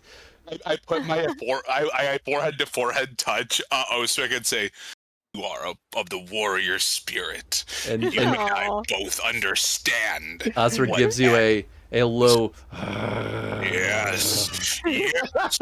Stand. She kind of like pushes you back a little bit, like, okay, maybe don't overdo it. That's a good boy. He still has bite in him. His little nub tail wags. Look at it go. Oh. Look at Just it two legends growling at each other. go.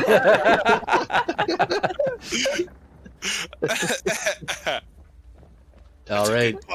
Anything else you'd like to do on the ship?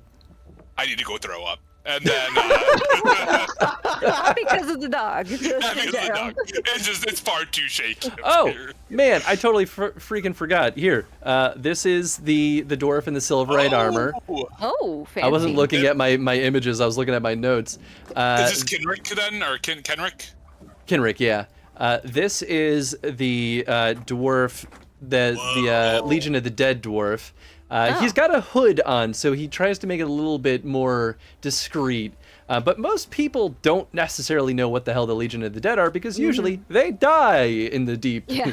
Yeah, is it okay, Chris? Am I okay to talk to this guy, or is he very standoffish? I don't know. He They didn't will not let you approach him. Cool. You can certainly try to persuade them, but he seems uninterested and... Not now. Later. Okay.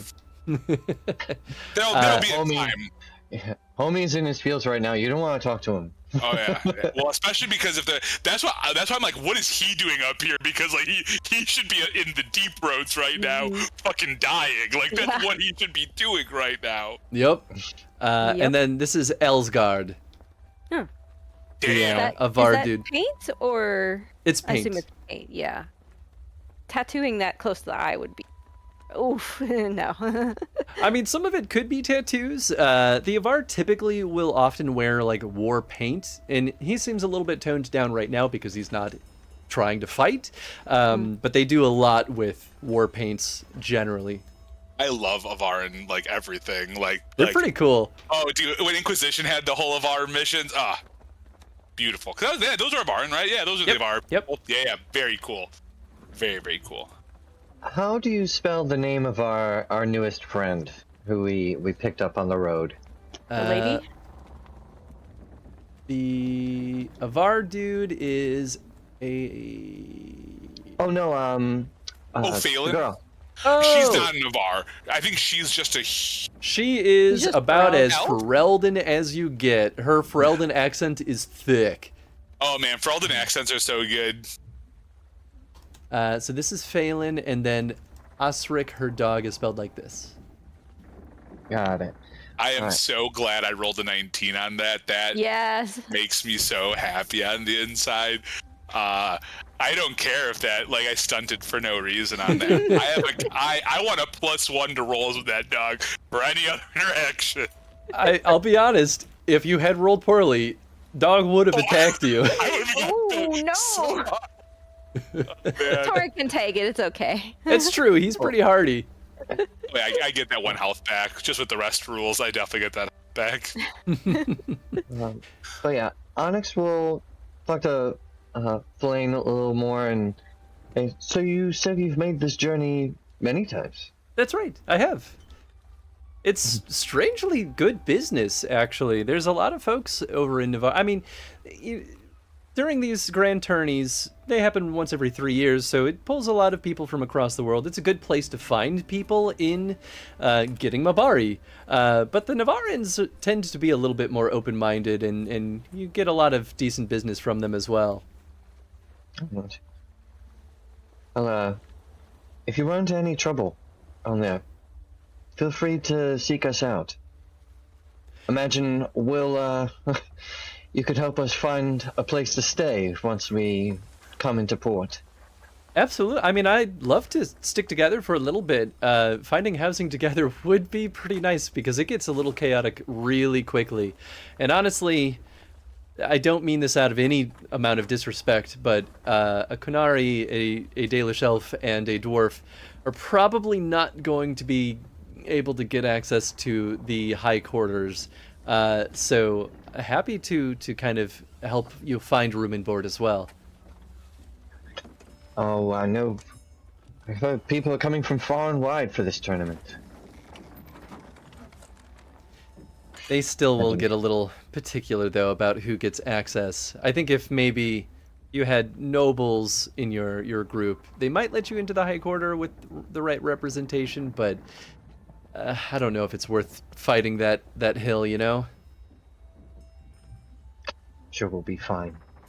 I mean, ultimately, it's up to you, but I would love it if you helped accompany me to find lodging at the very least. All right. Anything else before we leave the ship? All right. I'm good. I was thinking the same thing, Lindis. I was like, We got connections. oh yeah. Let's see. Do I have I didn't set any of the music ahead of time, so now I have to do this the old-fashioned way. Unacceptable, dude. Docs. This'll be good. All right. And now we're officially at the point where I ran out of time on planning, so I get to read straight from the book.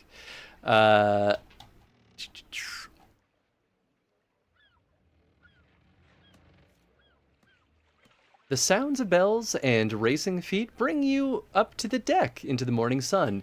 Cumberland stretches across the horizon, straddling the river Cumber, where it flows into the waking sea.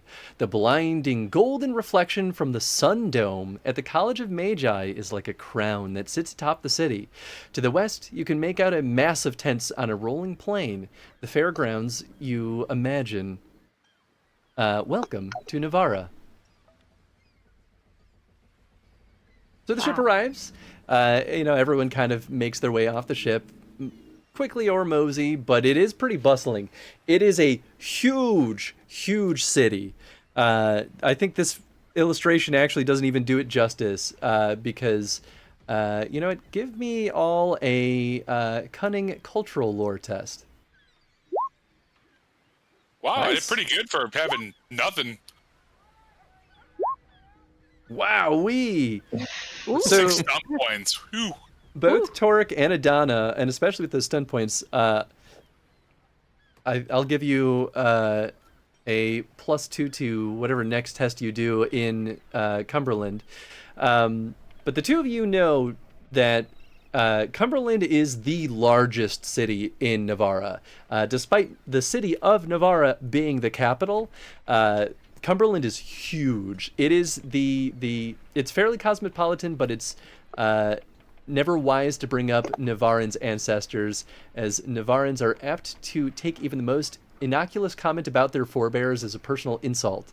Oops, I scrolled down accidentally. Yeah, it's a huge port town. It is basically where trade passes through on the way to the free marches.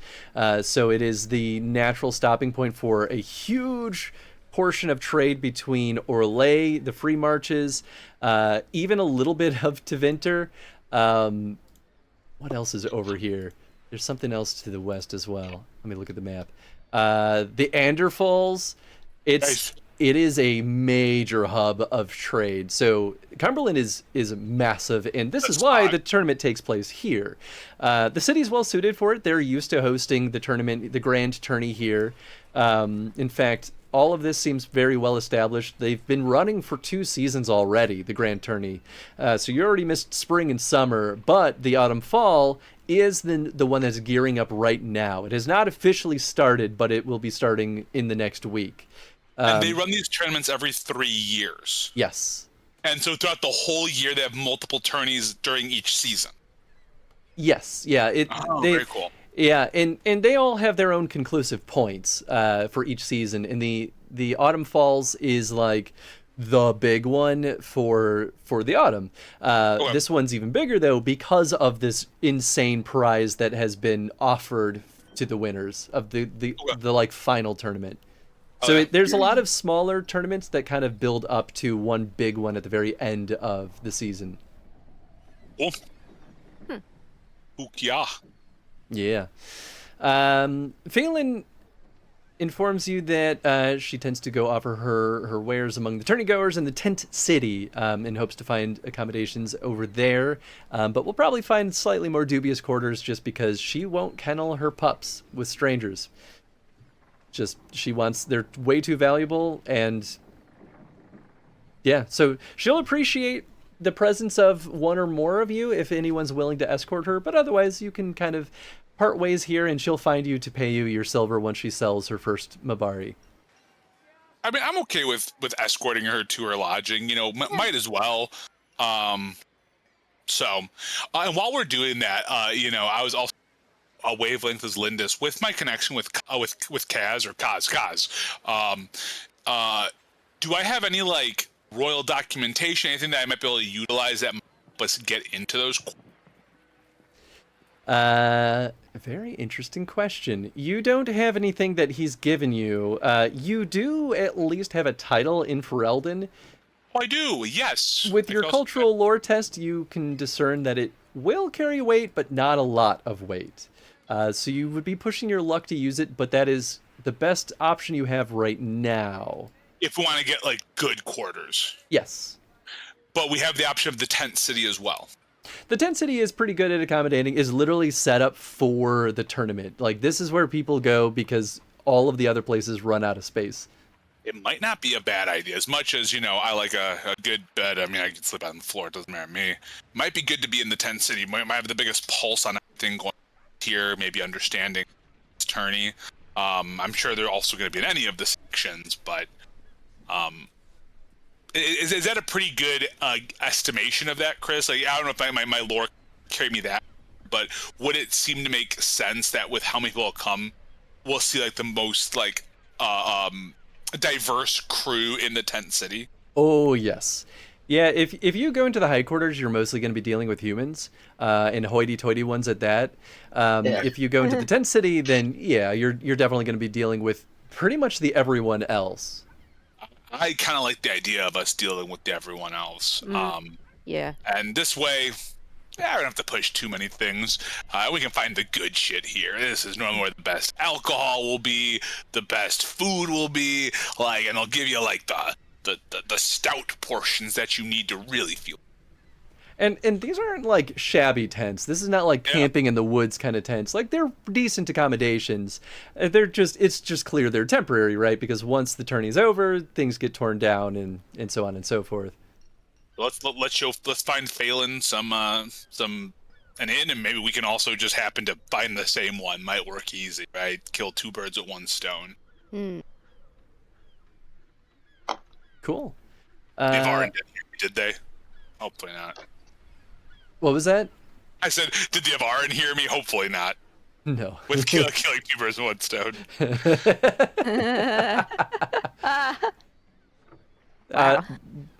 Yeah, how would they react to that? I bet they would just not understand, like, why would you kill birds like that? Whoa, why? It's like, well, no, it's like trying to explain what that means to them. Be like, wouldn't you just use arrows and? like so many easier things than stone. Is it because you're a dwarf? It's like, wait. Well, I know you got some weird stuff going on with stones, but I didn't think it'd be that way. Dwarves even know what birds are? I mean... I was thinking the same thing. This one does. He's Are been out for a there while birds now. Underground? I have a lot to think about. Cool. I would like a cunning navigation test from all of y'all to navigate this place. It's a huge bustling city. You've been in big cities before, so it's not as hard as it would otherwise be. Most of you rolled horribly, but Adana has saved your necks. How did Kin do? Let's see how Kin does. Come on, Mr. GM.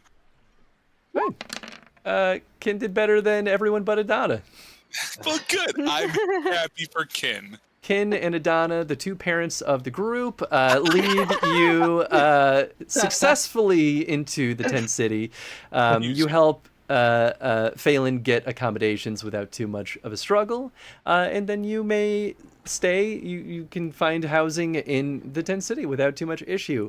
Before you break ways with Strom, he makes sure to pay you the 80 silver as promised. That is split between all of you. Oh, it's 80 altogether. Okay, yes. Cool. Unless you would like to try to barter up. So we each get 20. Yep. So each 20. We'll give Ken 20 as well. He needs to get some. So let's put that towards a new armor for him. No, not armor. He's good on armor. Fun side note, I did spend Kin's money between adventures, so I did stock him up with some pretty good stuff. Oh, nice. Cool. Oh yeah. Cool. Yeah, I would definitely want to buy some more healing items. Yeah, Well, healing items here. are a must. Actually, I spent Read literally my all of mind. Kin's money. I forgot I spent every single cent. What? Oh, nice. Damn. Wow. I actually Right gave on him. I had him roll a gambling check to try to win enough money to buy him the stuff that I gave him. That's so funny. So how much do Phelan's Mabari pups normally go? Let's see. Torque can afford it. Yeah. Afford it, but the question He's is. flush. He's so rich. He got that salary now. Oh yeah, I'm at 2 gold and 139 silver, so I'm looking pretty good.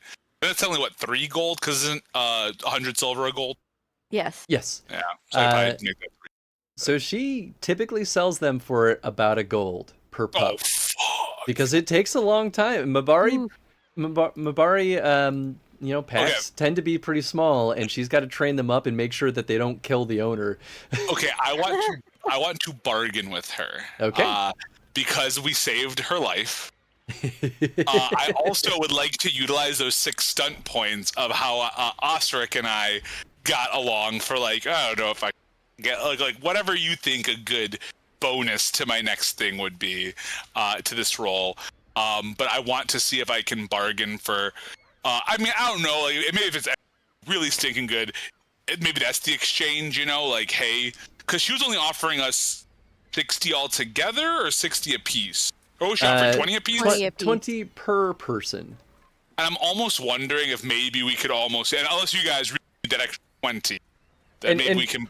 Well, and for context, that's why she was saying she needed to sell a pup before she could pay you, because one pup would afford all of you plus the little bit extra that she would pocket. Get. Yeah. Yeah. Actually,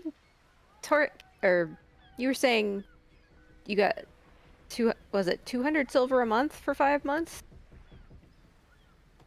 Or wouldn't that be 10 gold? Oh, that'd be 10 gold. Whoa, I was doing my math all wrong. Yeah. 10 gold. Yeah, No, yeah. 10 gold. I used to think that it was 1,000 gold or 1,000 silver for gold, but it's only. And I think that's what my brain just did too. Yeah. So yeah, even then, my math would have been right if that was a conversion.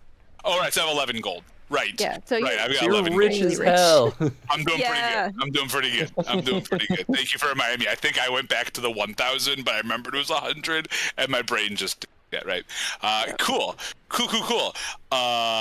Regardless, I'm still gonna bargain. All right, go ahead and roll, and then she will counter bargain. All right, may I get that +2 with lovely? Yes. You can definitely have the +2. I don't have bargaining, but I will still take that lovely communication. So I got a 18 then. Ooh. Wow. That +2 is what did it for you. Yeah, that +2 is what did it. Yeah. Degree of success is 3 because of your dragon die. So we'll knock off 30 silver. So she'll sell the pup to you for 70 silver. And what if I say, so instead of wait, hold on. First of all, if I cover you guys, would you mind if I just flipped the other silver that she was going to pay us anyway? It's 60 silver altogether, and I can buy us some potions and shit. Are we good with that, just to keep the math easy? Do it. Sure. Do it. Okay, I was like, how about this? Let's call it 10 silver. Don't worry about paying us for the rest. Okay. Deal? Sure. That makes sense to me. Oh, I want my little Mabari. So I'll knock off 10 silver, which will bring me down to. And don't worry, guys. I will make sure to cover at least 20 silver of something at some point. We have plenty here. We're good. For each of you, of course. And I will take my little gray Mabari pup. Please add to your inventory an 8-month-old Mabari pup. Oh, I don't know if I do it yet. Please denote that it has basic training. So this is one benefit that you have of not having the talent for animal training is this dog has already been trained for you. Oh, nice. So it can understand basic one-word commands. What is your cunning? It is a 0. Okay, let me check something. Uh-oh. Yeah, if this is not worthwhile, we could also scrap that. I can give back the Just money. kidding. It's communication. What's your communication? 3. Okay, it knows 3 single word commands. You get to decide what those 3 are. Oh boy. Now, if this pup dies, you can't just replace it with any other pup. You would have to buy another one that was trained. You will also never be able to yourself train it more than this. Which, we have at least a rule of probably no real, like, pet animal death, but, gets lost, runs off because was hurt. But you'd have to get the animal training talent if you wanted to train this dog beyond this level. Cool. This is kind of a fun little thing. I don't know if we'll do much of it. He might just end up being like our little fun dog at home, basically, like our home-based pup. But I think we will definitely do like fetch, basically, like kind of like, basically like get that, I don't know if that's right. So I guess fetch is the best way to do that. I think attack is important. If it needs to protect something or someone, it can do that. So attack. Okay. And then run. I want it to know to leave when things are bad. Nice. What about stay? Yeah, let's worry about stay. That means I get to get in trouble. Keep things interesting. I'll joyfully let you know that you gave it fetch, but you didn't give it drop. Oh, true. No. I didn't give it drop. I mean, I can always. We're still early enough. I feel like I could always. I'll keep what we have. You chose the ferocious one too, so get wrecked. Oh. Come on, it's part of the game. It's not like it'll hurt it. It's not gonna be like, whoa, I'm gonna punch the dog. Oh yeah, I mean, at 8 months, it's at least small enough to where if you try to like grab something out of its mouth, it's just gonna dangle in air. It's still chomping at it. It's gonna be more of our little. Like I said, I think that we're gonna stay home. I don't want to bring him up. I know Bobari is a war dog, but like maybe we'll train it up at some point. But I'm gonna give him a name later. Yeah. That was gonna be my first question. It's just watching him like chewing on your arms. Yeah. What are you gonna call him? Oh, we'll find something worthy of a dog like this, a Bobari like this. I can see the inner rage in you. Yes, I can. Oh, it's gonna be great. And then just no thought, like blank eyes looking up at you, mouth open, like panting, wagging a tail. Aww. And I literally like have a little pouch off to the side. And I just put him in there so he can stick his little head out. He occasionally bites your hand whenever you're walking, and you like swing your arms. Yes. Little piranha in your pocket. Oh. How big is an 8-month-old puppy anyway? It depends. Mobari reasonably big, because a lot of dogs will be pretty close to maturity by 8 months, and a lot of dogs finish maturing by about a year to at the maximum like a year and a half. Bag. He's walking next to me then, because I'm too big for a bag, so he'll be walking next to me. He would be. I'm sorry, I didn't mean to spoil your fun time. No, it's good. You could fit him in a larger bag, but he's gonna be heavy. Yeah, it's all right. He's raw muscle. No, he'll be walking with me. Me too. Yeah, he could definitely walk at your side though. He'll keep up with you. All right. This dog is probably already almost as big as Torek. I guess, guys, I'm going to give up on any of my other talents from here on out and just go into animal. No, I'm just kidding. I never have an animal companion ever in games, so I'm excited to finally kind of have one hanging out. But again, more for the home base for now. I will occasionally have your Mabari pup test your authority because you don't have animal training. Yeah, what's the role for that? Animal training. Or animal handling would be the test. And that's cunning, right? Communication. Oh, it's all communication. Oh, that's right. All right, well, my communication's pretty good, so I'll have to eventually get some kind of focus for that, maybe. I usually get a communication focus of some kind. All right. Cool. Cool. So for lodging, you do get lodging in the tent city?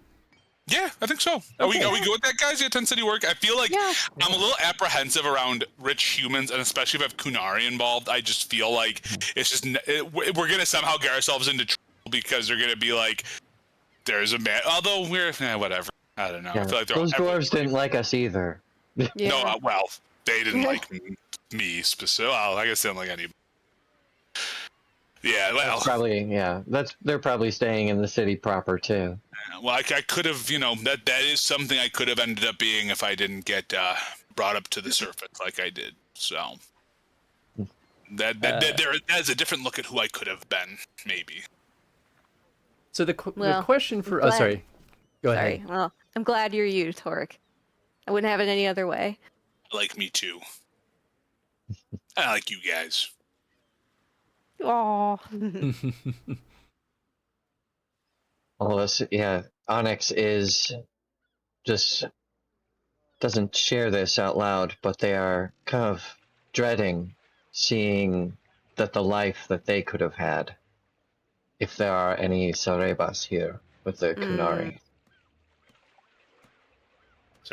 They are also grateful that they are not in the darkest timeline. Yeah, dude, being Talvashoth is like, especially if you're a mage, in my opinion, is better than being a Cerebos, because those guys are freaking. It's bad. Yeah, it's horrible. It's bad. So bad. Yeah, Torek doesn't even know Onyx is. No. I'm just saying, like Tony, though, it's just so bad. It's just so bad. Anyway, Chris, you were saying about lodging, our problem. It sounded like you're about to present. Not a problem. Your options. So in the tent city, you can't really get greater than private in-quality lodgings. The in-quality is slightly depreciated because you're in a tent, but it's still reasonable. So you can get a private tent to share with each other. You can get common lodging, which is way cheaper, which means you're in a even larger tent shared with just any random schmucks. And then if you want like a more physical permanent structure, you can go to shadier areas of town to get that. But that could come with complications. How much is it for the private tent? For the private tent, it is 2 silver a day or a night. I think we'll do the private, and I will. That will be my gift to the team for letting me get this. I will say thank you guys so much for allowing me this Mabari. We lost a little pay there, but I did pretty well this summer season. So in a way, it's on soft, and so I will get us a private tent. Nice. They're gonna do it in weeks, so they'll just have you pay 10 silver, and then you get it for a week. If you stay there for another week, 10 more silver. Pay that 10 silver right now. And I, Chris, don't actually know how long all of this will take, so I won't allow you to just pay it all up front. Because exactly. I'll be like, you have to pay for 10 weeks, and I'll be like, for 10 weeks, and you're like, no idea. I mean, this is theoretically for the full season, right? So it could add up to a decent bit, but you also might make some money as you continue to compete. So yeah, and I might just make sure to like always keep a couple gold at the end, just in case like something goes real wrong. So cool. Cool. All right, you get your housing, no problem. That's sorted out. You still have some daytime left. You've got a whole city here. Yeah, what do you want to do? I have been. I look at the ancient dwarven rune in my pack, and I'm like, I need to get something that I can put this in. So my mission is to maybe find either some a heavier plate that maybe has like a rune slot in it.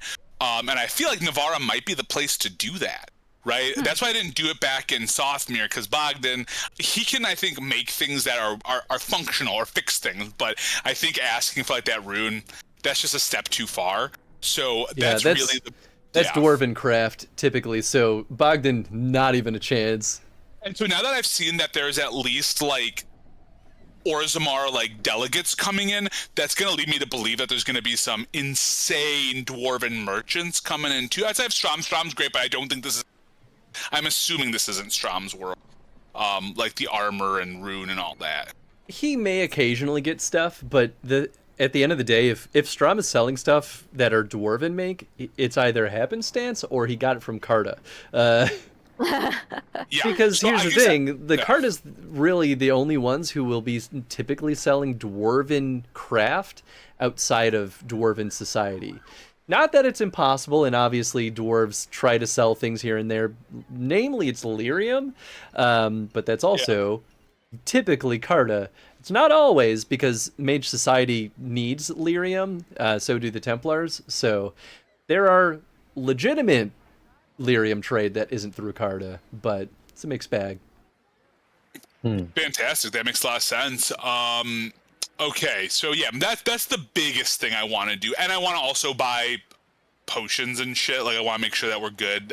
Whatever potions we need. But yeah, I was going to explore town. So if we want to save like any of that, like the potion stuff, I can save for later. But in terms of like something to do in town, I want to find someone where I can maybe find some like good dwarven plate mail, maybe the heavy kind, that has some kind of special craft, so I can put this rune in. That sounds fantastic. I would like you to roll me, I believe it's evaluation. You let me know what the root Yes. stat is for that, because I don't have that. It is a cunning skill. Of course it is. Of course. A lot of cunning today.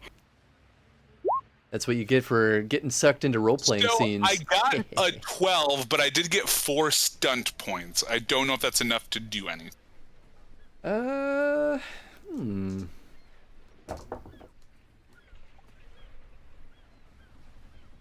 have to decide.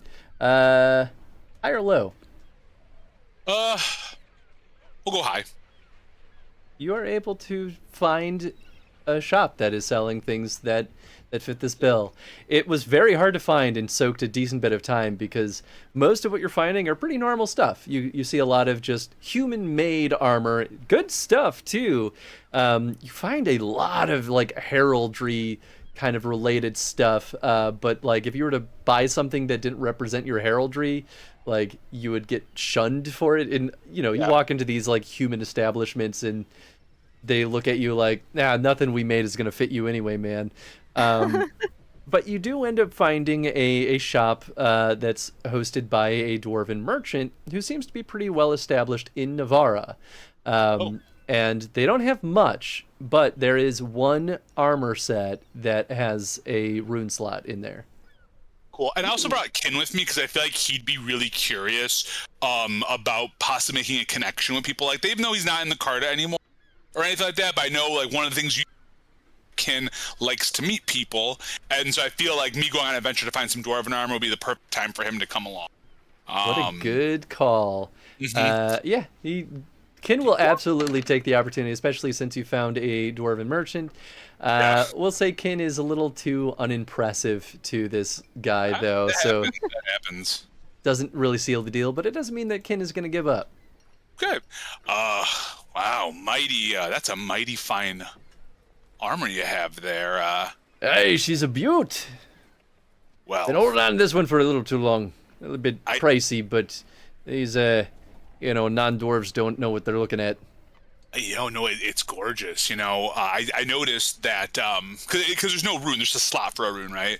Yes. Do I need to like have someone put that in special for me, or is that something that I can just like in? I don't really know how. Like, video game logic is so much different than like actual like world logic, I think you would need the right tools for it, which typically you would need someone to do it. I'll have to do a little bit of book diving to confirm. I know that there are skill or talents related to this, but I think that's more actually for making runes. So yeah, right. This second is just more that like, because if he can also put it in, that'd be great. If I can just put it in, fantastic. But he can put it in for you. Okay, so I'll say I am very interested in this. First off, what's your name? Give me a dwarven name. Yeah, he'll be. We'll go with Runin, and we'll spell it like this. Runin. It's almost like runnin', but it's Runin. Runin. Nice. The name's Ronin. Pleasure to meet you. What's your name? Torek Salic. Nice to meet you. This is impressive. You don't find many dwarven armors like this. And I just so happen to have a rune that I think would sing perfectly with this armor you have here. Let me see it. So I take out the rune. I found this in the Kokari Wilds. It was in an old structure, and it was What the fuck? You found that sitting out in the woods? Well, there's a little more to that. Fire sprites were involved, sad songs, and songs of knowing. Part of the tale here. What kind of woods are these? This is just crazy. Woods I recommend no dwarf ever dare walk into without preparation, friends. I mean, it's a beautiful rune. And that's some beautiful armor. So I guess my question for you is, how much for this set? Hey, the magic question. Always the magic question, my friend. All right, let's do a little book diving here. So you want this to be heavy plate or... I'm looking for heavy plate. Woo-wee, okay. So heavy plate on its own is 150 silver. Let me look at magic stuff. I'll get a little slower, but next level, I'm bumping my deck, so I'll be right back to my same speed again. So I might have a couple of fights where I can't move. I already can't move fast. I've kind of gotten over that situation. Next character I play is going to be a speed demon. I don't care what game I'm playing. They're going to be able to zip all over the field. Okay, I'm just trying to get... Yeah, I know. They don't really because the armor section is very basic, at least in that one section. Yeah, and they have like a whole section on like weapon runes and permanent magic items, but they don't give costs for any of them, which is a whole load of bullshit. So I think I have to make a judgment call here. I'm trying to see if I can get a price on anything other than magic potions, which... Oh, here we go. Okay. Price and benefits of superior goods. Superior.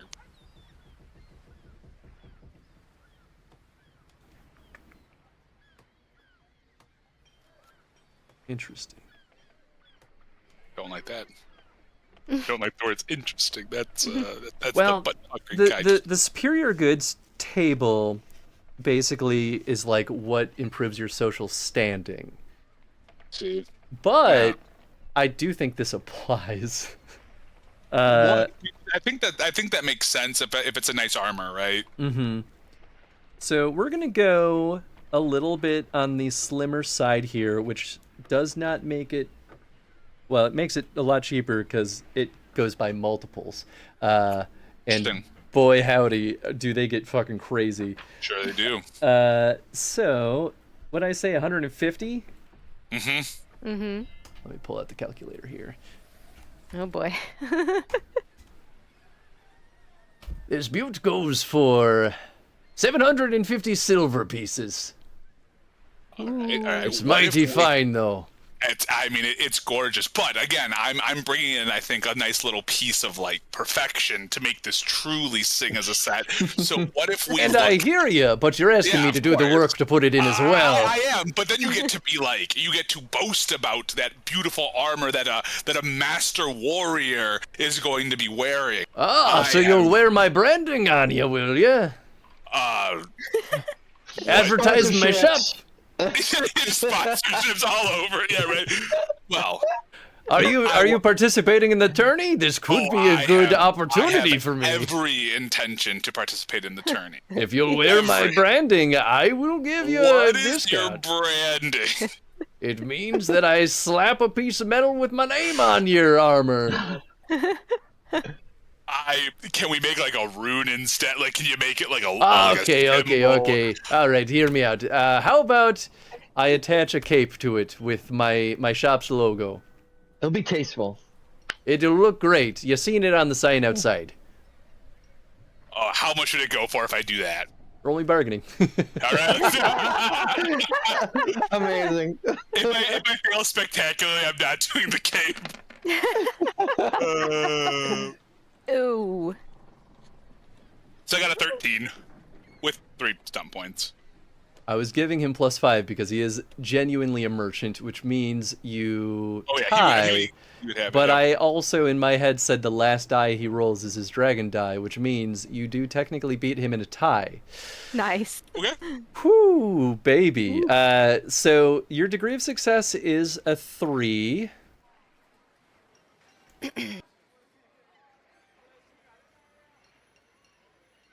Okay, let's do... What does this look like? I'll laugh if it gets close to the number I was thinking. I won't say my number unless you want me to, but like I'll laugh. I'll go as low as 640. Oh, you are a. I'm wearing your logo at 640. That's right. Listen, it's slowing you down. It looks good.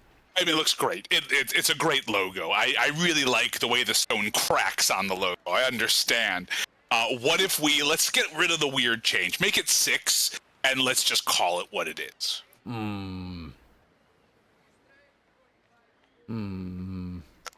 Okay, I'll do it, but But I need you to publicly thank my wares in my shop when you win one of the tournaments. you have fine wares. How can you not sing the praises of Runin's royalties? I don't know. I need a better name than that. That's what it is. I guess it's Runin's royalty. It's now Runin's royalties. You're locked in. I'm logged in. But I think on the cape, it does not fully say Runin's royalties. It's just his cool, like, it's like a smashing rock that turns into his letters, but it's just like the smashing rock logo on there. If it saves your life, you definitely gotta shout him out after the match. Yeah, I will gladly shout this out, Runin. This is mighty fine work, and for 600, I will gladly do that. I very much look forward as a GM to hear you exclaim at the end of a combat, "Thank you, Runin's royalties!" Thank you. So I'm down to 5 gold at this point, so I'm good there. I'm good there because 600 gold pieces 600 silver at 6 gold, right? I'm not crazy on my math. Okay, good. Yep. Then yes, I have spent a decent bit, and that's heavy. It's heavy plate, yes. Okay. Does Kin, is he attuned to light? Can he do light yet, or does he have light already? Ken has let me pull up his character sheet. Ken he's currently wearing heavy mail. Okay, can he do plate? I don't know if he's a journeyman in armor training. He is a journeyman. I'll look at my light plate. I'll be like, Ken, would you? It makes you a little slower, but I think it protects a little more. I think it's an 8 for the armor. Yeah, it is. Yeah, I'll be like, Ken, it'll make you a little slower, but you'll be able to soak a little more. You would give me the armor of Torek? I've played The many armor? a thing in this. Yeah, I would. Yeah, man, I'll take it. All right, I doff that armor and I put on my new heavy plate instant. I don't even worry about if anyone else is walking in. I just doff my old armor, don the new one right there, and say. As you are putting on your armor, the merchant is like, I've been meaning to say, maybe don't be walking around with that no weapons armor in Navarra while in the town. You might get yourself in some trouble. No weapons armor? Yeah, don't wear it. Just wear.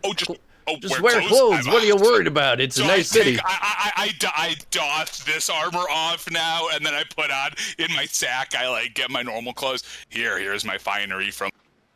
Is this better? Yeah. I have the axe pin. I still have my little axe pin from the competition in Sothmere.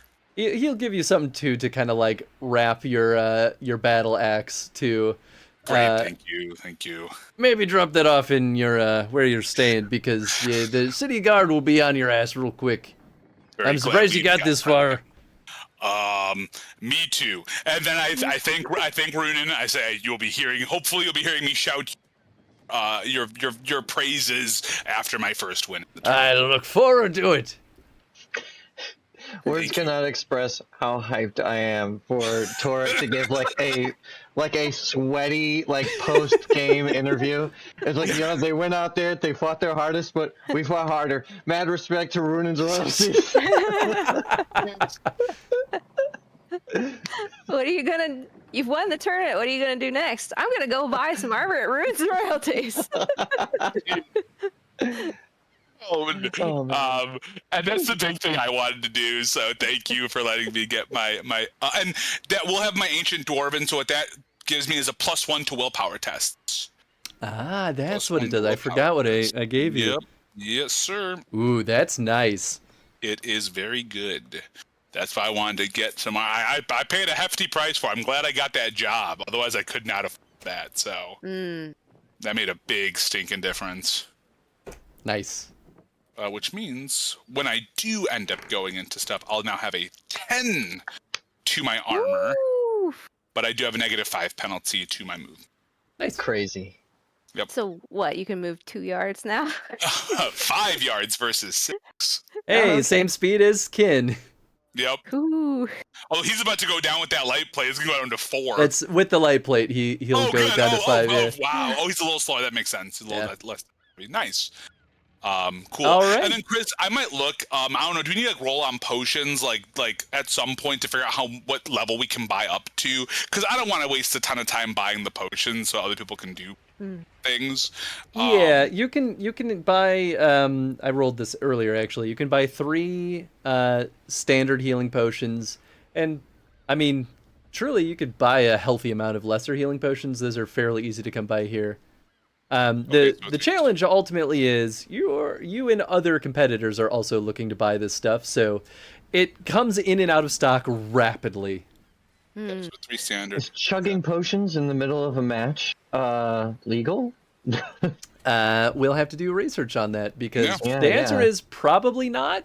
But I'll do some digging. Oh, yeah, you never know. Okay, cool. Because I imagine we'll buy them, guys, and we'll kind of divvy them up between us. But again, I didn't want to waste the time. But I will make that marker that we know there's at least 3 we can buy. At least you know that the competition shouldn't be lethal, unless bad things happen. Okay, cool. All right. Sorry. While the dwarves are doing their thing, would Adana like to join Onyx in tracking down their Dalish friends? Sure. Ah, nice. Okay, so the 2 of you try to hunt your Dalish friends down. Please roll me a cunning navigation test. Boy. Not tracking? Come on. Okay, I'll accept tracking. Okay. Very nice. This is going to be pretty tough. Okay, I'll say a 15 definitely does it. It's tough, but not... We'll say it takes a decent bit of time, especially with the degree of success of 3. It takes you a good chunk of the day, but you do hunt down. You recognize a wagon that you're very familiar with. We'll say it has some kind of decorations kind of draped around the top of it, like connected to the roof but dangling down on the sides. And you recognize those floral patterns, and you do find your friends Dielza and Oleg. Hey. Hey. Well met, friends. They look starstruck, raise their hands. They both immediately drop the performances they were in the middle of and rush to you, showering you with hugs and affection. Dielza says, "I can't believe you found us. Did you just get here? How long have you been in town?" Oleg leaves a trail of chewed gum stuck to the street. Adana just followed that. She smacks Oleg in the chest lightly, like, what's the matter with you? Like, well, people leave gum, and I find it, and I chew it, and I lose it. It loses its flavor so quick. What do you expect me to swallow it? Oh, nasty. Yeah. We didn't mean to interrupt the performance, please. Yeah, no, Yes, screw my them. goodness. Wait, I'm just excited to see you. See you too, we've only just arrived. Just got here. You already have lodging? You're all set? Everything, the travel was good? Yeah, everything has gone well so far, other than a brief run-in with some very cowardly bandits. Nothing we couldn't handle. Oh, I'm sure they were a piece of cake to you. Yes, indeed. Dielzel takes note of the fact that you have your, I guess. Ooh, you know what? I guess the duster would be discreet enough to not really constitute as armor. Yeah, we're gonna say that that one's discreet enough. But they do take note of the fact that you have your bow. Onyx, do you have your staff, or would you kind of leave that back? Onyx is too afraid of it being stolen to leave it behind. I feel like it's innocuous enough to pass as a walking stick. You might have trouble in the right eyes, but we'll have to play that one out and see. Yeah, still deciding how I want to play being so close to the College of Magi. That's fair.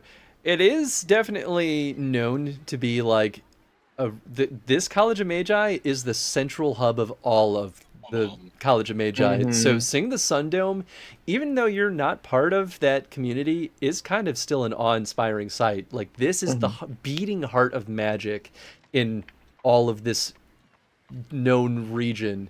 Like, so it at least, you know, it's impressive enough. You can decide whether or not that's worth you trying to get close, but Onyx's curiosity will definitely get the better of them before we leave. They definitely want a closer look. They feel comfortable enough walking around with their staff, as long as they're, not fighting anybody. Cool. But yeah, Dielza will at least point out, like, hey, you might want to unstring the bow and kind of wrap it up just so the city guard doesn't yell at you. Oh, okay. The armor too. They're very fussy about it. You know, it's namely to keep people safe at the end of the day. But of course, you know, royalty's still allowed to do whatever they want with any of that stuff. So we all have feelings about that. Indeed, we do. Thanks for the advice. Well, I feel bad disrupting. And it has been a while since I've gotten to see you dance. I mean, I'm happy to perform right here if you'd like. I guess Onyx could you just join the audience. Nice. Me. She makes sure she even like the crowd is still there, kind of confused, like what happened? I don't understand. And she comes back and actually scoots her platform back to make more room in the front row so that you can sit in front of Wow. the entire crowd. And she dances for you. And it's a stunning dance. It's maybe one of the best you've seen. I mean, you caught her like top form, like this is before she's tired. She's already warmed up. She's been performing for at least half the day now. And she's just giddy that two of her treasured friends have sought them out specifically and wants to make this a top tier performance.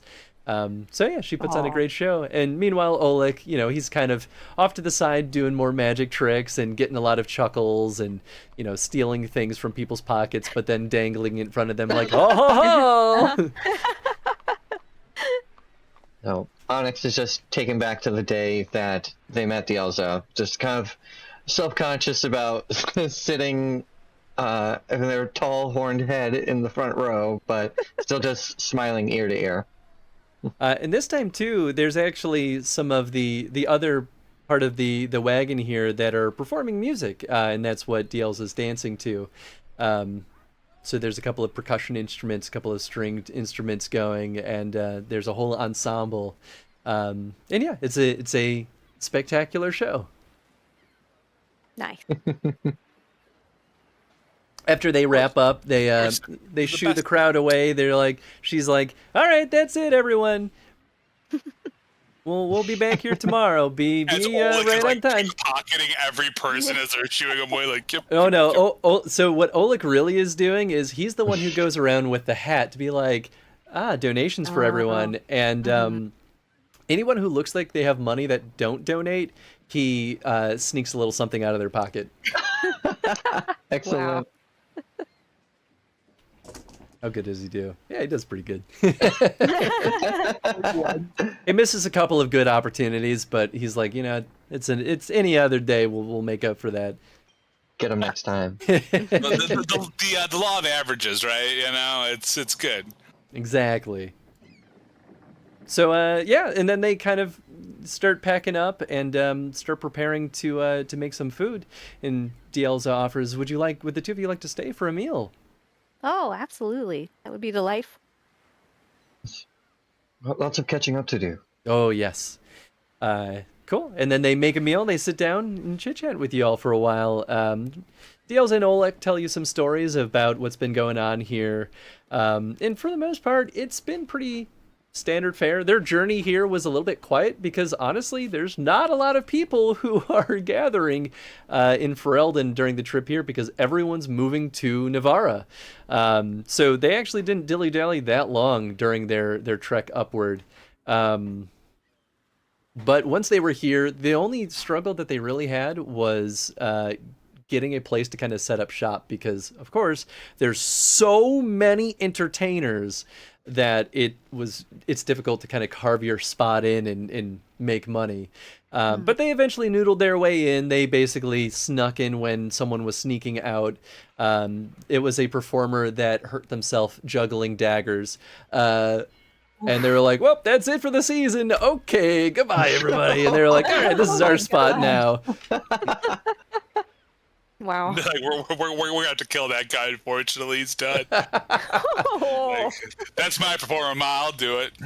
Permanently danger, dude. Gotta take him out back and send him to the farm. Yeah, send him to the farm. My performer. I'll do it.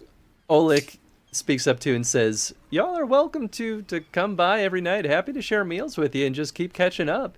How was your journey? So we picked up another traveler, one named Phelan, just come to the city looking to sell some Mabari that they bred back in Ferelden. Torek has already bought one for himself. That's ambitious. Those dogs are terrifying. You ever been bit by a Mabari? It hurts. And he rolls up a pant leg to show an old scar that has a perfect row of tooth-shaped lines. Oof. Yeah. I don't have to guess how you got that. Some about me and Mabari don't mix too well, but, it's okay. They don't have to be for me.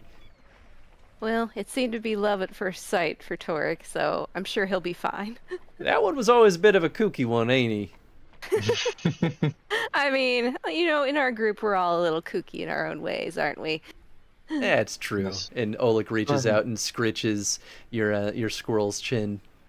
He plans on making a spectacle of himself in the arena. He's not going to put the dog in the arena, is he? Oh, I hope not. The competition hasn't started yet, has it? No, they're gearing up. Officially, it's going to start in about a week, maybe a little bit less. Can't remember which day of the week it is because we've just been so busy. But yeah, I mean, make sure you sign up before it's too late. But I mean, you got a couple of days before you really got to worry about that. It's not like they run out of spots. I know, Adana, you were interested. Oh, absolutely. I'm definitely going to enter the archery competition. How do we sign up? Do we have to go somewhere?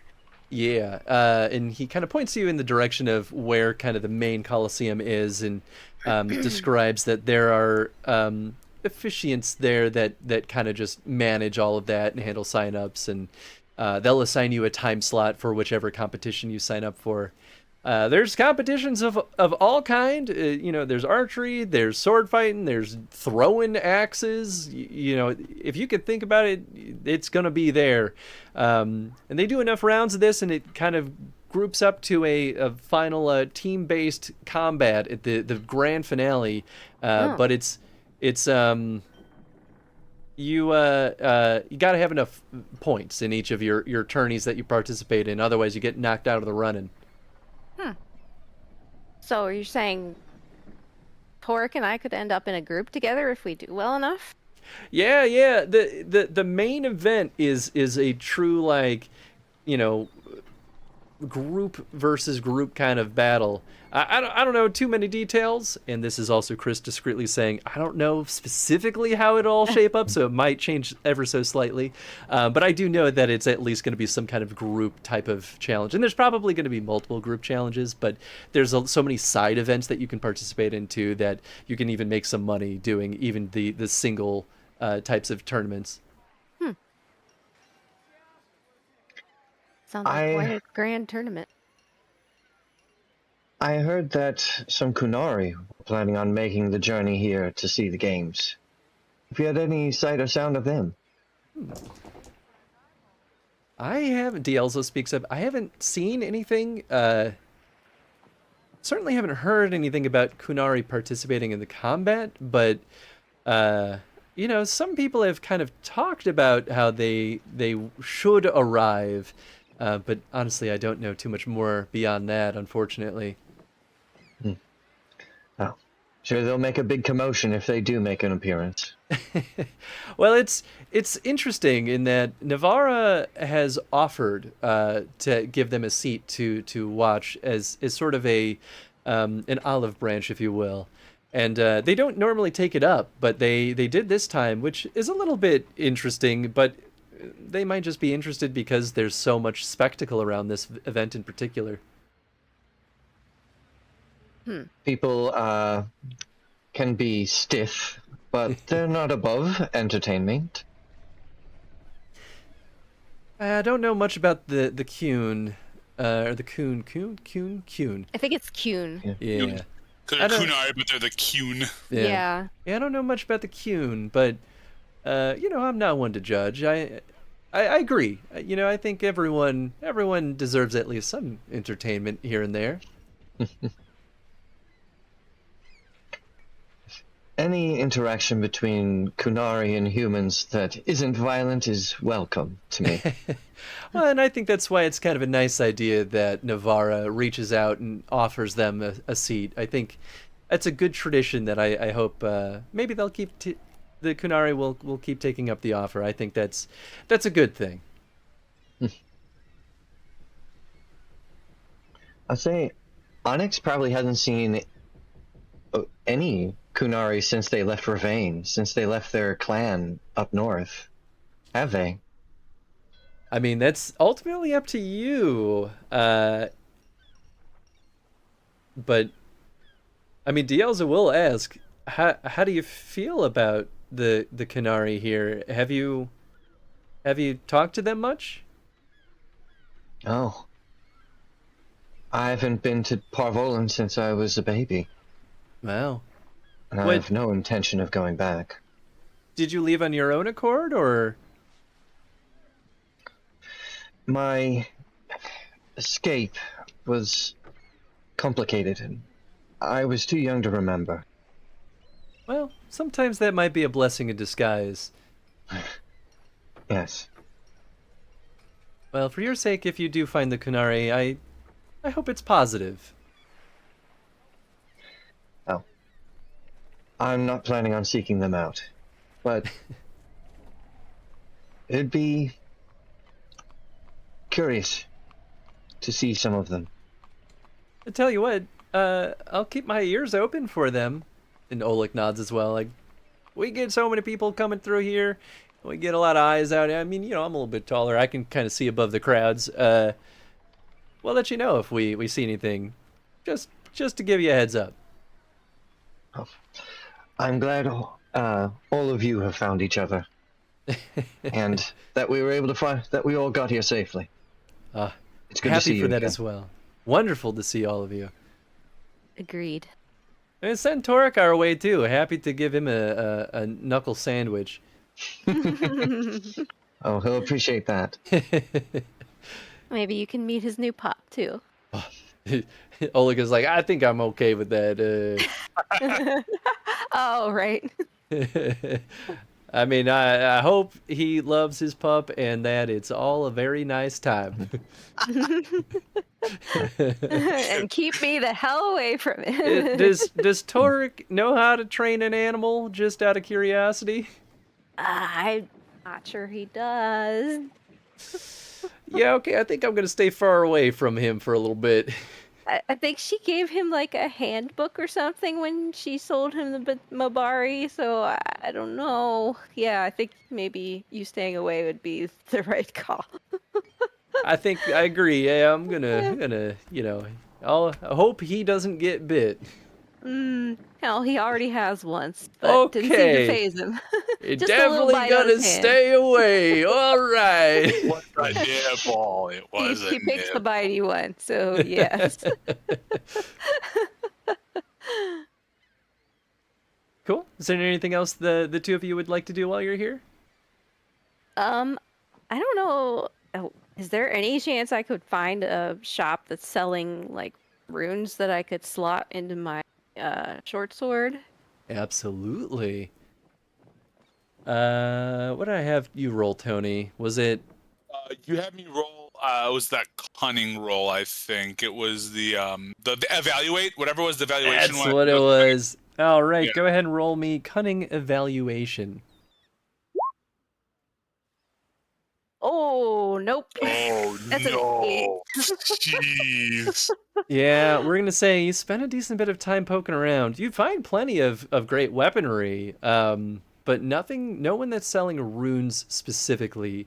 Not that that's not an option. It might just have to be another day, another attempt. Well, I will keep looking because I would sure like to make better use of that short sword if possible. Yeah. Cool. Onyx, anything on your side? After we're done having dinner and chatting them up, catching up, we'll let them know where we're staying in case they need to, in case they want to find us. Good idea. And We have a private tent, so if they want to come make meals over at our place, that'd probably be like. True. I mean, they have a wagon, so Oh, true. Yeah, they got their own way of doing shit. probably even nicer than your tent, just because they've been living in that wagon forever. It's literally their space. Absolutely. well, if it starts to get late, Onyx will the Mafan for a while say Kindred and Torek are probably busy finished with whatever shenanigans they've gotten up to. So, yeah, I guess we'll say again, wish them a good night, and we'll bring the dwarves over tomorrow. So be ready. Nice. All right, the party regathers at the tent. It is now nighttime. Y'all just kind of snooze for the evening? Look at this armor I got from Runin's royalties. All right, look at this thing. I got my rune in here too. This is fantastic. But we can't wear armor. Make sure you're wearing your nice clothes, okay? You all notice very quickly, though, that he's wearing a cape that very obviously is a store logo. I know. It was part of the deal. I got it for a song, okay? It was part of the deal. It's fine. I can take the cape off after the matches and then put my cape back on, because I have that really rad cape that Kaz got me. So that's all right, you know? I'm not bound to anyone. Whatever pays the bills, I suppose. Exactly. That's all I'm saying. That thing's going to do me real good.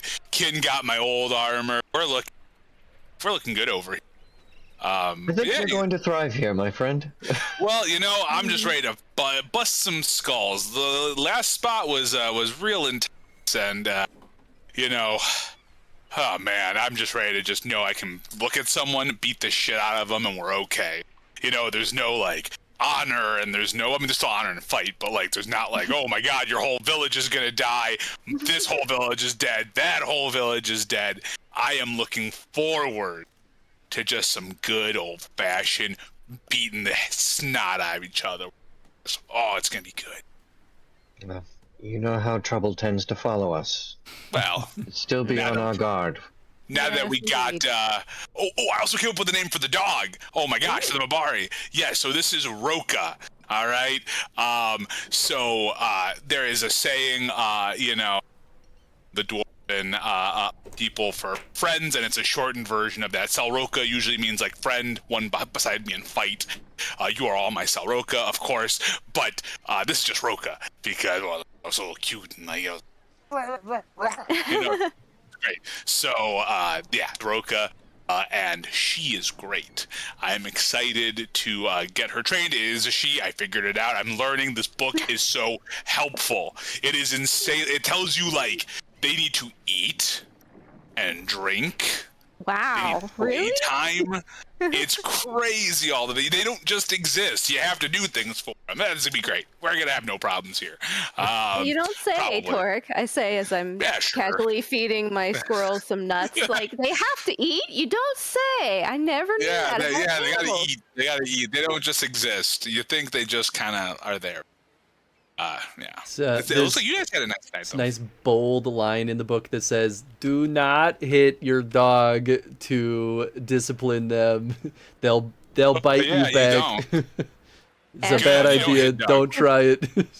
And don't feed them after midnight, because they'll. I'm gonna wrestle them. Like, Thedas is like Ferelden's like Caesar Milan. It's like dog whisperer. Exactly. Yeah, exactly. Yes. Yeah, but where did you guys get off to? Oh, we found our Dalish friends. Very had a nice good. little I'm meal sure with it's very them. good seeing them. Yeah. Very cool. Yeah, they told us to bring you two there tomorrow with us. Yeah, I haven't got to see Oleg and Dales in quite some time. It'll be nice to kind of see them and, have some revelry. But good. Yeah. Something I forgot to mention, by the way, that Dales and Oleg would have mentioned is that they've made a connection with a Dalish clan that is near the outskirts of Cumberland. So if you ever want to meet up with them for any particular reason, they are a source of a connection to a full Dalish clan. Oh, yeah. Adana would absolutely be interested. Well, awesome. I, for one, can't wait to have a lovely Dalish meal tomorrow. It'll be very good to get some home-cooked food. Yes, they took good care of us. They've posted up nearby here in the tent city. Oh, great. I'm also happy we have our own tent because we need to leave our weapons, our armor. You gotta be just walking regular people until it's fighting time. So just keep an eye out for that, guys, because, people were surprised that I was walking around with my abs. So, yeah. Odd that nobody told us earlier. Yeah, but now we know, and we're not going to do that. As much as I want to fight, I don't want to get kicked out before I can beat those dirty bastards to get in that hammer. So, gotta do it. The games will be starting soon, in just a few days. Oh, yeah. They told us we need to sign up at the arena. Oh, well then, first thing in the morning, we're going to the arena. Indeed. All right, well, guess we should maybe, go to sleep, I guess. Again. All right, the night passes peacefully, and you wake up in the morning. You all get dressed and ready to go first to Dielza in Oleg or to the arena to sign up. The choice is yours. Or wherever else. Guess the arena. Onyx doesn't plan on signing up, but they do want to see it. We should probably sign up first and make sure we get that done. Exactly. All right, you make your way there. All of Cumberland seems to be part of the Grand Tourney Festival. Every courtyard has its own entertainment. Jugglers, actors, fire eaters, puppeteers, acrobats, and storytellers are just a few of the performers you've seen. Music fills the air, while barkers beckon travelers to their stalls. Truly nothing new that you haven't already seen. You step into a narrow side street to get your bearings as you're making your way to the Colosseum, and suddenly hear one sound quite distinctly. The sharp clatter of hooves against cobblestones. And that's where we'll wrap. All right. Hell yeah. Very good intro. I'll give you a sneak peek. This is the horse and the rider you see. A very poorly photoshopped because I scrambled last minute. Because there's a very specific description of this guy, and I was like, I'm not going to find this on a random Google or Pinterest search. I might clean it up for next week, but you know what, dude? I'm kind of here for this. No picture of him in the book? No, that's the thing. The book has a lot of illustrations, and I feel like for the most important ones, there's nothing. And I'm like, ah. And of course, like, you know, like a lot of the art that I end up pulling together it ends up, unfortunately, being AI art. It's not, I'm not generating it, but like, it's so hard to find art on the internet that isn't AI art now. Pinterest is a nightmare, but we're working with what we can get, so at least most of the art has been pretty okay. I'm very here for this this thing. This is great. this is I'm so happy that this is what we get to leave off on. I'm like just the implication of this, but I also just love this image. That's so good. This was about where I thought you might be able to get through this, but of course I was the slow one to the party today, so it's probably my fault. No. But No, you're fine. I'm excited for this scene in particular because it's gonna be a fun one. I'm sure I'll get us in trouble on accident or on purpose. Yeah. Probably on purpose. So it'll be great. Boy, we'll see. There's a lot of things that could and will happen. I feel like generally when it comes to like important conversations, I usually tend to like not be on the side of like, except for Blade. I feel like Blade was like the one real big one where he was already a piece of shit that like it was already going to hell. But we'll see. Now we're in like an arena mode. I'm more in like competitive mode here. Hell yeah. Yeah, this is awesome, dude. This is a real fun intro session. Yeah, I hope it was a nice breather. It was really nice giving y'all just a ton of role-playing scenes. Because I feel like, especially with the Amber Rage, it like, at a certain point was like, all right, combat. And I was like, oh, we need some character play. Like, it's a lot. It was a lot. I like how we started the second adventure. Bridging into this one, meeting some people, and then ending with the promise of the first big encounter. Yeah, the promise of an encounter. I'm very excited for it. I'm excited to get a little more character play as we keep moving too, because I think we had a lot of really good individuals, and I think we're getting back into the melding into our little crew. So I'm very pumped to keep doing more crew play next week. So yeah, it's gonna be a good time. I'm getting more and more excited for the Autumn Falls. I think it's going to be a fun adventure because I think it's also going to be a little bit more balanced in terms of like the type of things you're doing. Ooh, okay, cool.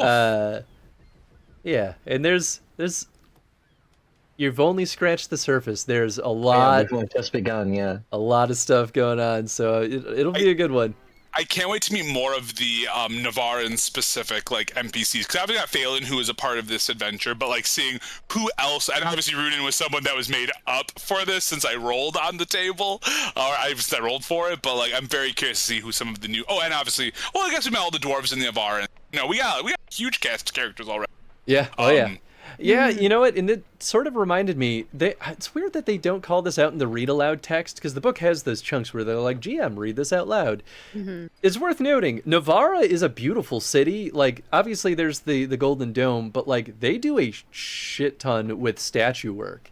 Like, they celebrate their heroes like crazy, and they have huge, intricate statues built to celebrate their warriors and a lot of their history.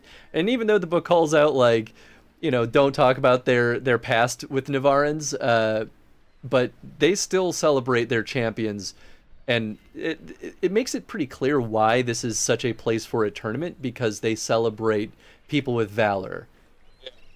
I'm very excited to see how this tournament shakes out, and I have a feeling that Onyx is going to have to, in some way, shape, or form, maybe get in on this tourney play. But I'll be curious to see how that works. If it ends up this or not, or if we even get to the tournament, because they're talking all about this tournament, but I have a sneaky suspicion some other things are going to come our way before that happens. But who knows? But I'm very, very pumped. This was a real fun in between session, Chris, and I like the bits we got to do. I always like our little 5-month, 6-month jaunt through like all the things we want to do, and yeah, it was a ton of fun. Hell yeah. I think one of my favorite things that have been not 100% intentional so far is how well some of the overarching things between all of these are actually going to kind of come into play. I don't think you'll see a ton yet, but we'll definitely get there as plot continues developing. So I'm excited. Ooh, man, it sounds like next week we're gonna get into the thick of it. So very exciting. Heck yeah. Mm-hmm. Cool. I guess any questions, anything y'all wanted to kind of go through before we fully wrap up? Saturday the 2nd, our next session, right? Yes, because it's the 9th that we're off. The 9th that I'm out. That Yep. we're off. Yeah. Perfect. Yeah. Well, Yeah, I think so that's all I got. You mentioned a bit about don't talk about their past with them. What? I don't quite understand that. I guess. You know, I know about their history, but even thinking back on it, I'm like, what would they get so fussy about? So I guess I need to do some book diving on that too. The general idea is that Navarra and Orlais have very frequently fought each other. And only about 3 generations ago, Navarra fought and won a war against Orlais, and that's what allowed Navarra to become the behemoth that it is today. So things are still kind of tense with Orlais, and you'll probably see, like, they don't particularly love Orlesians hanging about, even though they are neighbors. So that could be part of it, but I think there's more to it. I mean, I do know that there's a lot with Andraste as well, but that's like way long ago history. Well, and this would have anything to do with like the flip on like how they see the I can't think of it, like how Andraste's hair out. Like there's the black, what is it, why can't the Reverend Mother, why can't I think of the name right now? Cow. Like in Andraste's like religion, like what's the like the mother, the holy, the divine. The divine. Yeah. Isn't there the black divine? But that's Tevinter, right? That's Tevinter, yeah. Yeah. Okay. Never mind. Interesting. Yeah, I'll do some book diving. I'll get some better answers there. I'm excited, dude. No, this is a good hook. I think a tournament, whether this is like just a part of the hook to get people into here, or it's a real part of the campaign, I think it's a fun little hook to get people like at least being like, yeah, we're gonna go to Navarre, this thing, and then to see how it gets upended. So.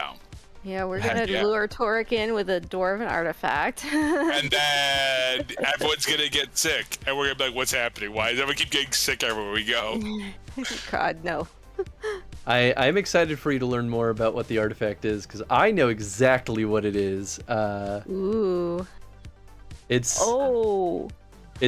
Oh, no, it couldn't be that. There's no way. I don't think it's anything that's come up in the games, for what it's worth.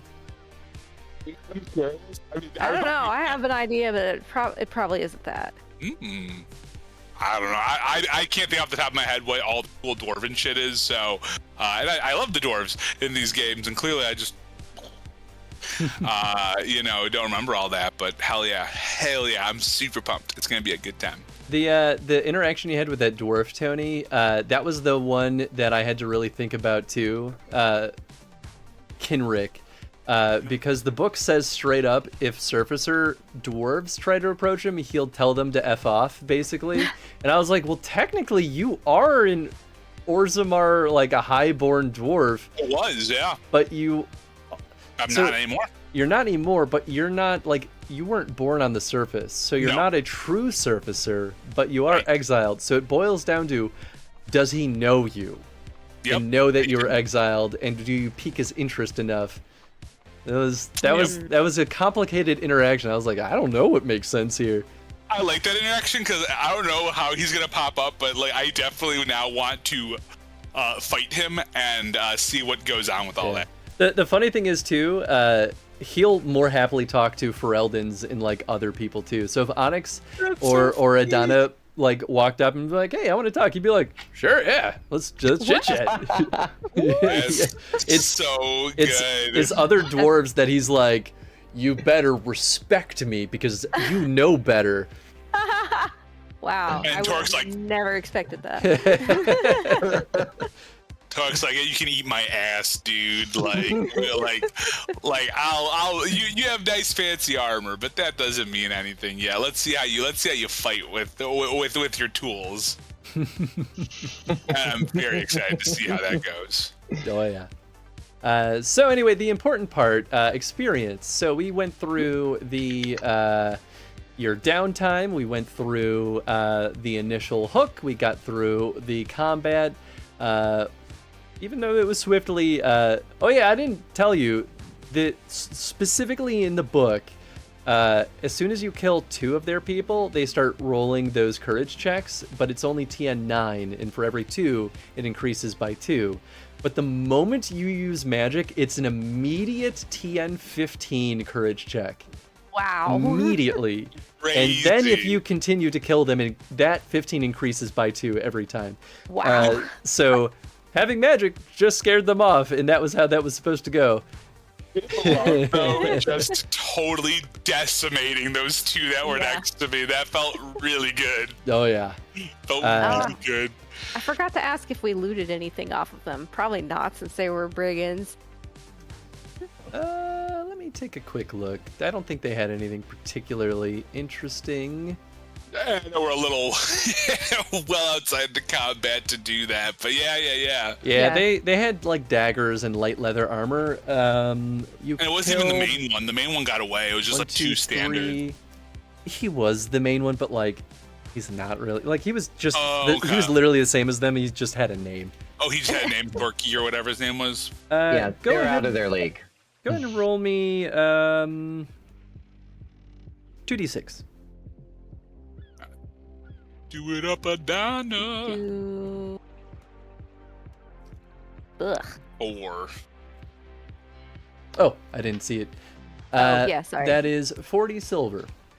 Hey, that's Oh, something. Okay. 10 each? I was gonna be like- Between all their junk, you picked it up and sold it. You're able to make at least a decent 10 buck each, out I'll of it. take that back. Yeah. I feel like I keep trading 10s off. I'm like, all right, 10 here, 10 there, 10 here, 10 there. Like, I thought Chris was gonna be like 4 copper. Yeah, me too. I was waiting for 4 silver. I thought it was just say 4 silver. Yeah, Like, yeah. all right, well. The, Alright. the treasure category I gave you was a middling treasure, which I suppose I could have gone one step lower, but yeah, it was whatever. We can talk about this more in our group chat on our Discord channel. But I imagine we're gonna buy those 3 standard potions. I figured, and a few of the regular. So Chris, we always post about that to see how much we can or can't get. I just didn't want to take up time to be like, how many can we take of all? And I was like, yeah, that's like cool items. I think that's worth like having a whole moment for. But I feel like little things, unless we're in an area where there is nothing. Then it's like less like, oh well, if it's just there, like we don't have to do all that right now. Yeah. Cool. So for experience, you had kind of 6 core scenes. They weren't necessarily supposed to be challenging, so we'll give you 600 EXP. Right. 8,800. So is that including like our 5 months of doing stuff? Yes. Yeah, because Okay. you got other rewards for that 5 months yeah, of that's stuff. true. A lot of good stuff. Although I was- suppose I could be spicy and offer experience as one of the options, so you get nothing but experience. But that would stagger you ahead of the rest of the party. Yeah, so. that would be. Yeah, that good. gets confusing. I feel like that should be more of like a group decision. Like, guys, do you want to get like cool shit, or do you want to get experience like from those months? I feel like that's almost like at the front end. If we all agree, like, hey, we really want that experience, great. But if we want like the fun stuff, like the people, the information, then we don't get Yeah. experience. Yeah, I would always vote for cool shit, I think. Yeah, cool shit's always better. It gives more fun stuff. Awesome. Cool. Sweet. Super excited for next week. Hell yeah! Well, thank you everyone Excited to for meet Deer Boy, yeah. Elk Man. Thank you everyone for playing. Hope you all had a fun time. Hopefully this was a nice breather after a lot of high anxiety sessions. Oh yeah. Yes, thank goodness. Just getting us more invested so the next life or death situation hits even harder. It's harder. It's like, hey, all your friends dead. You almost dead. Just- Your Mabari super dead. And just wait to no. see till you see what happens the next time you go back to Sothmere. Everybody dead. Oh, no. Oh, Fiala on a pike in front of the whole place. What are we doing here? old Stoyanka. Just Old Soyaga ripped the his shreds. guts are everywhere. Yeah. No, old Stoyanka full demon at that point, possessed. Oh well, yeah. Or going With John that- Wick mode would be terrifying. Ooh. Oh yes. Oh, That dog. don't give Chris any ideas, please.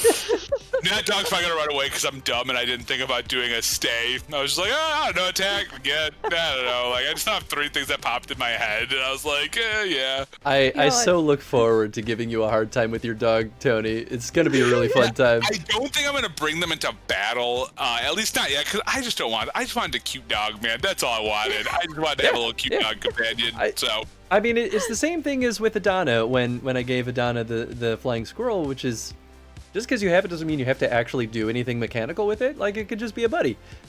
It can be as simple as that. You can also choose talents that advance things too. So, choice is ultimately yours. Yeah, give something to think about, because as cool as the last armor one will be, it might also just be fun to pick up a talent that's just kind of a little sillier. Like, while there are other things that are purely a boon, it's like, oh, but there are these little fun things, so maybe I'll do it, but that gets challenging, so.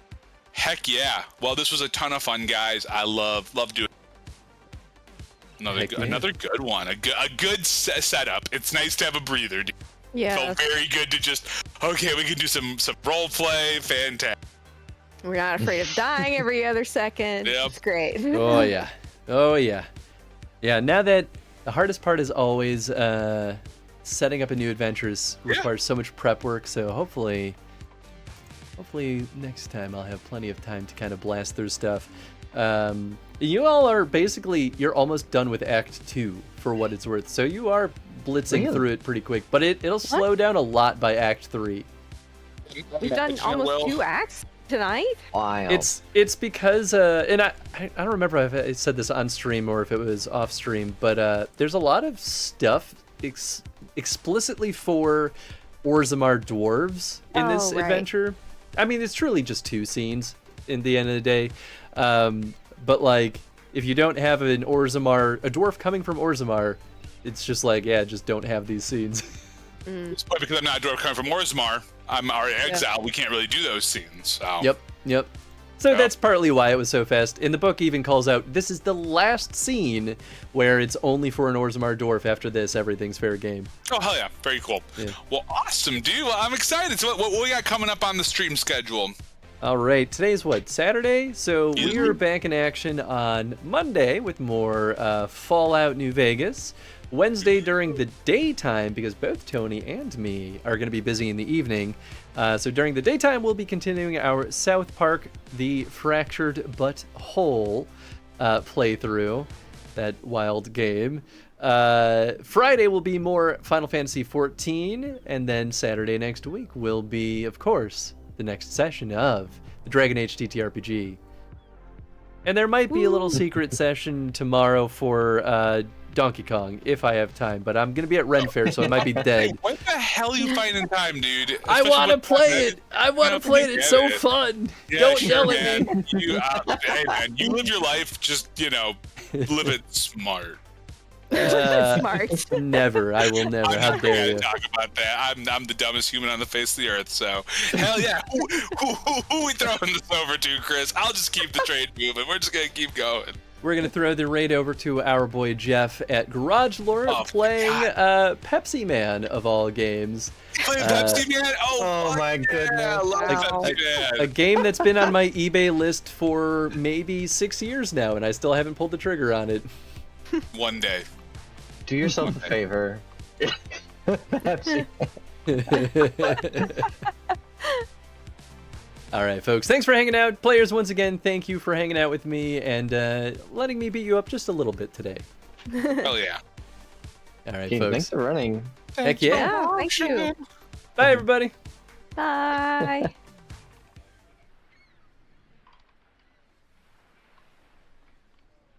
All right.